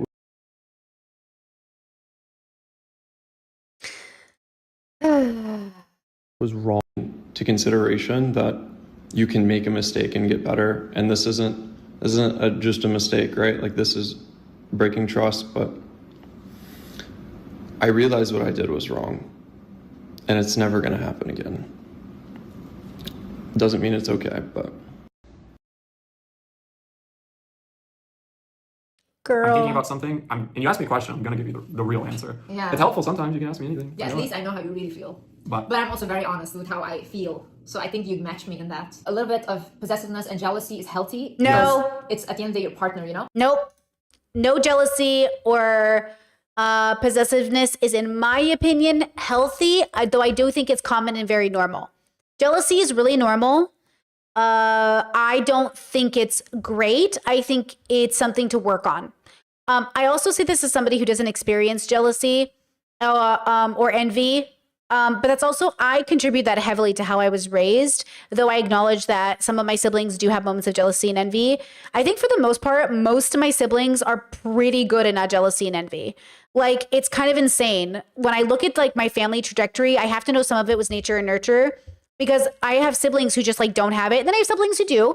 I have a couple of siblings who really struggle with like jealousy and envy, but you know, it's 1 or 2 out of the 10. And then for the most part, a lot of us are actually pretty good. Like we have a pretty good relationship with it, but I think like it's okay if it happens. And I think you should just see where it comes from, dissect it, deconstruct it, have a good relationship with it.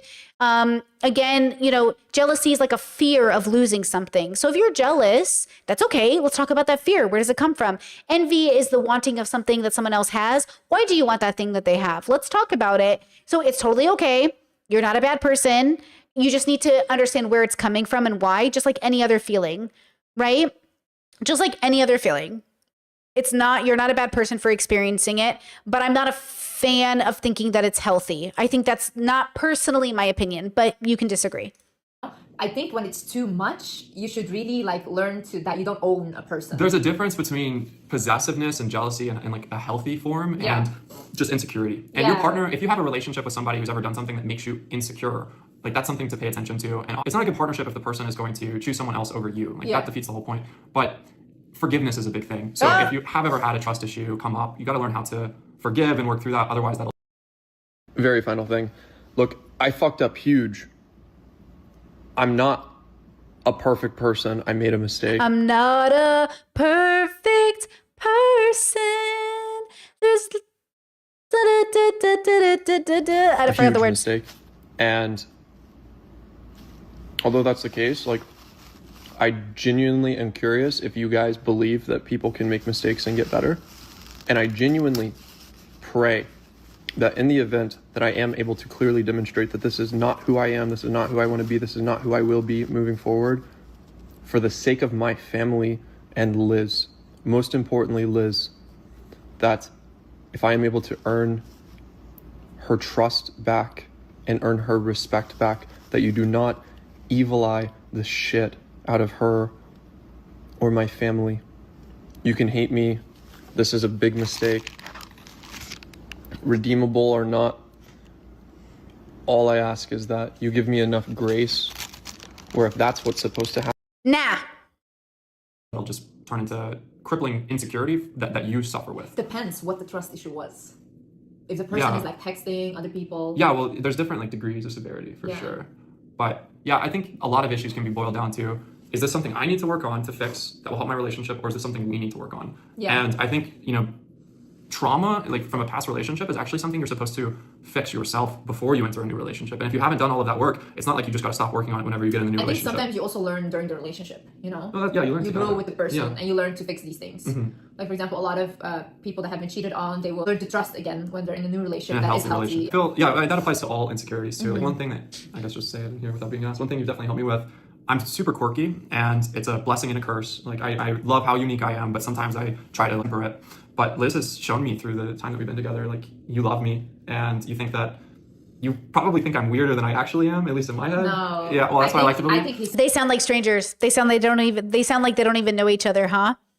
This sounds like two people newly dating. This doesn't sound like two people who know each other.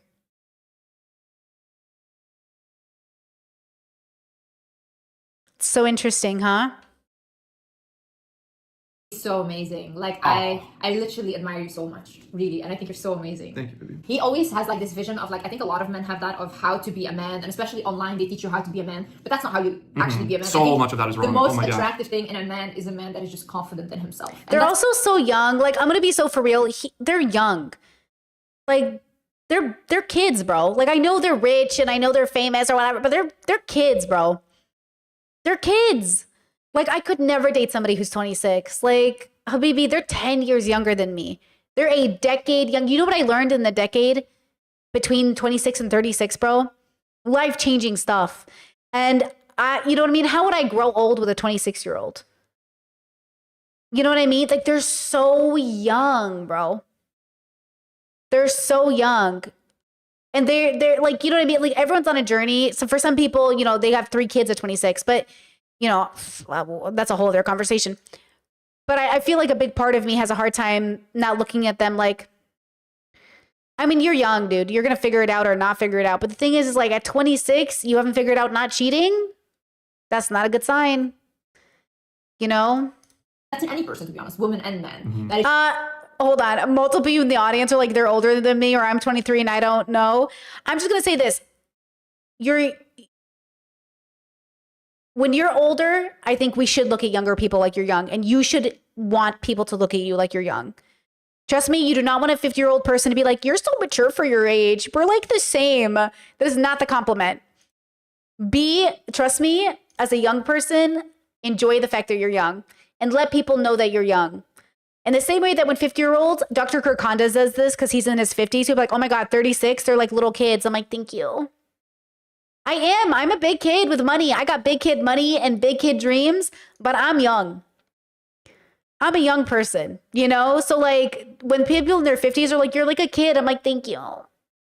Thank you. is just confident in himself, that shows up as whatever he wants to show up. A man is constructive and creative in essence, and so you don't have to be this like full of testosterone meathead to be a great man. You have to be able to meet certain things, but I always say this to my friends as well. They're like, how should I act to attract a guy like that or whatever? And I'm like, don't act, like show up as your authentic self, because then you will meet someone that is also their authentic self. You don't want to meet someone that is pretending to be someone else. Guys, don't write age is just human made in my chat, bro. You sound like a pedophile. Well, you want to have sex with babies?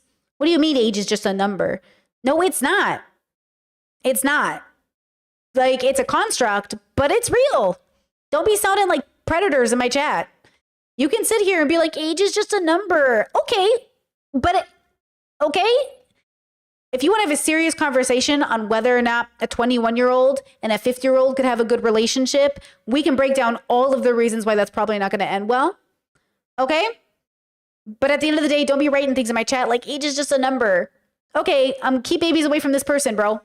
You know, that's not a good vibration. So it's not sustainable either. Yeah, it's not You know, sustainable. I think that's good advice for everybody watching this. Like, there have been comments, and I appreciate these so much, to be honest, where people have seen, you know, the stuff we posted in our relationship, and you know, people are praying for it, and we definitely appreciate that. But then, And I just want you to deconstruct it. You're like, I'm not a predator queen. I'm 23. No, but listen to what I'm saying. Listen to what that statement, it's not a good statement. Don't make the statement. Find a different way to say what you mean to say, right? Age is a construct, but the reality is that we're biological creatures and age impacts us. That's why if you're a young person, you can take advantage of an old person eventually, because as we age and get older, our IQ drops and we become disabled. Everyone ends up disabled. And so old people can get taken advantage of young people because it's not about your age. It's about the relationship to your biological experience. And when you're 21, you're having a different biological experience than somebody in their 50s. and you are more likely to be taken advantage of. So the number part is arbitrary, but the reality is that we're trying to explain a biological timeline with the way that we number these things. So when you say like age is just a number, yeah, sure, when it comes to maturity, and yet there's a pattern we can hold to. There is a pattern. So if you meet a 50-year-old who hasn't matured, you definitely want to steer clear. You meet a 21-year-old who isn't mature enough, that makes sense, they're 21. But eventually it won't make so much sense. Do you know what I'm saying?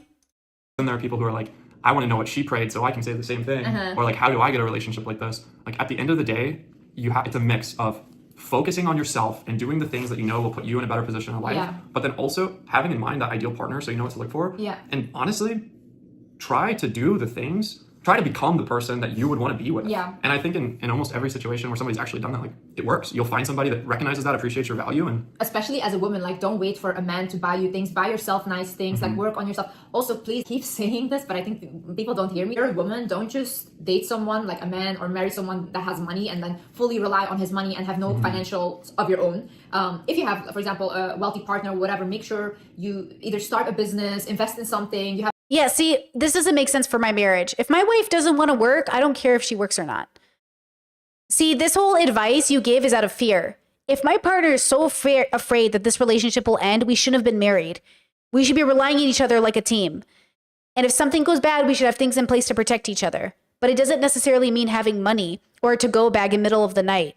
You shouldn't be marrying people if you're afraid. I mean this truly. Now, you should prepare for the possibility of death or, God forbid, abuse. But the truth is that like when you marry your high compatibility partner, the scariest thought is Alzheimer's, dementia, death. It's usually not abuse. It's really the afraid, like a fear of their body failing on them. That's what you should be prepared for. Okay. Hold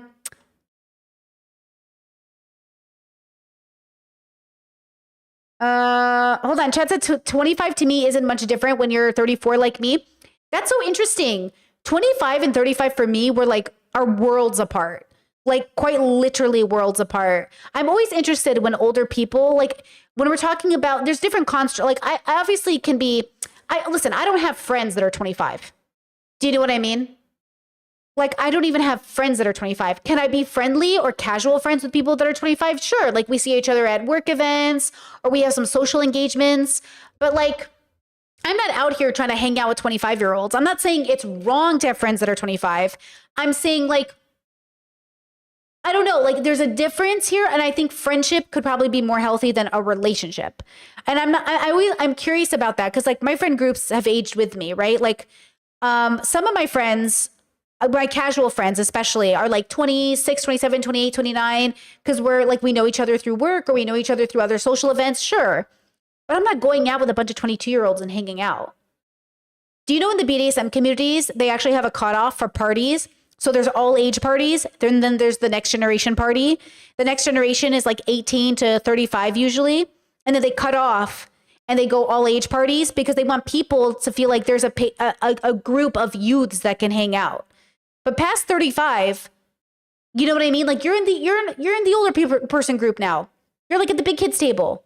Why are you still hanging out with the little kids table? Let little kids have their moments or age into the big kids table. And I'm not saying it's completely unethical to have friends that are a little younger because like maybe you end up knowing each other through work or something. But there is something to be said about this idea that like, yeah, you don't see any difference between 34 and 25. That's interesting. What an interesting lived experience, right? Poof, welcome so much for the super chat. Great stream. Thank you. Thank you. Have money in your account because at the end of the day, a lot can go wrong in a relationship. That is just the reality of things. I think she said people fall out of love. I really, really recommend you don't marry a person with this mindset. I don't think you should ever enter a marriage thinking about divorce. I don't think you should enter a marriage thinking people fall out of love. I think you should go into marriage with the realistic expectation that sometimes life goes in a direction you did not foresee coming. But you're entering this marriage in good faith that you have both picked the right partner to do life with, to actually do life with, okay? To actually rely on them to wipe your butt when you get Alzheimer's. If you think there is even a slight chance that this person isn't going to do life with you in that way, we should re-examine why we're getting married. I think a lot of people settle. I think a lot of people pick wrong partners. I think I've picked a lot of bad partners. But I think when we're talking about a lifelong partner, somebody you're growing old with, when I look at the couples I see who have been married 30, 40, 50 years, and I see that they are good and they are a team, they don't talk this way. They don't act this way. They are very confident. They are very secure in their marriages. They are very sure that, like, what are you talking about divorce? Like, we didn't do this much work to get divorced, but they also aren't abusing each other. They also don't hate each other. They also like each other. They also spend all their time together. The couples I think about who have been married for decades that I admire, they like spending time together. They really like each other. They really like each other, you know? So I want you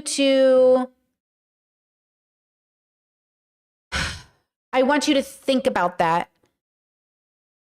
and remember that she's 26 giving advice. Do you know what I mean? Yeah. Why'd you say, Chat says Will and Jada Smith? Wait, what about them? What about them? Because they're not one of the couples I know personally that I'd really admire their relationship. So if that's what you're referencing. Just because you've been together a long time doesn't mean you have a good relationship. Being together a long time is not the marker of a good relationship. I want to make that abundantly clear in case you're new to my audience. Sometimes y'all need to get divorced. There's a lot of people out there that I'm like, you should leave your husband. You should leave your wife. You should get divorced. I'm just talking about the couples I admire and respect and love their relationships. That's who I'm talking about. Because we're not using the model of a dysfunctional relationship for our goal. We're using the model of a healthy relationship for our goal. Fall out of love, people fall in love with other people, like all these things can happen. So make sure that you always have yourself, no matter what. Like I always say, your partner should add to your life, but it shouldn't be your whole life. I agree that your partner should add to your life, not be your whole life. But in order for me to fall in love with another person, I would have to cheat. Because the only way I know I'm in love with somebody is if I spend intimate time with them. I'm not going to spend intimate time with people like that. You know? And also, like, my friends and family that are established, like, as an example, in our relationship, we don't have a rule about gendered friends. You know how some people are like, you should have friends you hang out with that are girls? In some relationships, that could make sense. But in my relationship, we have friends that are all genders. So so when you're on that first, second, third date, talk about that. How do you feel about opposite sex friends? How do you feel about intimacy? How do you feel about cuddling friends or hugging friends or kissing friends? Like a lot of gay people, we kiss our friends very casually. You know what I mean? Like it's not that big of a deal to kiss your friends. Be like, hi, how are you? It's not that strange. So this is a cultural difference as well. What is your cultural expectation of your marriage? What would you do if your husband left you or whatever? I mean, I would just continue with my life, you know? I still have my own life. I have my own finances. I don't need to be here. I want to be here. And that's the most important thing, especially for a woman. If you're going to give that man children and all these things, make sure that you and your children are safe in a financial aspect. Because a lot of people don't think about this, okay? They say like, oh no, that's crazy to think about. Only love, love, love. Love will not buy you a mattress, okay? That costs money. So a lot of things cost money. Yeah, true. Don't stop your own inner development and your own spiritual development just because you get in a relationship that you're presently happy with. But I would say it's not a great message. It's honestly a toxic message. This thing I've seen people saying of like, oh, you can never trust a man, like never trust your husband, like he may just cheat on you. You never know. It's like at the end of the day. I've shown her this, and I've tried my best to make her feel safe and happy and protected, and while yes, I made this mistake, I want to be a great man, and I'm not there yet, but I know that a great man is one that takes accountability. I know that a great man is somebody who makes a mistake and then can be forthcoming honestly. And although I felt bad, like I should have just said, hey, I've done this thing, I feel very bad about it, I'm sorry. Like, I know what I did was wrong and this is not going to happen again, and I'm sorry. And that's how you should treat the people. Oh, girl, you just super chatted me right when I texted you back. You said, I meant to say, don't see much difference as someone who is 21 versus 25. I see a huge difference between 20s and 34 years old. Thank you so much for the super chat. I literally just added you in chat. I was just going to let you know I saw your messages, but thank you so much for the super chat, and I appreciate the clarification. Thank you. You said, well, here's a donation regardless. Thank you. I appreciate you. Thank you so much. Who you love. And Chat says, is the great man in the room with us right now? Is the great man in the room with us now? Isn't this a great reference? Don't you love it? The back and forth. I think that's another thing to look at. The reason, and I know lately a bunch of misogynists have been finding my content, and I am really trying to signal for them to feel uncomfortable. I want any man that is slightly sensitive to any words I use to leave this audience, and all those secure ones to stay. Okay? So when he says, I hate when women say like all these men will cheat on you, I never say that. I don't believe all men cheat. I do think all men need to deconstruct misogyny and patriarchy though. And if that upsets you, do you know what I mean? So if he's going to be sensitive, to be like, all these women are talking about toxic masculinity. Like, if you don't know what toxic masculinity is, then you might get defensive. But I'm not saying masculinity is toxic. And the fact that I even have to explain that every fucking time, do you know? Chat says, thank you for the super chat. From Poof says, do you think the male loneliness epidemic is real? You know, I saw a TikTok with a comment that said, when women were old cat ladies, y'all laughed at us. Nobody was worried about our loneliness epidemic. And that's because women, even when single, we're doing okay. Men are having a crisis of meaning and self, but it isn't just the men. The male loneliness epidemic is loud, but I just don't think it's that many people. You know what I mean? Like, it's just a meaning crisis. It's not a dating crisis. We're always so fucking bad at actually seeing what the problem is. The problem isn't that you have a girl or that you don't have a girlfriend. You know what I mean? The problem is that you think you need a girlfriend. That's the thing. Like, loneliness is a universal issue. Everybody is having a meaning crisis. You're not special because you're a lonely man. But they make you somehow, the patriarchy tells them to make it all about them. They blame women, and they always say women make it all about them. Women are buying houses and graduating college at a higher rate than men. We got the right in a less than 100-year span that we got the right to vote, work, and have bank accounts. We outpaced you under patriarchy. What's your excuse? We literally outpaced you.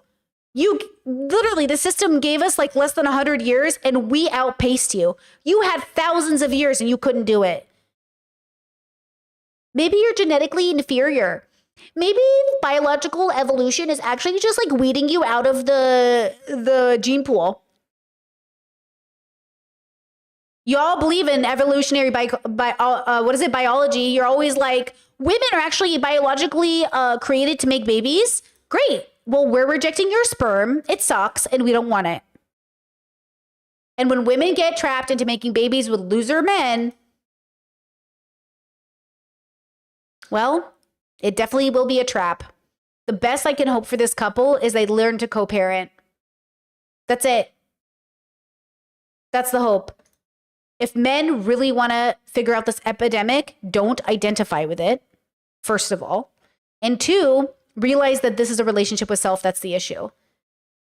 It's like the people that identify as an incel. Don't identify as an incel. Don't identify. Don't make your identity this very negative thing. Figure out who you are outside of these constructs. The man and the woman have to be trusting each other and taking that.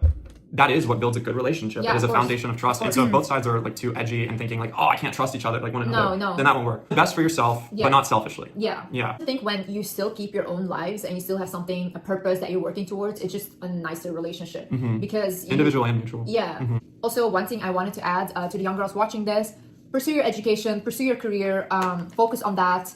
Don't live your life centering around men and I need to find a husband and I need to find all of this right now. You know, even if you're a little older and you feel like your culture is really pushing you to. I like that she's saying that, but I don't know why she's also saying like,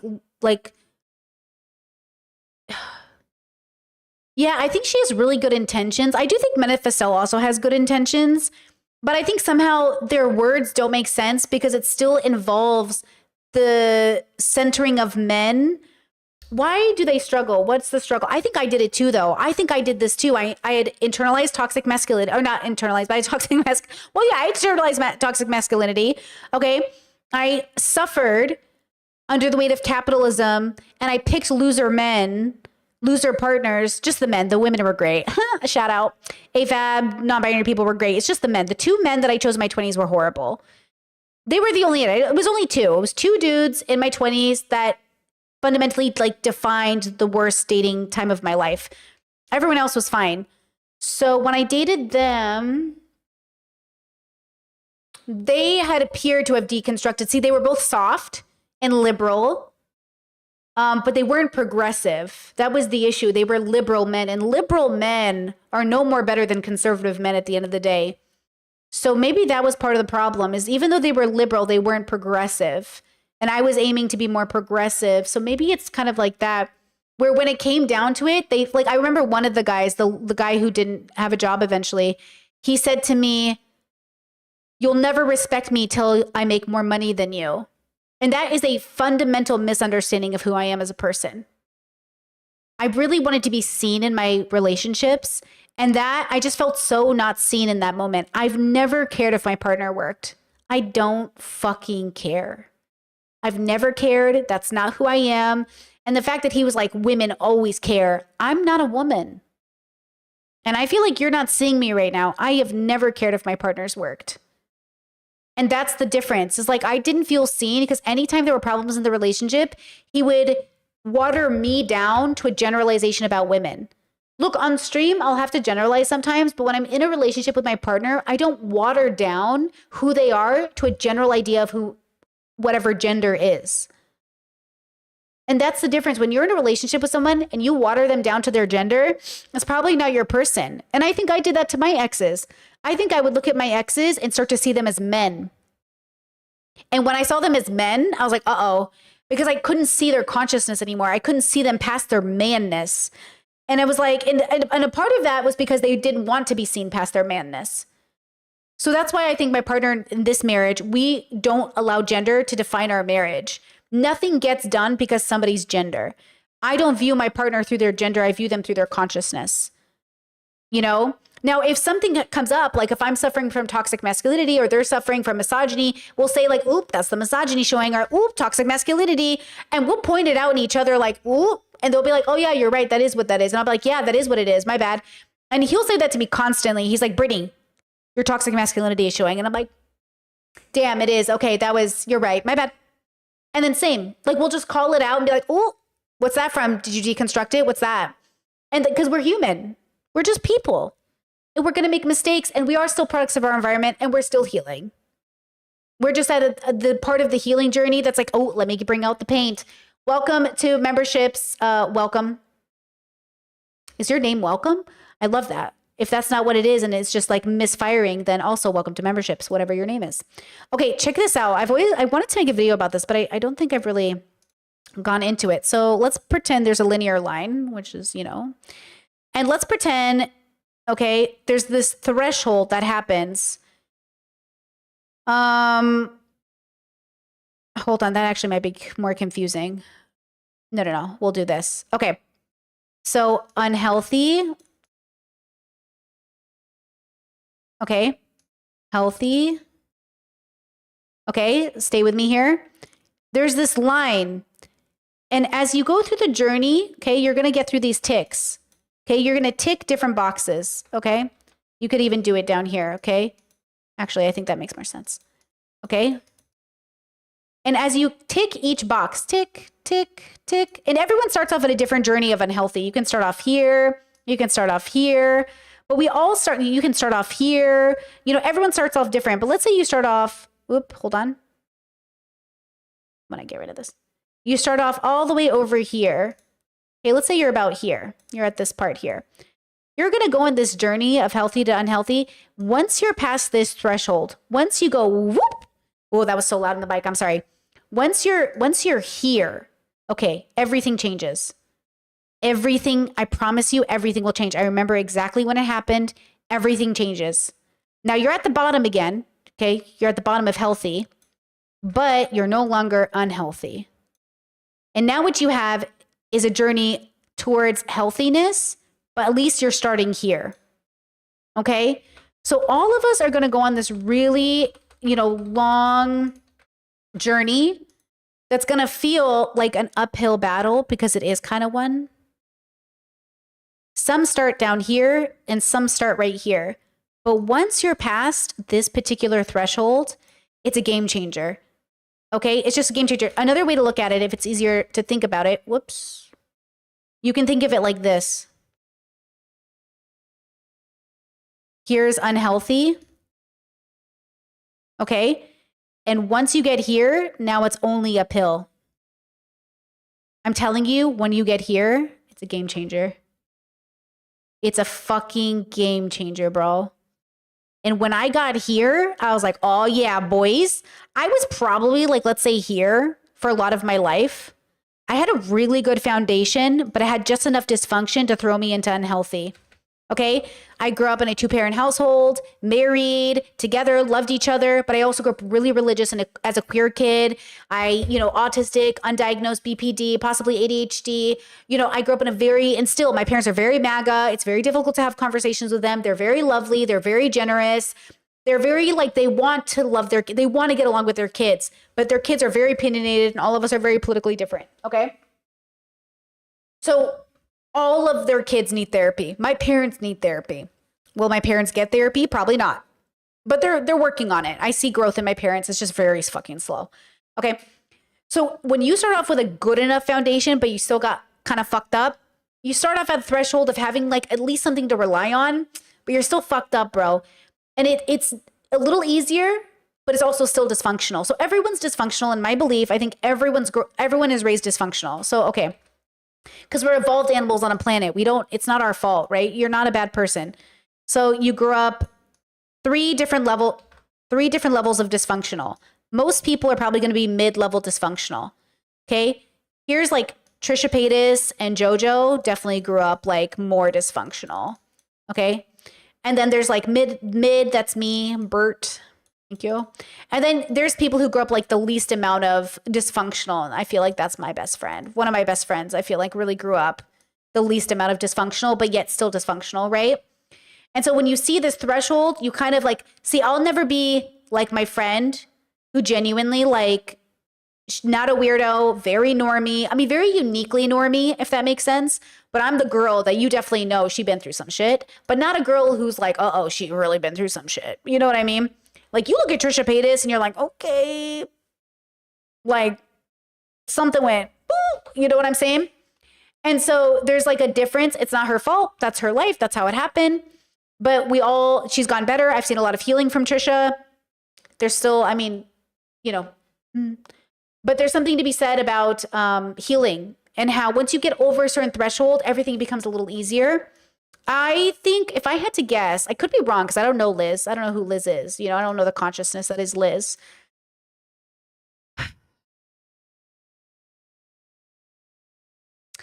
Liz feels, this is dysfunctional, this is healthy. Liz feels to me genuinely, bro, she feels like she's right here. I feel like she's on the cusp. She's so fucking close to just getting over here. But will this run-in with her baby daddy make her go more dysfunctional, or will she use it to become more healthy? Because this is where the dilemma is. I think she's so close, bro.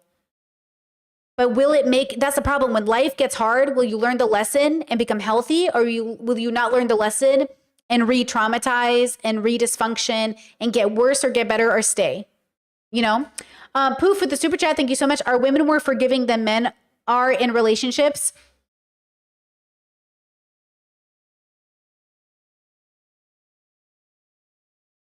I don't know if I could have an answer to that. I don't know. I think a lot of people are happy to settle. If I had to, because there is a study that shows that men are less likely to end a relationship and are actually happier in a relationship even when it's going badly. So I don't know if they're more forgiving, but they definitely aren't going to leave. Women are more likely to initiate divorce, but that's because women outgrow men. But I'm not sure because women aren't willing to settle for longer. So I don't know. I find that women are more introspective than men, but only because they're required to be under patriarchy. Just like most minorities have a higher probability of introspection because under white supremacy and patriarchy and homophobia and all these horrible systems, they are forced sort of to be, not that they are automatically, but and I mean forgiving in a very lax way. I don't mean true forgiveness. People hardly know how to truly forgive. But if I mean, do people make excuses and stay in bad relationships? Who does it more? I don't know. I feel like it's so anecdotal. I don't know. I feel like both. I don't know. Yeah, I don't know. I don't really think of men or women as more forgiving. I think of both of them as both generally people who have a tendency to make excuses for people's bad behavior and stay in bad positions. You know? But real forgiveness, I think most people don't know how to really forgive. I mean, I didn't even really know how to forgive until later in life. Like, I really held a grudge. Ooh, I held a grudge. And then now I don't do that anymore. But that's because my therapist was great. Pooh for the super chat says, thanks for answering me. Thanks for the super chats. Okay, guys, we're getting to the end of this. I'm so excited to have spent so much time with you. Let's finish out as much of this video as we can, and we'll wrap up.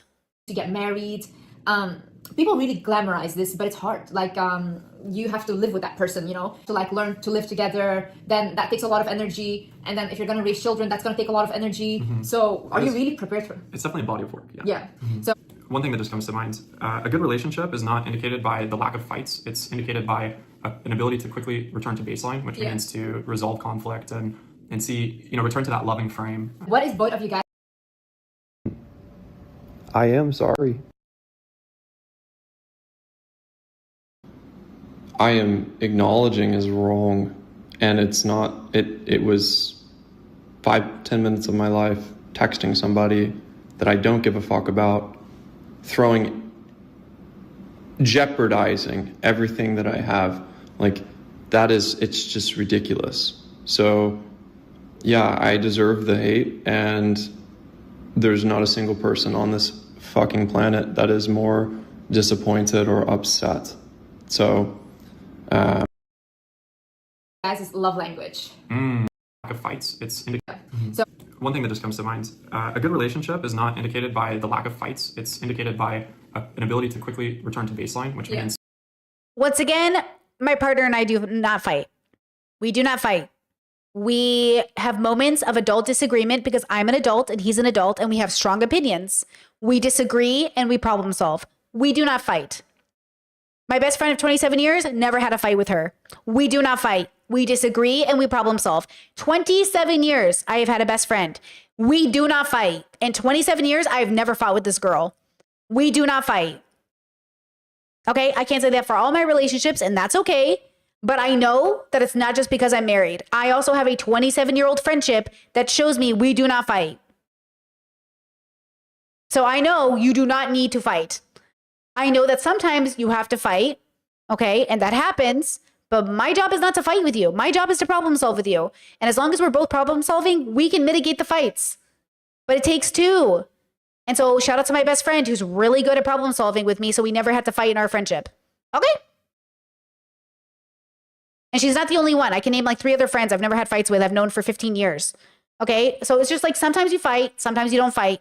But I've noticed that the people I don't fight with we're both coming to it in very good faith to problem solve, right? Okay. Oh. To resolve conflict. Point that Love languages, skipping. Instead of spending like $100K on a bag or bags or whatever jewelry, I was like, maybe I could figure out how to put an app together and give her that. I was like so shocked, guys. What is your love language? I like acts of service because I feel appreciated. It's like it's actually about everything, but it doesn't have a lot of depth. Yeah. There was more like a best friend type. So there was no relationship, to be honest. But for me, like the relationship I had before that, I saw as like my first real relationship, because that was the first time I spent every day with a man. My relationship was like really not like how it's supposed to be. It wasn't like really now emotionally. we were both emotionally very cold, so there was no kissing, there was no like hugging, there was not really nice words. It was more like a best friend type of relationship where you're just hanging out.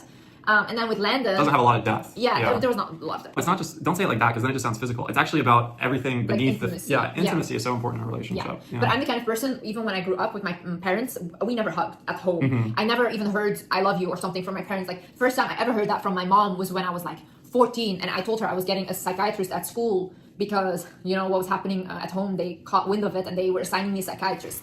So wow. and then when I said that to her, that was the first time she looked at me. She's like, Liz, I love you. But she's probably just scared of what I was going to tell the Wow. psychiatrist. So then I was like, whoa, I never heard that before. So Wow, girl. Oof. I want Liz to, I'm rooting for her. I'm rooting for her to heal those childhood wounds, right? Chad says, I think he actually is right there. My parents do fight sometimes and often have jokingly complained about each other, but they deeply love each other and have been happy for 30 years, but they return to baseline super quickly. Yeah, Chad says, how do you all define fighting versus disagreeing? Like, that's what I want to know. Like, what language we're using here, right? I think it's, I'm not opposed to people using the word fighting as long as it doesn't mean toxicity and abuse. You know what I'm saying? Like, a lot of people use the word fight, and what they're really saying is like, we had a very loud disagreement. When I was a kid, when I was really little, I was probably like 9 or 10, my parents were yelling at each other in the family room. And I was like so convinced they were going to get a divorce. And I was crying and I was crying. And I was like, are you guys going to get a divorce? And they're like, what? And I was like, you're yelling at each other. And they go, we're yelling because George Bush and Al Gore are on the television. And I was like, oh, because like we're a very political family. Right? So like my parents are loud. We're Middle Eastern. Like we're loud people. I'm loud. People think I'm angry. I'm just autistic and Middle Eastern. Okay. I'm just loud, but like, I'm not. So I think as a kid, I could see my parents get loud. All of us got loud. As a family, we're a very loud family. But like to fight with your couple. Okay. When I think of fighting as like, we are adversaries. We are having a bad time. When I fight with my siblings, and my parents are like, you shouldn't fight your siblings. You should love your siblings. It's because something is going wrong. There's casual fighting, like, we're kind of arguing right now. And then there's like, we are enemies. You know what I'm saying? So like, I need to know what you mean. Because there is a difference between like, oh, we're having an out moment. Like, we don't like each other right now. What does that mean? What do you mean we don't like each other right now? Like, and there's a difference between my siblings saying like, because every relationship is different. When I look at my sibling, I go, I love you, but I don't really like you right now. That's because I'm their sister. I'm not their lover. I'm not doing life with them, bro. Okay? When I'm doing life with somebody, I've chosen somebody to be an extension of me, even though they're their own person. And I wouldn't treat my partner the way that I would treat myself. I don't have fights with myself. I don't have moments where I don't want to be around myself. And I kind of need, in my relationship, I kind of need you to be that. I kind of need you to be an extension of me without being me, because we're both our own people, but we're on a team. We're both sailing this boat as like, we're not doing life different. We're doing it together. So it feels like the language here is going to be a barrier, but this is also a really good example of a high compatibility partner. My partner and I know what we mean when we say it. You should be with somebody who really understands this, because there are a lot of men. I saw this on, what dating show were we watching, guys? Ultimatum. Where one of the guys kept saying like, as a man, I got to make certain money and I don't want to get married till I have that money. And the woman was like, yeah, but I want to do it as a team. I want to do it with you. We both make money. Why can't we do it as a team? And he's like, as a man, I got to make the money on my own. Yeah, that's a red flag for me. You know? So I think that's wrong. Now, if you yell at each other and you fight, you're demeaning, you're rude, you're insulting. I don't think that's okay. If you're frustrated with somebody, that's not fighting. You're allowed to be frustrated with somebody. You're allowed to say to somebody, I am actually frustrated with this conversation and I love you, but I'm just having like a really hard time processing what's happening. And I just feel like we're not getting anywhere. Can we take a 10-minute break? That is different than when you're fighting with somebody. You know what I mean? That's like, that feels different to me. Now, toxicity and trauma plays into this. There is a difference between what is expected in a healthier relationship versus a non-healthy relationship. Have you dealt with yourself? Have you worked on it? Do you name call each other? Some couples name call each other for fun. I mean, my partner and I have like a surface level when we're playing video games. I'm all like, die bitch, loser. Like I'm very like aggressive in my like gamer language. But if I'm having a very serious, intimate conversation with them, I make sure to never say bad words. I don't cuss. I don't use bad words at them. If I'm angry, I will yell at the wall. I won't direct it at them, because I feel like when I'm expressing my feelings, that's different. Just because I'm feeling a way doesn't mean my partner is the reason I feel that way. Does that make sense? Like I don't want my partner to feel like my anger is directed at them because they're the problem. I want to say like, I am so angry right now, but let me face the wall while I express to you my anger. Do you know what I mean? Like, I'm okay looking at my partner and be like, dumb, that was so stupid, but never seriously. And if we're having a serious conversation, I would never call my person dumb. I would never look at the love of my life and be like, you're so stupid. Now, would I look at my sibling and be like, you're so fucking dumb right now, and you know you're dumb right now? And they'd be like, you're fucking dumb. I'd be like, you're fucking dumb. You know you're dumb right now, and you're going to regret this? Pay me $10 when you lose. Pay me $10 when you lose. Like, that's different. Because that's my little brother. We're siblings. We love each other. That's sibling language. Sibling language is different. I didn't marry one of my siblings. We do not have serious sibling language. Do you know what I'm saying? Like, I talk to my partner different. Actually, one time...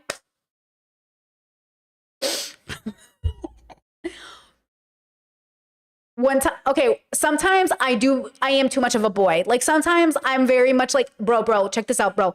Nah. And he's like, and I was like, okay, my bad. Like, sometimes I have gone a little too like, bro. And then it's like, my bad. I'm just used to being a boy. But like,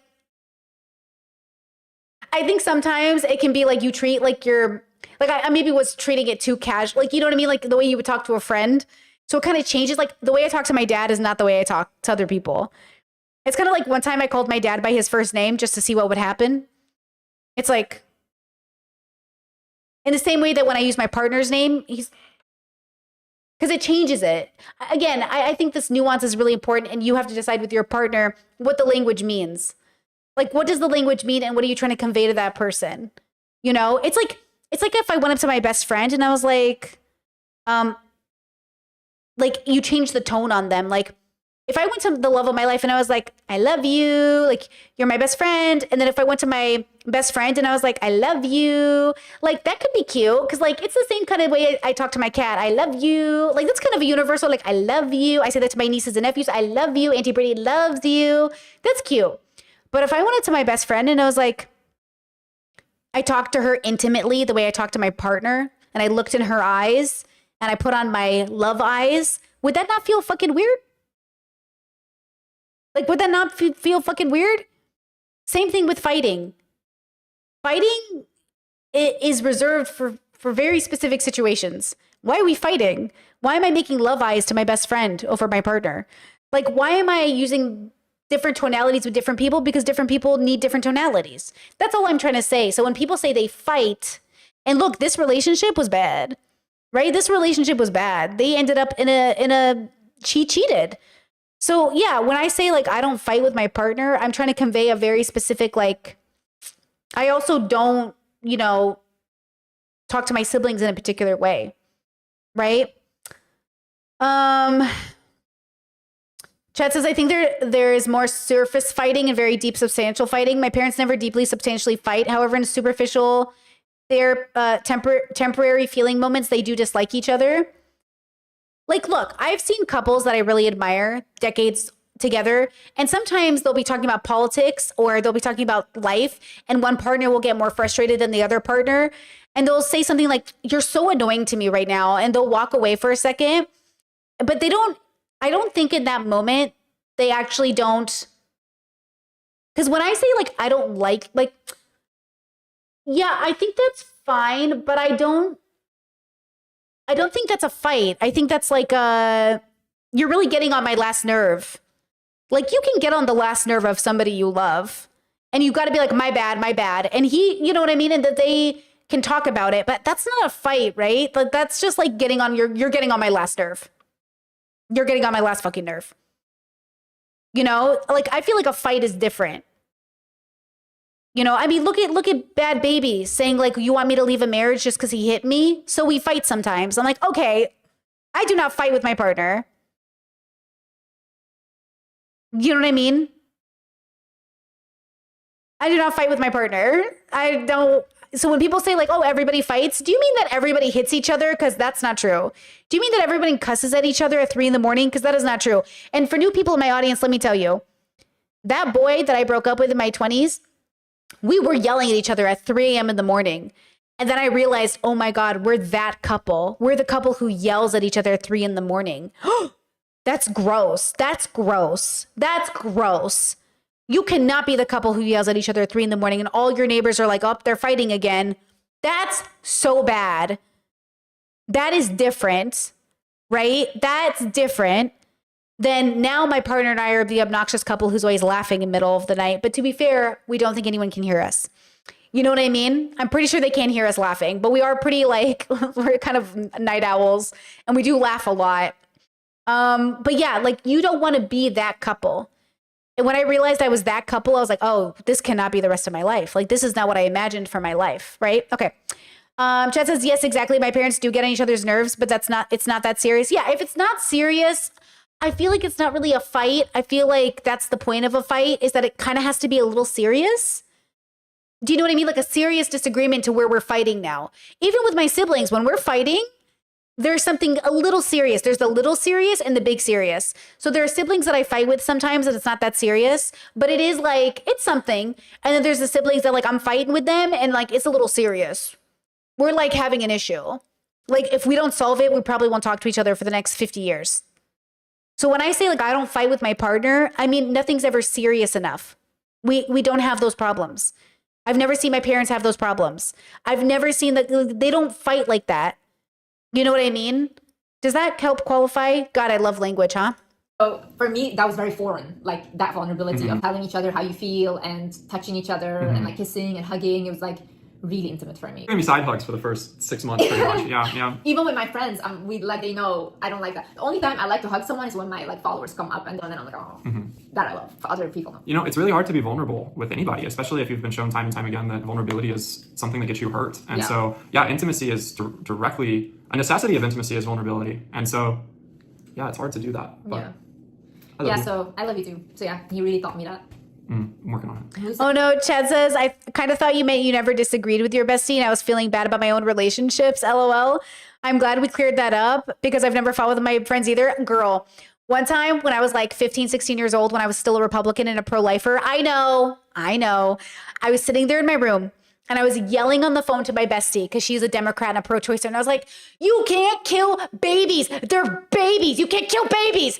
And then we're yelling. And my mom walks into the room and she goes, put down the phone, Betsy. Put it down. Your friendship is too good. Don't break up your friendship over this argument. And I was like, she doesn't care. She's talking to me. And I was like, listen, you can't do this. And we're like yelling at each other, okay?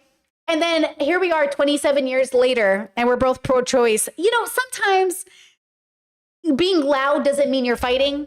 Like being loud just means we're disagreeing with a passion. I disagree with my friends all the time. Okay? I disagree with my friends all the time. But the point is that disagreeing isn't the reason to get in a fight. I don't understand fighting over a disagreement. I'm happy to disagree. Now, have people picked fights with me over disagreements? Absolutely, girl. What are you going to do? You know, Chad says, do you think Liz has a kind of parasocial relationship with her fans? Sure, but we all do. There is parasociality with my viewers too. It's normal. What you have to do is have a healthy balance. Does she have a healthy balance with her audience? I don't know. Probably not, but I don't know. I don't know her well enough. You guys would have to tell me if you watch her. But parasociality isn't the bad thing. The bad thing is not knowing it's parasocial or not knowing where the boundary is, right? I think that's kind of the problem. Chad says, do they hold that they were progressive first over you as an inside joke? Oh, definitely. They're like, remember when I knew? And I was like, okay, you were born a Democrat and a liberal. You had a better chance, okay, of heading in a progressive direction. Thank you. And yeah, like we joke about it. Like, if it wasn't for me, you'd still be a Republican. And I'm like, I would have found my way eventually. She's like, but would you have? And like, it's a cute joke. Yeah. Said I love you first. And of course, my parents also blame her for encouraging me to be a liberal. So, you know, everyone has a different relationship to that story. Oh my God. I told this creature. What's the creature? Creature. This thing over here. I told this woman that I loved her within 36 hours of knowing her. And I told, like, I literally told her within 36 hours, I was like, look, this is going to sound like a lot. And I'm sorry, because I know it's weird, but I know I'm supposed to marry you. And that's weird as heck, but like, it's what it is. And I was like, great. Like, I was like, great. Oh, another question was, when did you know you fell in love? I don't know how to even say it. When did you know you fell in love? I fell in love when I realized I was in love when I was back in my apartment. This is like, I think 1 month later of us meeting. Yeah, it was a couple weeks. Yeah, so you were in the US. My partner and I fell in love pretty quickly, but we also exchanged like 30,000 messages. And we would talk for 6 to 10 hours at a time. And we were seriously courting. And we talked about flying out to meet each other. But we also said even though we're in love, it doesn't mean we're going to get married. And we both agreed that being in love wasn't enough. So we would have to do a pros and cons. We would have to do our due diligence. We were in love very quickly, like very, very quickly, right? But being in love wasn't the reason we were going to get married. So we still had to meet each other's families, fly to each other's countries, see what life would look like, test it out, see if we liked each other. I was in love with them as a consciousness before I met them physically, but I told them, when I meet you physically, if it's not a vibe, it's okay. We don't have to keep going. We can just, shake hands and be good with the experience, right? But we met and it was great. And it was a little awkward at first, of course, because you're meeting this person for the first time. And we had a great 2 weeks together. It was just so fabulous. And I was pretty sure, but I still wanted to go to Croatia to meet their family. And then I did that. And then we got engaged. And then about a year later, we got married, right? But it was a very involved process. My siblings met them. I met their family. All of our families talk very openly about everything.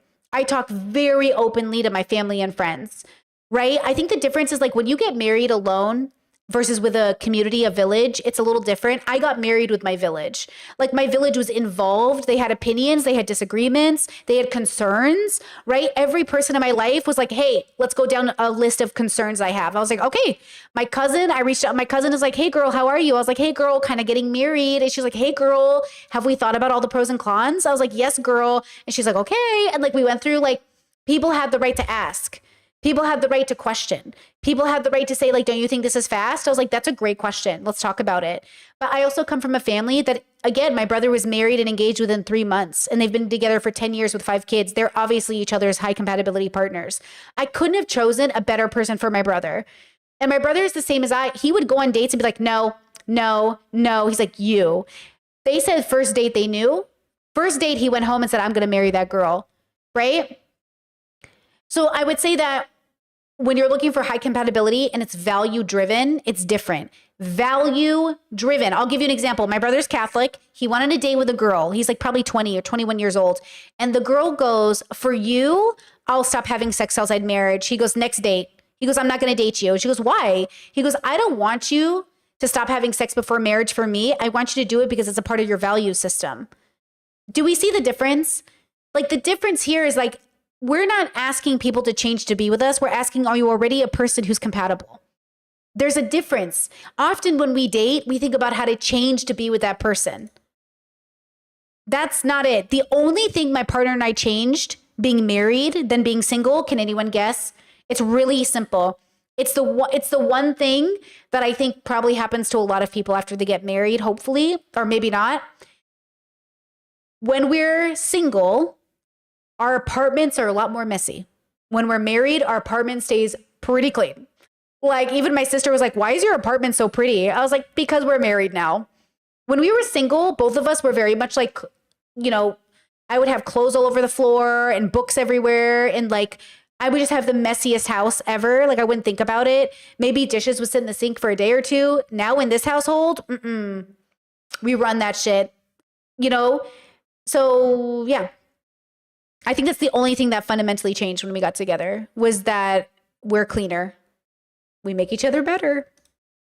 I was back in my apartment, and then Landon had ordered me like 750 flowers, and like the security wouldn't let those flowers. They were up. so heavy. Yeah, they were so heavy, and they literally like had to carry them in with like 5 men, and they were like in my living room. And I remember I was sitting there, and I like kept looking at them during the day, and I was like, oh my god, I think I'm actually like in love. Like this is the first time that I'm actually like feeling like, whoa, I'm excited for this. Yeah, that just made me happy, and I was like, wow, like I've not felt happy in a while. Mission accomplished. That makes me so happy. Yeah. You deserve that. You deserve more. So when did you fall in love? I told you I was a mess. Like within literally 36 hours. I was just like, oh my god, I love this girl. Do you think I'm really the same as who I am online, offline? I think the person that you're becoming, you've never been before. And if this person's better in a lot of ways. You're a bit more shy than I would have expected. I'm very shy. Yeah, she was very shy. She likes her space. This video, you're asking, it was a film before or after the infidelity. This is before, and this is after. I don't expect you guys to understand, but I hope you take into consideration that you can make a mistake and get better. And this isn't just a mistake, right? Like, this is breaking trust, but I realized what I did was wrong, and it's never going to happen again. But no, you're funnier than I thought you would be. Yeah. You're fun girl. Fun gal. Fun gal. You adopt, please adopt me. Honestly, I want to adopt children. Maybe one day. Would you want to adopt? You want your own? Maybe at the time's right. I'd want to have our own kids first. This is a very big conversation to have. See how people are casual? I did this too. When I was younger, I would move in with people. I would casually talk about these things. I was very up in the air. When I started courting my partner, it was very serious. Are we having kids? Yes or no? Do you want to adopt kids? Yes or no? How do you feel about this kid? How do you feel about this? How do you feel about... It wasn't this. This is new energy. This is, we're just dating. We don't know each other yet. This is, I'm in love, but there's no resume. This is, I have no idea what your values are. You don't even know if he wants to adopt. And you know what I'm saying? You can't marry somebody. You don't know if they want to get adopted. You don't know if they want to do adoption. This is why I'm so sick of, what did I hear? I always hear of couples who are like 6 years into their marriage and then they find out their partner has a belief they never knew. I knew a couple once who was together for like 8-9 years. And I asked the partner, like, oh, is your partner, did they grow up religious? And they're like, oh, I don't know. And I was like, you don't know? And they're like, no, I don't know. And I was like, oh, you've been together 9 years and you don't know if they were raised religious? Like, that's so interesting. So again, I feel like what happens in a lot of relationships is you fall in love, the chemistry is good, but you're not actually falling in love with the values or who the person is. Who the person is. Like, you know, this whole like, would you want to adopt? But she says, I want to adopt. Hey, do you want to adopt? And look, this video is titled Q&A with my husband. Is that a joke? Oh my God, is she doing it as a joke? Is she autistic? Wait, no, she has a ring. Doesn't she have a ring? No, before this video, she announces she's engaged. When she says husband, is she being funny? Because he's saying they're not married. And she's saying they are married. See, this is where I'm deeply confused. Is this a joke? But yeah, you need to talk about those things on a first date. But honestly, if I have a castle and I have like 100 cats, I can adopt. Doesn't matter, you know? One baby for every cat. Yeah. 100 children. See how they're so unserious about a very serious topic? This is the difference between dating and courting. In courtship, this isn't a joke. Are we adopting or not? It's serious. When you're dating, you get to joke about these things. I said that on my JoJo Siwa video where I said, look, it's very normal for people to date people and be like, I'm going to marry you. Let's have kids. Let's do all these things. And they're not serious. And somebody in the comments was like, that is so weird. I would never do that. Yeah, some people never do that. But you never heard of a U-Haul lesbian? You go on one date and you're already moving her in? Yeah, some of us are like, I love you. I can't wait. Like, let's plan a wedding. Let's do all these things. But you're not like serious. It's not serious. You know what I mean? Chad says maybe in her mind she equates being engaged to basically already being married. Yeah, I mean, when we got engaged, we were married. But I didn't tell people we were married until we were married. But like, yeah, once we got engaged, that was it. Because I've never said yes to someone before. I certainly wasn't going to say yes unless I was serious. And once we were engaged, we acted like we were married. We combined money. We combined everything. We made plans. I moved in with him because I had to move to Croatia. We got married in Croatia. So maybe that's how she feels, which makes it even more deceptive that like what he did is even like, it's even more deceptive. You know what I mean? How many kids do you guys think Liz and I are going to have? I think we're going to have 5. 5? I need to birth those. See? How many kids are we going to have? I think 5. See? She's not serious. Now, this is where I would say, Liz, you need to take responsibility for the fact that you said you thought you knew this man and you're on a video called Q&A with my husband and you don't even know how many kids you're having. When were you planning to figure that out? This is where I would say, hey, Liz, what are you doing, girly? Why? This isn't even funny, but it is normal. It is common. She's doing what every normie ever does. Gets into a relationship with no idea why they're even in it. You don't even know how many kids you're having with each other? That's what you need to talk about before you get engaged. You guys need to talk about it. Talk about what happens if we have a disabled child. Say, what happens to us if a child dies in our care? How is our marriage going to survive our kid accidentally drowning? Because that just happened to a YouTube couple. Hey, how's our marriage going to survive our parents dying? How's our marriage going to survive our kid being attacked by somebody? How's our marriage going to survive a pet dying? Me getting cancer? How's our marriage going to survive job loss? How are we going to stick together through all of the hard times that are going to happen? Because the world will get hard. So your marriage needs to withstand it. You know? What are you going to do? My first date question is, what do you do if our kid is trans? So that way the transphobes get weeded out really fast, you know? But like, what are you going to do when things get rough? My parents are old. Your parents are old. What are we going to do when they're disabled and they need us to house them? Are we going to save enough money up for our parents if they need care? Right? Like, these are a lot of the questions we talk about all the time. I talk to my mother-in-law about it already. I talk to my parents. What do you want me to do when you're old? And what do you want me to do with you? What do you want me to do when you die? What do you want me to do? My parents already know what to do with my body. Or my parents already gave their piece for my partner to do whatever he wants. You know what I mean? These are questions people aren't having. And we need to have them, you know? Chat says, Brittany, I need a Google Doc of everything that should be discussed because sometimes you bring things up that I would never have thought of. Do you guys know what a BDSM checklist is? In a BDSM checklist, there's like 100 prompts for like, you know, foot tickling, like it, don't like it, curious about. I should do one for dating. Kids, interested, not interested, open to it. You know what I mean? I should do a marriage checklist. Okay, I promise I will attempt to work on it, but I will try not to over promise, but I will attempt to work on it because I think that'd be fun. Yeah, I'll try to work on it. Wait, chat says, isn't she Muslim? Oh, who? I think she's talking about the, is it called nikah?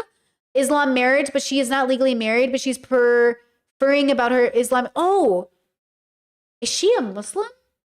Because I do know a Muslim couple, they had the Muslim marriage and then the regular marriage. So that would make sense, actually. What's her name? Who are we watching? Liz the Wizard? Religion. Is she a Muslim? Oh. Oh. What is this? Wait a second. A lot of people are heartbroken and shocked seeing this public relationship fall apart, but let's be honest, the signs were there. I'll tell you why I believe this relationship failed, since millions of people are talking about it. When this woman, who's a famous influencer, showed her man and who she married, you could tell that he's a soft, feminine boy who lacks leadership. Hey, you're a soft, feminine boy. Okay, if I ever seen one in my life, look at these chubby ass cheeks, bro.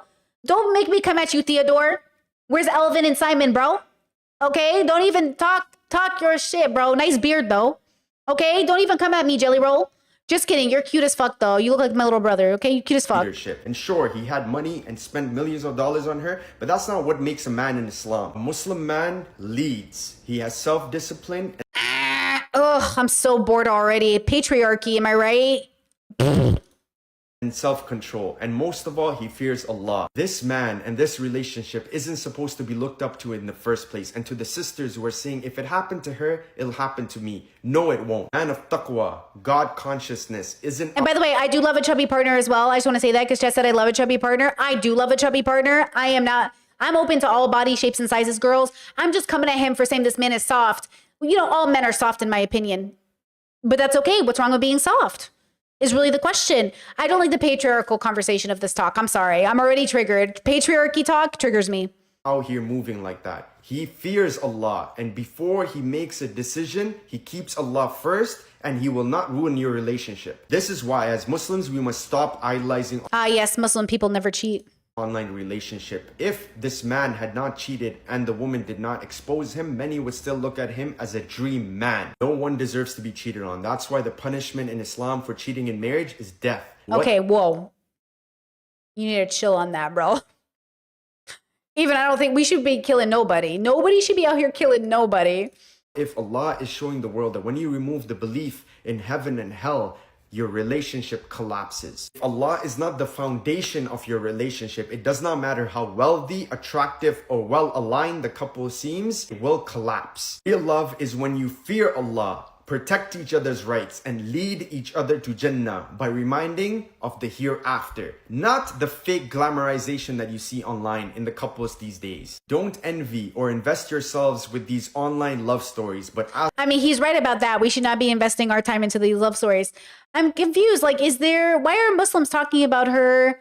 Liz is Muslim. In Islam, the husband must provide for the wife and pay all the bills. I mean, Islam is patriarchal, so I think it should be deconstructed. But also, I guess there's a conversation about her being a Muslim. Reddit says she's a Muslim, but I don't know if there's any update to that. Chat says, great question. Brittany, how do you realistically answer hard questions like how death and severe illness would affect your marriage if you can't imagine what it feels like to experience those hardships? I think that's a really great question. I don't think a lot of us have those opportunities to know how we would deal with them. And so you have to do your best to gauge by using real life examples of maybe somebody you know or some idea around what you think you might know. Like, I have enough experience in my life that I've had a lot of people die, a lot of people be sick. We've had children die. Like, my family is so big that we have tragedy everywhere. So all of us have some sort of relationship with that in real life, but also it's about the way you view life, right? So I always wondered how my ancestors never lost their minds to as all the death they've seen around them. And a big part of it is that they're religious and they give it to God, but also they expect it in some way. And there's a part of them that just radically accept death. And I think we should radically accept it. We're all going to die. And I do think in American culture, especially, we just don't talk about death. We just don't talk about it. We shield it. We don't have a relationship with it. Our news censors violence, which is interesting because in other places, they don't censor violence the same way. America is very prudish. We censor sex. We censor everything. Even though we're so violent and so sexual, we never really have real conversations about it. Isn't that so funny? America is literally so violent. Our schizophrenics have different hallucinations than other people around the world. And yet we never talk about it. It's so weird. So I would say do your best and try to maybe watch some documentaries or start to deconstruct within yourself. Like, how would I experience this? Like, have you guys ever been to a children's hospital? Man, I went to a children's hospital for the first time in my 20s, my early 20s. And it was an experience I can't even explain to you. It is it's a devastating feeling walking through those doors and seeing the most just beautiful, innocent children, knowing like all of them have a burden so great, like a life so specific. It's a bubble pop for sure. But I think, we kind of owe it to ourselves in the world to sort of like be more of a village in that sense, to be more involved so we can better empathize with one another and prepare for when our kids are going to have those circumstances. So, watch a documentary, meet some families, interact with real life, and then do your best not to overpromise. But we can't always be sure how we'll react. We can only say that this is my hope. Trust me, I've been through situations in which I regret how I reacted. I did not react in the most pious or grounded sense. I lost myself to the stress, or I felt lost from the amount of grieving I was experiencing. You can only hope to get better with each lesson. So you know what I mean? Like, even me, myself, there will be other opportunities in the future in which I will not react the best way. But the hope is, even if I'm reacting not the best, like poorly, let's say, not within wisdom, my hope is that I'll be aware of it enough to explain it to the people around me or to myself to make sure that I use this as a learning lesson, right? So it's not about being perfect. It's about just being at least minimum mentally prepared in some capacity. Just to know that it will happen will be better than thinking it won't. Like this YouTube family, they just lost their kid to drowning. It's just devastating. And I saw this amazing TikTok from a mom who said, I'm going to butcher it, but she said, it's easy to think you can avoid tragedy until you're in it. Something like that. It's easy to look at another family and think, I would never let my kids drown in the pool until you're there. My sister almost drowned. We were all swimmers, all very aggressive swimmers as kids. My parents made sure to teach us how to swim, but my sister was the baby. And I remember it. I remember being in the pool, and I remember she flipped over in her floaty and kind of went under. And I was a little kid, like maybe, I don't know, 7. I don't remember, but it was crazy. And I could swim by then. I was swimming like a fish at 7, no problem. But I remember like my dad jumping in the pool and grabbing my sister and everyone panicking. And it was just like a split second, you know? And I think that it's easy to assume that you'd never be in that situation, but we're just humans. We're so flawed. It can happen. I was nannying a baby once because I professionally nannied in my 20s, as you guys know. And I had the aunt was visiting, and the aunt wasn't used to being around children. And she was a young aunt. She was younger than me. So we were sitting there and we were hanging out, and the baby started to choke. She was like, oh my God, Brady. And the baby was choking. And I grabbed the baby and I flipped him like I was taught in, CPR classes. And I went, whoop, and I whacked him and he was fine. And she's like, oh my God, how'd you know how to do that? And I was like, well, first of all, I took my CPR lessons. And second of all, I've been around babies my whole life. I specialized when I nannied in infants. So I usually got them around 4 to 5 to 6 months. And then I kept them for about 1.5 to 2 years. And then they'd usually go on to daycares. But I'm pretty confident in keeping babies alive. It's actually the one thing I think I can do is like keeping a baby alive. But that doesn't mean that things don't go wrong. It doesn't mean you're not a human. It doesn't mean that you might not be prepared. It doesn't mean a lot of things. So be kind to yourself because, who knows what you'll do until you're there. I've definitely, even in recent history, a few years back, it still haunts me, bro. That I'm like, man, I wish I reacted better in that circumstance. But to be fair, talk about a biological experience. And like, again, I think what's so beautiful about community is your community comforts you through your imperfection because they know you didn't do it on purpose. Comfort yourself through your imperfections because you didn't do it on purpose. And the difference between a mistake and on purpose, okay, were all the chances you had before to stop it from happening. Okay? Doesn't mean it's okay, but. Okay. This man. I named one of them Euclid, and she hates this name. She thinks it's terrible. It's a mathematician. She said, Euclid Nickerson, give that kid a break. Yeah. I know someone is the right person for me. I just think that you kind of feel it. Yeah, pray about it. Also, you know it, and you also see it in their behavior, how they act, how you feel around them. Oh, you're looking at me. I thought you were looking at them. I'm so sorry. A lot with my intuition. I know when something is not right for me. Is it true that a man is willing to do anything for the right woman? Let me answer this. Yeah, I think when a man knows and he feels that in his heart that this person. Well, yes, I made this mistake. I want to be a great man, and I'm not there yet. But I know that a great man is one that takes accountability. I know person is the person for him. He's going to travel the world, go above and beyond to show you that. So if you're in a relationship with a guy and you've been in a relationship for a long time and it's just like making you feel taken for granted, you ask him for something and he's just not there, then it's not even about money. Like some men genuinely put no effort. I told him even like some women never get any flowers, and he's like, you can literally take flowers from a garden and give that if you don't have the money for it. There's literally guys who like at least go to work or get their girl a coffee, write something nice on it. That's so sweet, these things. So two people can be very compatible and have that feeling of like they like each other, but maybe it's just not the right time either. Some people need to grow. I feel like nope. I don't think wrong person, right time. I don't really believe that. I mean, I rarely believe it. I'm sure it's possible for some people, obviously, but generally speaking, I think that when people come into your life, it's very rare that you would meet them at a different time and they'd be ready. Now, it is true that had my partner and I met each other at different times, we wouldn't have been ready and we wouldn't have been each other's partners. But I just don't think we would have run into each other then in the future. It can happen, but I don't like this idea of like, this is my person and I lost them, or the one who got away. I don't really believe in that idea of the one who got away. God kept us apart in a lot of ways until we were ready to. Well, God should have kept keeping you apart. Give this a shot.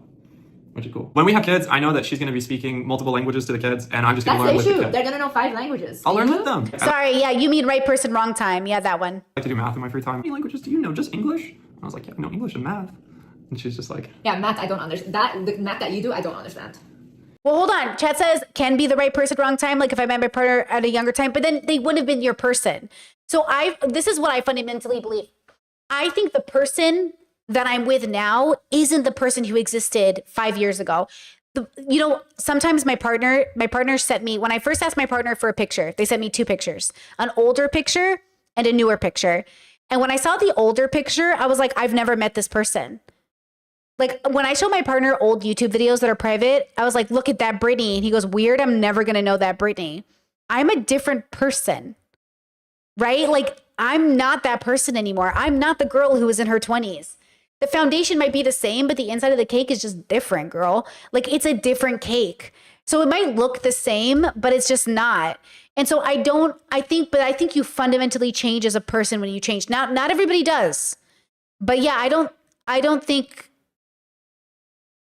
yeah, because then everyone you ever dated could have been the right person if only they were different. But then they're not the right person because they're not the person you would have been with. Do you know what I'm saying? That's why I'm trying to say, like, they're either are the right person or they're not the right person. There is no like wrong time, right time. There's just like, are you or are you not? Yes or no. It's a yes or no question. Is that my autism? I just feel like it's a yes or no question. But I know numerology, Matt.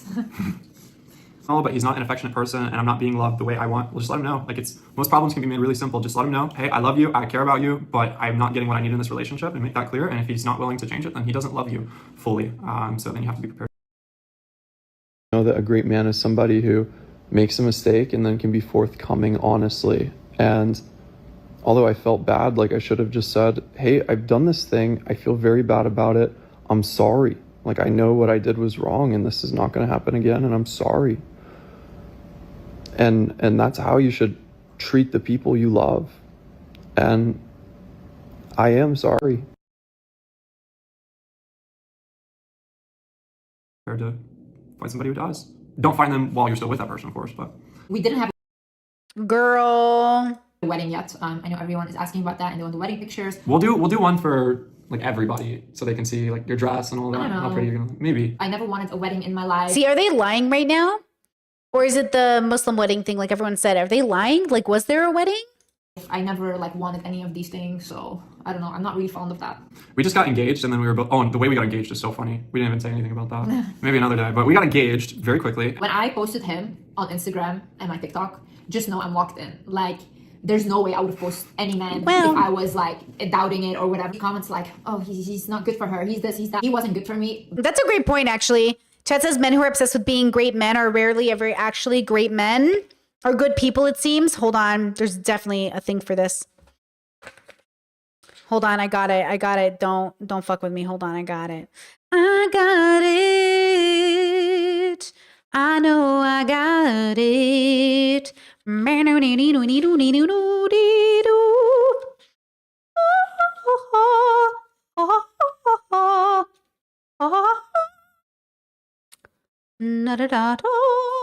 What the fuck? I know it is here. I've read it 1,000 times. Hello?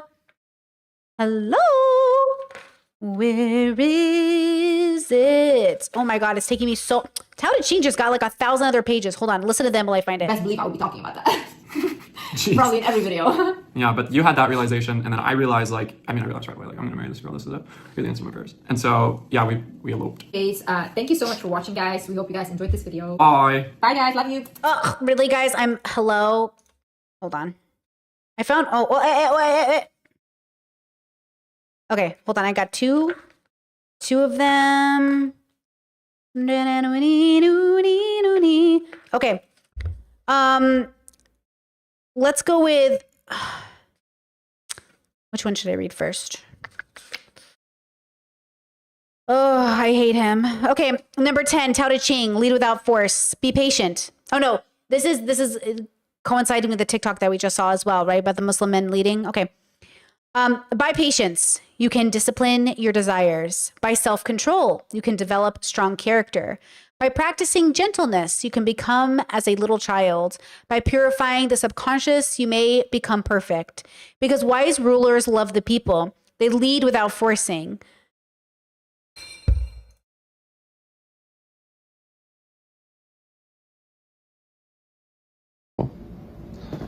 I'm sorry. The final thing I'm going to say, and I'll probably delete these. I love Liz more than I could even put words to, and This is forcing. When he says, I love her, we have a baby coming, you are trying to force her love. You had it, you disrespected it, you lost it, and now you're trying to force it. Don't try to force no love. In measuring out rewards, wise rulers act like mother birds. While seeing into every corner, they are unobtrusive. Unobtrusive? You know what word. While protecting the people, they do not control them. They are motherly and fatherly, but not domineering. They persuade with words, not weapons. This is their crowning virtue. Everybody in my comments, all these toxic masculinity men who are like, I'm a man. You have to have feminine and masculine, bro. Okay? Number 17. Invisible leaders. If a ruler lacks faith, so will the people. Unworthy rulers are despised. Common rulers are feared by their subjects. Good rulers win the affection and praise of their subjects. But when great rulers lead, the people are hardly aware of their existence. How carefully wise rulers choose their words. How simple are their actions. Under such a government, the people think they are ruling themselves. This is why this idea, this is a parent. A parent is a ruler. Okay? A partner is not a ruler. A partner is not a leader. You are not an army to be led. You are a partner to share in the responsibility of doing life together. This narrative from this toxic bubble that's like, I want to be a great man. I want to lead. I want to do all these things. How about y'all just work on being good people and being a good teammate? But everyone's so obsessed with being a good leader. I don't think the job of a partner is to lead. I think a job of a parent is to lead. A job of a boss is to lead. The president is a leader. You are not leading your partner. You are working together in symbiosis. Yes, thank you, Chad. A partner is a peer and equal. Exactly. Don't tell me you are equals and have the audacity to say you are the leader. You know? So again, there's so much that goes into this. But I'm really glad we got to use Liz's story to tell a bigger story, but my heart goes out to her and what she must be going through. This is really difficult. Chad says, I think it's so much more deeper than people being either good or bad. My BSF tried to cheat on his girl with me, and he was a really kind person through 11 years. It's not about good or bad. It's about the moment of your life you exist in. If you've been great for 11 years, but then you do something bad for this era of your life, now you must be judged. We can try to judge somebody on the basis of everything that came before them, but sometimes you don't get that chance depending on what you've done. What good are those 11 years is if for this moment in the present moment, you stab someone's baby or rape somebody or steal something that was important to somebody or cheat on your spouse. What do those 11 years mean? Nothing. They only mean something in therapy. They only mean something to the prison system. They mean nothing to the people you've hurt unless those people are trying to make excuses for your bad behavior. Or, and hear me out, here's the other option. They have cancer and it's impacting their brain. They have Alzheimer's or dementia. There's a reason in my relationship, we've talked about this. The only probability of me cheating is if I have a literal tumor in my brain or I have dementia. That's it. If somebody cheats, we're getting a brain scan. If somebody believes in God tomorrow, we're getting a brain scan. Yeah, like if something so outside of your character happens, we're getting a brain scan. If you wake up tomorrow after 11 years of a certain type of reputation and you take a hard left swing, y'all need to get your partners to a hospital. Don't you understand they could be having a literal mental health crisis? Are they in psychosis? Because yeah, if I'm married and I'm in psychosis and it's not my fault and I cheat, we're not going to look at the cheating the same way. Because now it's not about cheating. It's about the fact that Brittany lost her fucking mind. Because that's the point. The point is, if you are so out of character and you do something like that, then we're getting you mentally health checked. And in my relationship, we're both very pro getting mentally checked. So if something goes wrong, we go to a doctor. Okay, we might be lazy with the paperwork. And so we might, procrastinate, go to the doctor. But if we make a left turn out of the blue decision, we're going to a doctor. So that's what's also missing in these relationships, right? And nobody's talking to each other. A lot of these relationships, how many men say, man, the divorce came out of nowhere, but for the last 10 years, she's been begging you to help clean, begging you to have sex, begging you to participate in her life, begging you to have friends over, begging you to be in your life. Sometimes it didn't really come out of nowhere. You just weren't paying attention. You know what I mean? So again, we really got to think about all the possibilities, even though we're not taught to think about them. My recommendation is to think about them, right?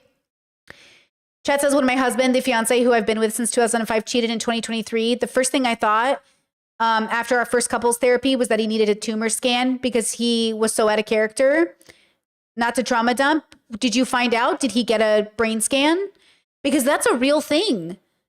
Diseases and illnesses can change your personality and character, which is why some determinists don't think like you're more than your brain, which means if your brain changes, your partner changes. But I actually kind of think of I'm a little bit more spiritual than that, you know?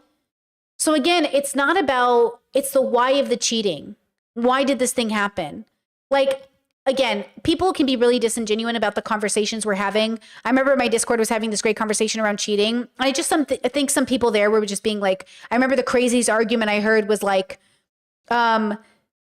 your partner dies at sea and the police tell you he's dead. I'm like, okay. And they're like, but 5 years later, you realize he's actually alive, but you've moved on and married somebody else. Is that cheating? And I'm like, no. And they're like, but isn't it cheating? Because he's alive. And I was like, no. If you believe your partner is dead, you can't cheat on them. It's disingenuous to say like, well, but they were alive, so you must have been cheating. No. Okay, so my partner and I actually do have a rule that if one of us goes missing, we have to wait a minimum of X amount of years before we engage with other people. And also if they die, then, you know, good luck. I hope you fall in love again if that happens to you. You know what I mean? But it's like this idea, I think people who are just prone to cheating or infidelity or honestly have never had a truly high compatibility partner, they just come up with all these reasons why you can never have a good relationship, why it can never be perfect, why I've met people who said like, oh yeah, I've had a high compatibility partner, but we decided not to be together. And I was like, oh, doubt it. They're like, wait, why? And I was like, I just doubt it. Like, I doubt it. I just like, why wouldn't you be together? I don't get it. Like you met the most high compatibility person, the person you really love, like a consciousness that you're like, holy fuck. And they see you the same way. And then you're like, we're not going to be together. They're like, yeah. And I was like, what was the reason? They're like, oh, long distance. And I was like, long distance? Nah, we're not talking about the same thing.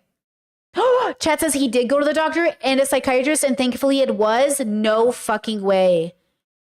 Good for you. Wow. Good on you for suggesting it. Like, good on both of you. Whoa. How scary is that, huh? To be with somebody for so long. No, not a tumor, but like psychiatry, right? Was it psychiatry? Oh, thankfully it was not a tumor. Oh, not a tumor. Wait, so he just wanted to leave? Or he just wanted to cheat? I'm sorry. Now I'm getting lost in the story. You don't have to share. Wait, but then he cheated for not a tumor reason? Yes, psychiatrist, and yes, doctor physically. Oh, man. Talk about communication errors. I'm sorry. Oh, what a human moment. But man, like, we gotta be talking these things through. No, the story is just a fucking joke, not a tumor reason. Oh. My bad. My bad, girls. All right. Listen, I gotta pee. I gotta go. It's 9:30. I think we did it. Does anyone have last minute thoughts on like this whole situation? My heart goes out to Liz. My heart goes out to her baby. I hope Landon goes to therapy and deconstructs why he thought that was reasonable to cheat or engage in this way. And I hope all of us took a lesson home today. I think we all kind of learned something today, hopefully. But remember that, like, man, I can't believe she's 26, bro. 26. I can't wait to see who Liz will be when she is 36. When she is my age, I cannot wait to see who Liz has become. Because she has a whole world ahead of her. 26 with 8 million subscribers and a very successful career. I really hope we get to see who she is in 10 years. And how much her life has changed. You know? All right, girls, with that said, I'm going to leave you here. I'll go ahead and play some Samantha Dragonati on our way out. Please be kind to yourselves and others. And if you gotta be some sassy sometimes, be sassy sometimes. You know? Because sometimes the Landons, sometimes they need to hear some sass. Sometimes they need to be told. No matter how many times you reach into that potato bag chip. Okay? No matter how much your hood is on your face, You're not going to get us to cry after the fact that you cheated on your girl who's 4 months pregnant. Sometimes you got to be sassy, okay? Sometimes you got to be sassy. Ugh, all right, bye, guys.